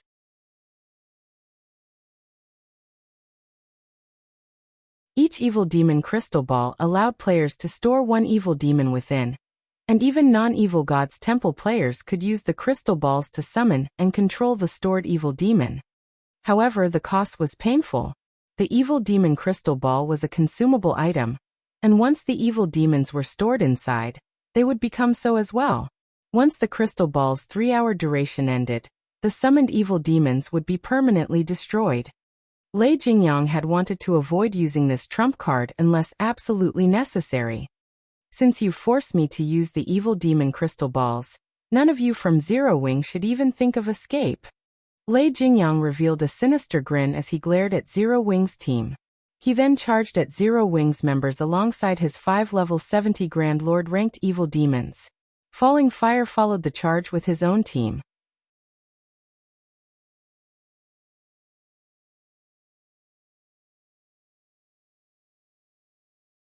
Chapter 1651, Hidden Power.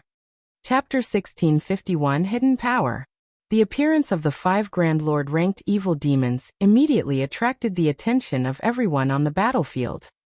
If the evil demons summoned were merely level 70 Great Lords, they still wouldn't pose much of a concern. After all, current players could defeat such existences, albeit after paying a considerable price. However, level 70 Grand Lords were a different story. Without berserk skills, level 50 peak MTs would not survive 2 hits from a level 70 Grand Lord. Moreover, evil demons possessed superior combat standards to monsters of the same rank. Even level 50 MTs with their berserk skills activated wouldn't last very long against such a monster. Meanwhile, 5 of such evil demons had actually appeared on the battlefield. How could anyone ignore and not feel worried over these monsters? Although the various major powers had already predicted that Heaven's Burial would make use of the evil beasts and evil demons it controlled, they hadn't anticipated that the guild could summon as many as 5 Grand Lord-ranked evil demons. Sure enough, they did bring along this trump card. Zero Wing is doomed now. Even a Tier 3 summon creature won't be able to hold back a Grand Lord-ranked evil demon, much less 5 of them. The various major powers were delighted as they watched the 5 evil demons charging towards Zero Wing's team. With this, they would have one less competitor to worry about. At the same time, though, a somber expression also appeared on their faces. After all, once Heaven's Burial finished off the Zero Wing contingent, needless to say, Heaven's Burial would have no trouble securing a large number of entry slots with the help of the 5 Grand Lord ranked evil demons, leaving other powers like them with fewer slots they could compete for. Just as everyone was thinking of how to go about competing for the entry slots, the 5 evil demons had already arrived at the front line of the battle between Zero Wing and Heaven's Burial under Lei Jingyang's lead. You people from Zero Wing should feel proud that you forced me to use my trump card so soon. However, now that I have, you are all going to become evil demon food. Lei Jingyang revealed a sadistic grin as he swept a glance at the Zero Wing members before him. He then stopped controlling the 5 evil demons and simply commanded them to slaughter Zero Wing's members. Roar! Once the evil demons were no longer under direct control, their eyes released a bloody glow as they bellowed angrily. The evil energy they radiated also intensified, so much so that it clouded the perception of nearby players slightly. Even the Zero Wing members standing somewhat far away from the evil demons could not help but shudder at the powerful auras the evil demons released. Grand Lord ranked evil demons? Shifeng frowned slightly as he glanced at the roaring evil demons. Immediately, he commanded through the team chat, "Kola, Turtledove, Wumian, you 3 go keep those evil demons busy. Everyone else, focus on wiping out Heaven's Burial's members." Evil demons? That's not a bad opponent. Kola licked his lips in eagerness as he looked at the evil demons. It's a good opportunity to test my new equipment. Currently equipped with the Trembling Crown and Trembling Shield, Turtledove was also brimming with fighting spirit. Before coming to the Primordial Divine Ruin, Shifeng had distributed the weapons, equipment, and skills he obtained from the Lost Town to Kola and the others. Among them, he had given the Trembling Crown and Trembling Shield to Turtledove, while Wumian received Kola's Dragon Scale Shield, which she had been using. Kola and the others promptly dashed towards the 5 evil demons. Keep on struggling. Lei Jingyang sneered when he saw Zero Wing's members trying to move out of the evil demon's way. At this moment, he could already foresee the annihilation of Zero Wing's Magic Light team. Just when the 5 evil demons arrived before some melee players of Zero Wing, Kola suddenly appeared in front of the 5 monsters and raised his shield. At the same time, he activated Justice Roar. The blinding light Kola's shield gave off instantly made him the center of attention on the battlefield.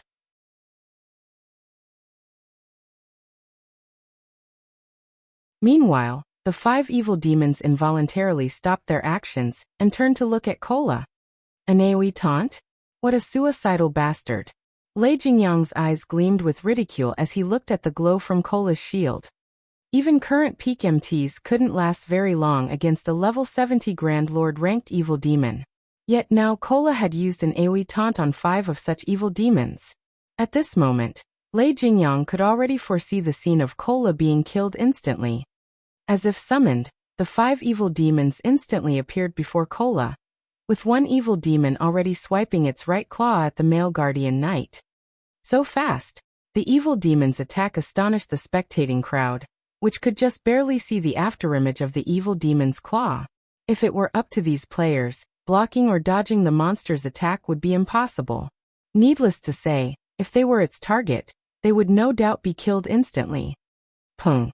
However, the scene that occurred a moment later was utterly different from everyone's expectations.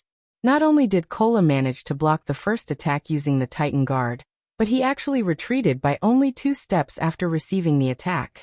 Moreover, he only sustained a little over -10,000 damage from doing so. How is this possible? Could it be a skill? The nearby spectating crowd was stunned by this scene. Just as everyone was wondering what Kola did to take so little damage, another 2 evil demons launched attacks on Kola, their claws blurring. Pung. Pung. Another 2 crisp clangs rang out. Kola was forced to retreat by a total of 4 steps, and 2 damages above -10,000 also appeared above the Guardian Knight's head. However, Even after receiving 3 attacks that dealt over minus 10,000 damage each, he still had over half his HP remaining.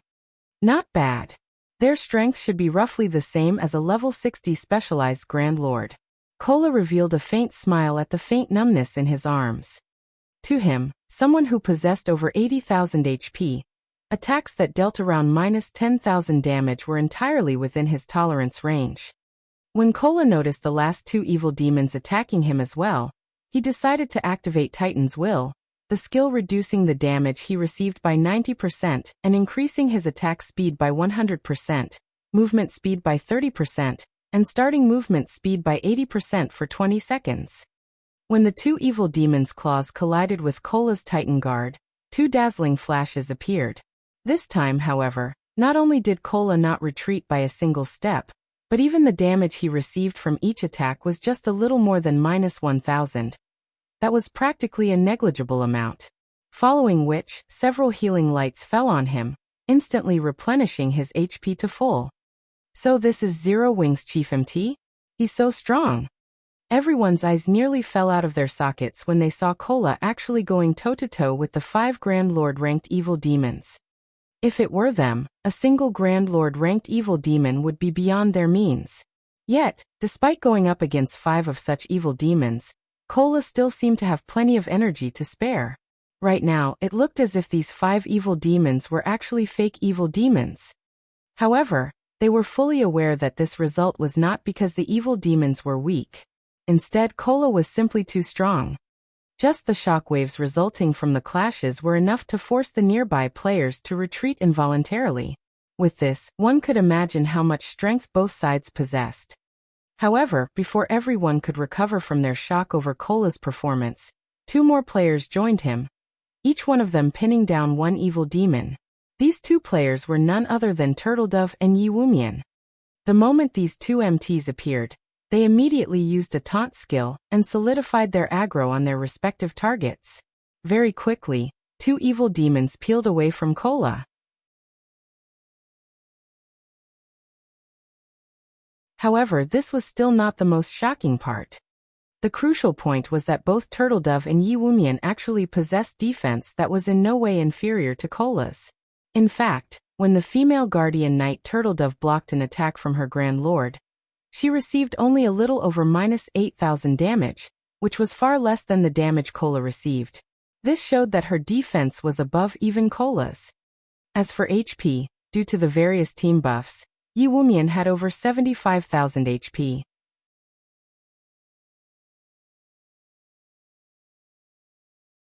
Meanwhile, Turtledove, who was equipped with epic set equipment, possessed over 80,000 HP, just like Cola. Meanwhile, due to Cola, Turtledove, and Yi Wumian's appearance, the evil demons, whom everyone thought would be able to create a huge ruckus, were now thoroughly suppressed. Damn it! How can their defense be so high? Lei Jingyang was momentarily stupefied when he saw this scene. However, a possibility that made his entire body shudder came to mind soon after. Could they have been promoted to Tier 2 as well?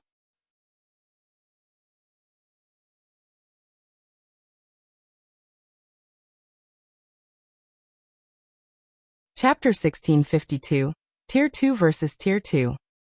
Chapter 1652, Tier 2 vs Tier 2. Inside the teleportation zone, the 5 level 70 Grand Lord ranked evil demons furiously attacked the MT trio from Zero Wing. Their speed extremely fast. Many expert players present inside the tower could not keep up with the monsters' movements, yet Cola and the other MTs blocked every attack of the evil demons using their shields. Moreover, they did so very casually. Meanwhile, any expert player that accidentally came into proximity of their battle would get killed by the battle's shockwaves. They're able to stop even 5 Grand Lord ranked evil demons? Purple Jade wore an incredulous look on her face as she watched Cola, Turtledove, and Yi Wumian going up against the evil demons. Even the peak MTs of the secret pavilion would need to activate their berserk skills to go up against a level 70 Grand Lord. However, Cola and the other 2 MTs could actually hold back the evil demons without using any berserk skills. Moreover, they were even at a numerical disadvantage. Zero Wing is truly extraordinary. It's no wonder Rain is so adamant in working together with the guild. Quiet Melody, who was commanding the Sacred Temple's members in battle, could not help her surprise when she sent a glance at the distant evil demons. Now she more or less understood why Phoenix Rain had decided to partner with Zero Wing early on in the game. Phoenix Rain's insight was indeed many times more acute than Nine Dragons' Emperor's. Meanwhile, Zero Wing's members also had their morale boosted further after seeing the MT Trio's performance. Brimming with fighting spirit, they started putting even more effort into suppressing Heaven's Burial's members. Damn it! How is this possible? Lei Jingyang was filled with envy as he looked at Cola and the other two MTs. Why does Zero Wing possess 3 Tier 2 MTs? Not only did Heaven's Burial receive financial support from major corporations, but it had also managed to recruit plenty of expert players. Despite all this, the entire guild had only 3 people that succeeded in their Tier 2 promotion even until now. The guild had invested everything it had to help these 3 players complete their promotion quests after they reached level 50. Moreover, unlike other classes, MT classes faced much more difficulty with their Tier 2 promotions. Although Heaven's Burial had attempted to help its MTs with their promotions, all of those MTs failed. On the other hand, Zero Wing actually possessed 3 Tier 2 MTs. The value of Tier 2 MTs was much greater than that of Tier 2 players of other classes. After all, the majority of a guild's weapons and equipment came from dungeons. If a guild possessed powerful MTs, it would have a much easier time raiding dungeons. Boss, what should we do? Those 5 Grand Lords are all pinned down right now. We're also still getting pushed back by Zero Wing. At this rate, we'll be chased out of the teleportation zone. The level 50 ranger commanding the battle asked worriedly. Although their side had an overwhelming advantage in numbers, Zero Wing's members were simply too powerful. Thus far, their side had already lost over 1,000 players. In contrast, Zero Wing's death toll amounted to only a little over 100. Most importantly, the 30-man Magic Light team had yet to suffer a single casualty. All ranged DPS, change targets, and focus fire on those 3 MTs of Zero Wing. I refuse to believe that Zero Wing will have another method to stop the evil demons once we get rid of the 3 of them. Lei Jingyang commanded through the team chat. After saying so, Lei Jingyang personally led a team of 20 experts, followed by Falling Fire's team, and charged at Cola, Turtle Dove, and Yi Wumian. Although it was indeed surprising that Zero Wing possessed 3 Tier 2 MTs, both Falling Fire and he were Tier 2 players as well. If they went up against the MT trio, they would not necessarily be the one to lose. Not to mention, Cola and the other 2 still had to tank 5 evil demons. Very quickly, Lei Jingyang and the others arrived within 40 yards of the Mount Trio. Die. Like throwing a javelin, Lei Jingyang hurled the greatsword he carried at Cola, arcs of silver electricity appearing around the weapon as it left his hand.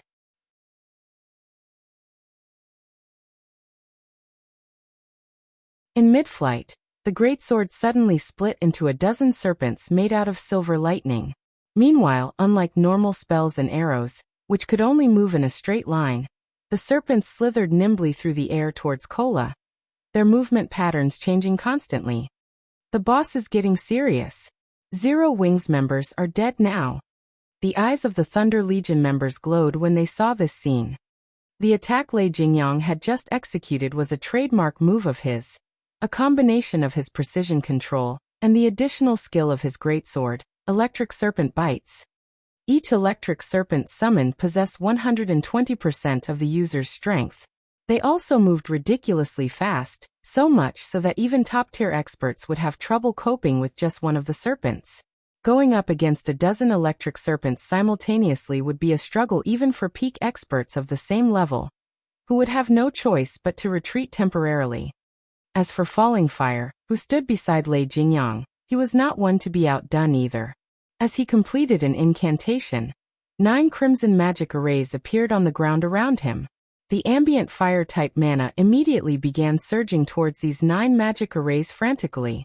Shortly after, Falling Fire tapped the butt of his staff on the ground. Tier 2 Curse Spark Impact. In the next moment, The 9 magic arrays started launching small meteorites one after another into the air. After reaching a certain altitude, the meteorites then changed trajectories and flew straight towards Cola. The power packed within each meteorite was visibly stronger than that of Lei Jingyang's electric serpents. Their speed was on par with the electric serpents as well. They're working together to attack me? Despite seeing the electric serpents and small meteorites rapidly approaching him, Cola showed no sign of panic whatsoever.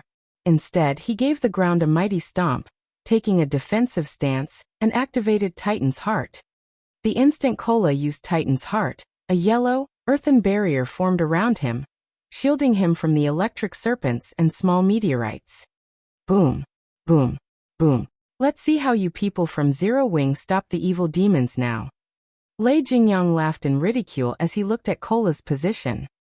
Although Cola had activated a life-saving skill, Lei Jingyang's electric serpent bites possessed extraordinary attack power. It was not something that could be received head-on. Not to mention, the Tier 2 curse that Falling Fire used possessed even greater power. Falling Fire likewise laughed as he looked at the dust surrounding Cola's position. He then turned to look at Turtle Dove and Yi Wumian. However, as the dust settled, a figure emerged standing where the electric serpents and meteorites landed. Meanwhile, this figure was none other than Cola. At this moment, Cola's surroundings had already been charred black. However, Cola himself remained completely unharmed. In fact, not only had his HP not decreased by the slightest, but it had even increased quite significantly. He's not dead. Lei Jingyang and Falling Fire were stunned.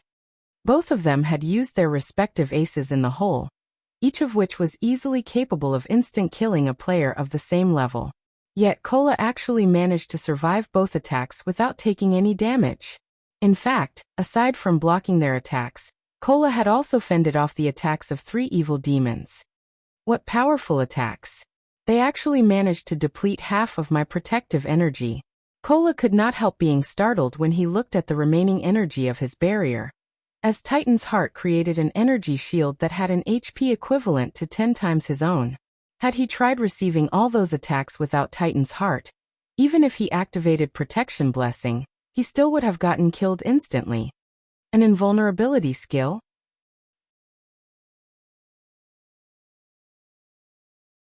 Both Lei Jingyang and Falling Fire shared the same thought as they looked at Cola. In God's domain, although invulnerability skills were extremely rare, some still existed. Meanwhile, every one of them was extremely troublesome to deal with. However, after Lei Jingyang and Falling Fire exchanged glances, they sprang into action again, targeting Turtle Dove this time.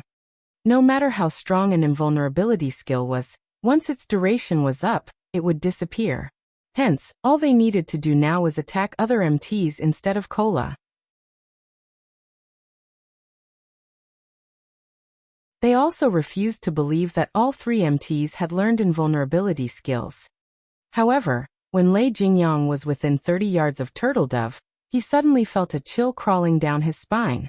Immediately, he tightened his grip around his Whitebone greatsword and activated Whirlwind Slash. Dang! In the next moment, Lei Jingyang felt as if he had just struck an impenetrable wall as his greatsword stopped abruptly, sparks flying from the edge of his greatsword. Then, a lithe figure gradually appeared before him. Zero Wing's Fire Dance? Lei Jingyang sneered as he looked at the lithe figure facing him. Are you here to get yourself killed? He sent a slash at the female assassin before him straightaway. An assassin was most powerful when conducting an ambush. As long as the ambush failed and their body became exposed, their combat power would decrease drastically. In a frontal clash, an assassin was significantly inferior to a berserker. Dang, dang, dang. However, after exchanging several attacks with Fire Dance, Lei Jingyang started panicking. As a Tier 2 berserker, his strength should be overwhelmingly superior to most players at this stage of the game. Moreover, he was currently geared in 3 pieces of epic equipment. Despite that, not only did every one of the dozen or so attacks he had sent at Fire Dance get blocked, but his arms even started falling numb from the resulting impact. Could she be a Tier 2 player as well? Lei Jingyang could not help entertaining such a thought. However, even if Fire Dance was a Tier 2 assassin, It should be impossible for her to be superior to him, a Tier 2 berserker, in terms of strength. Lei Jingyang very quickly shook the thought out of his head and calmed himself. In terms of combat standards, he was no doubt superior to Fire Dance. Since he couldn't win using a forceful approach, he simply needed to target her weak points. He immediately activated the Tier 2 skill Battering Slash. Battering Slash allowed him to ignore his target's defense and block effects. Although the damage his attacks dealt would decrease significantly, it would be more than enough to kill an assassin, a class that had both low HP and defense. However, when his greatsword passed through Fire Dance's body, Lei Jingyang's complexion immediately darkened. The reason for this was the sensation he felt coming from his greatsword. It did not feel as if he had just cut through a physical entity at all. He tried using Blade Storm right away, but before he realized it, Fire Dance had already appeared behind him, the 1,000 transformations in her hand stabbing towards his back. Tier 2 skill Shadow Raid. Fire Dance instantly transformed into numerous streaks of shadows that pierced through Lei Jingyang's body. Damages ranging between 10,000 and 20,000 appeared rapidly above the berserker's head one after another, depleting his HP to 0.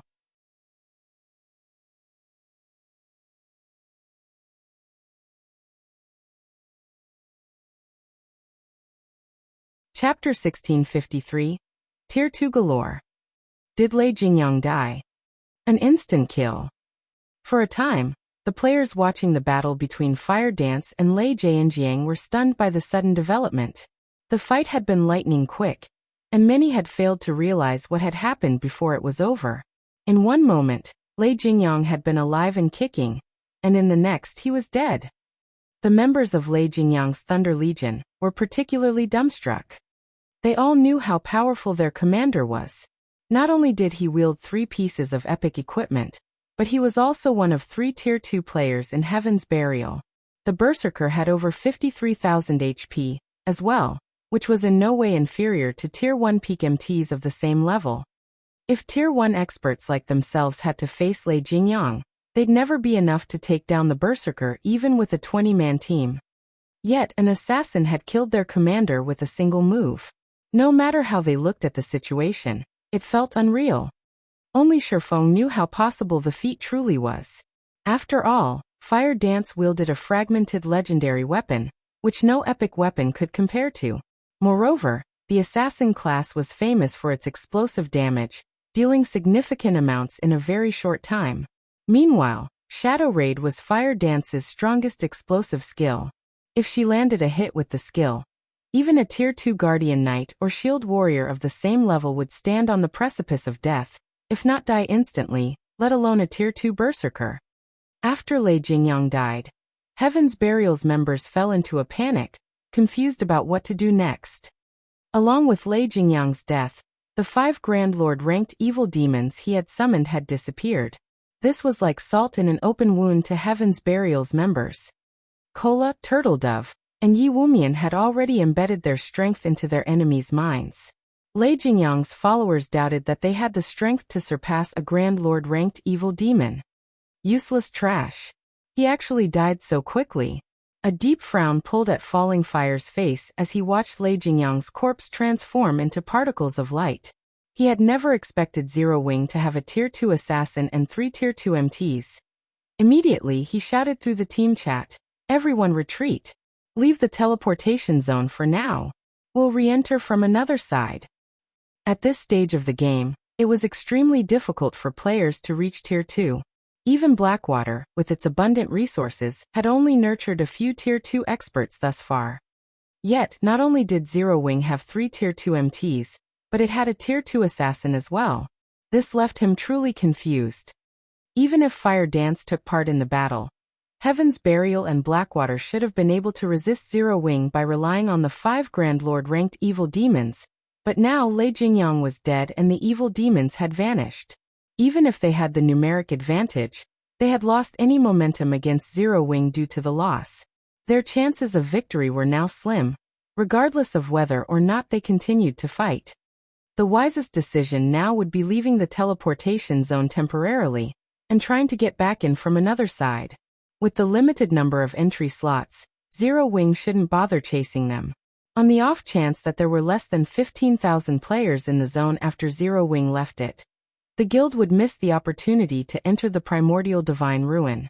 The risk of giving chase simply outweighed the gains. However, as Falling Fire ushered his team out of the teleportation zone, a snowy white dagger appeared behind him, transforming into a streak of silver light as it thrust into the elementalist's back. Another assassin? Falling Fire panicked. But it was already too late to dodge or block the attack physically. Instinctively, Falling Fire activated Blink, vanishing from the dagger's attack trajectory in the most critical moment and reappearing 15 yards away. He then turned towards the player that had ambushed him with a grim expression. Unlike the lithe assassin that had ambushed Lei Jingyang, the assassin that had attacked Falling Fire was a physically fit youth. This youth was none other than Flying Shadow. What fast reactions! Flying Shadow was astonished when Falling Fire successfully evaded the ambush.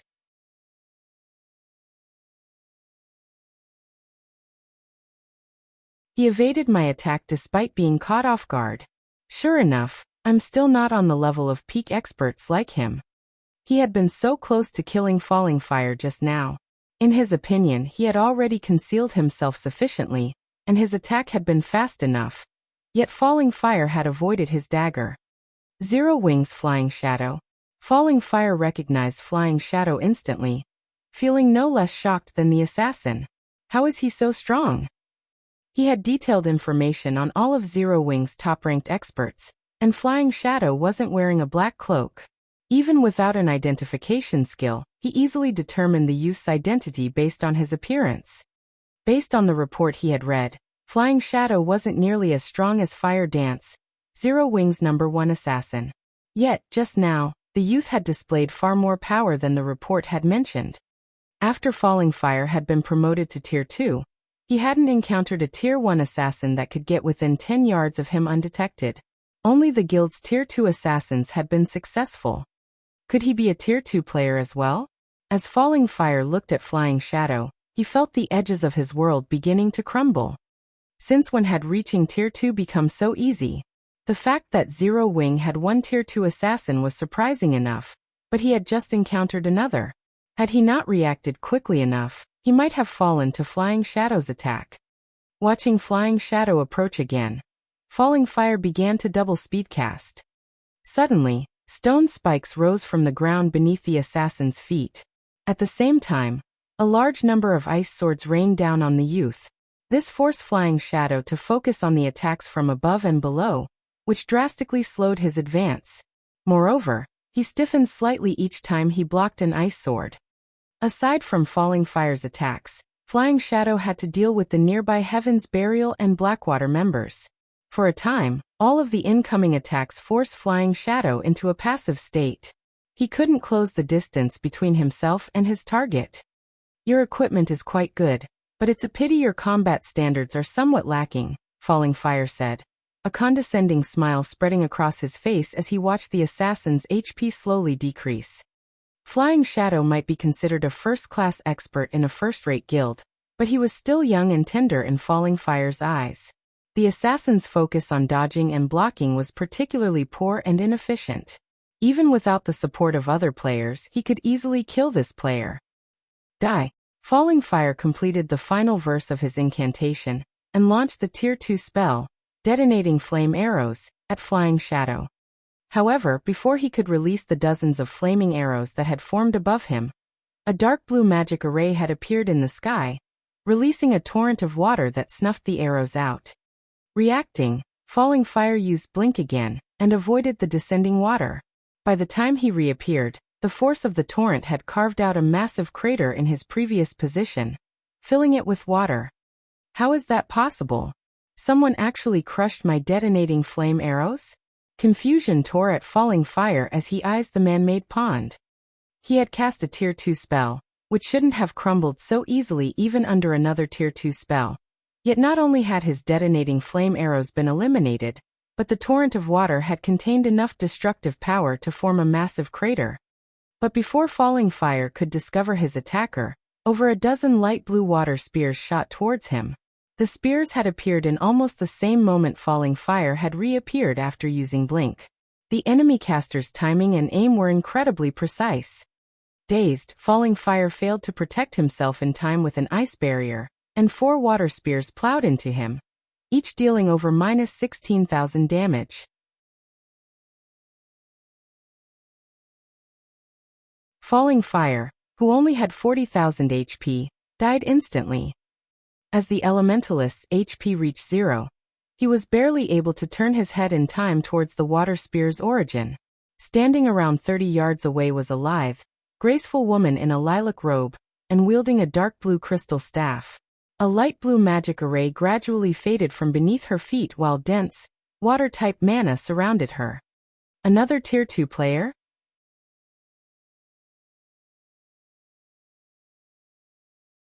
Although Falling Fire still wanted to speak, his vision had already darkened, and his body collapsed.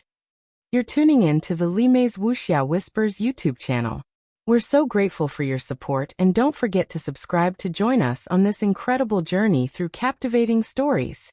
Your generosity through donations truly makes a world of difference, as it's the primary source of revenue that allows me to expand and enhance this channel for you. Thank you from the bottom of my heart for being a part of this adventure.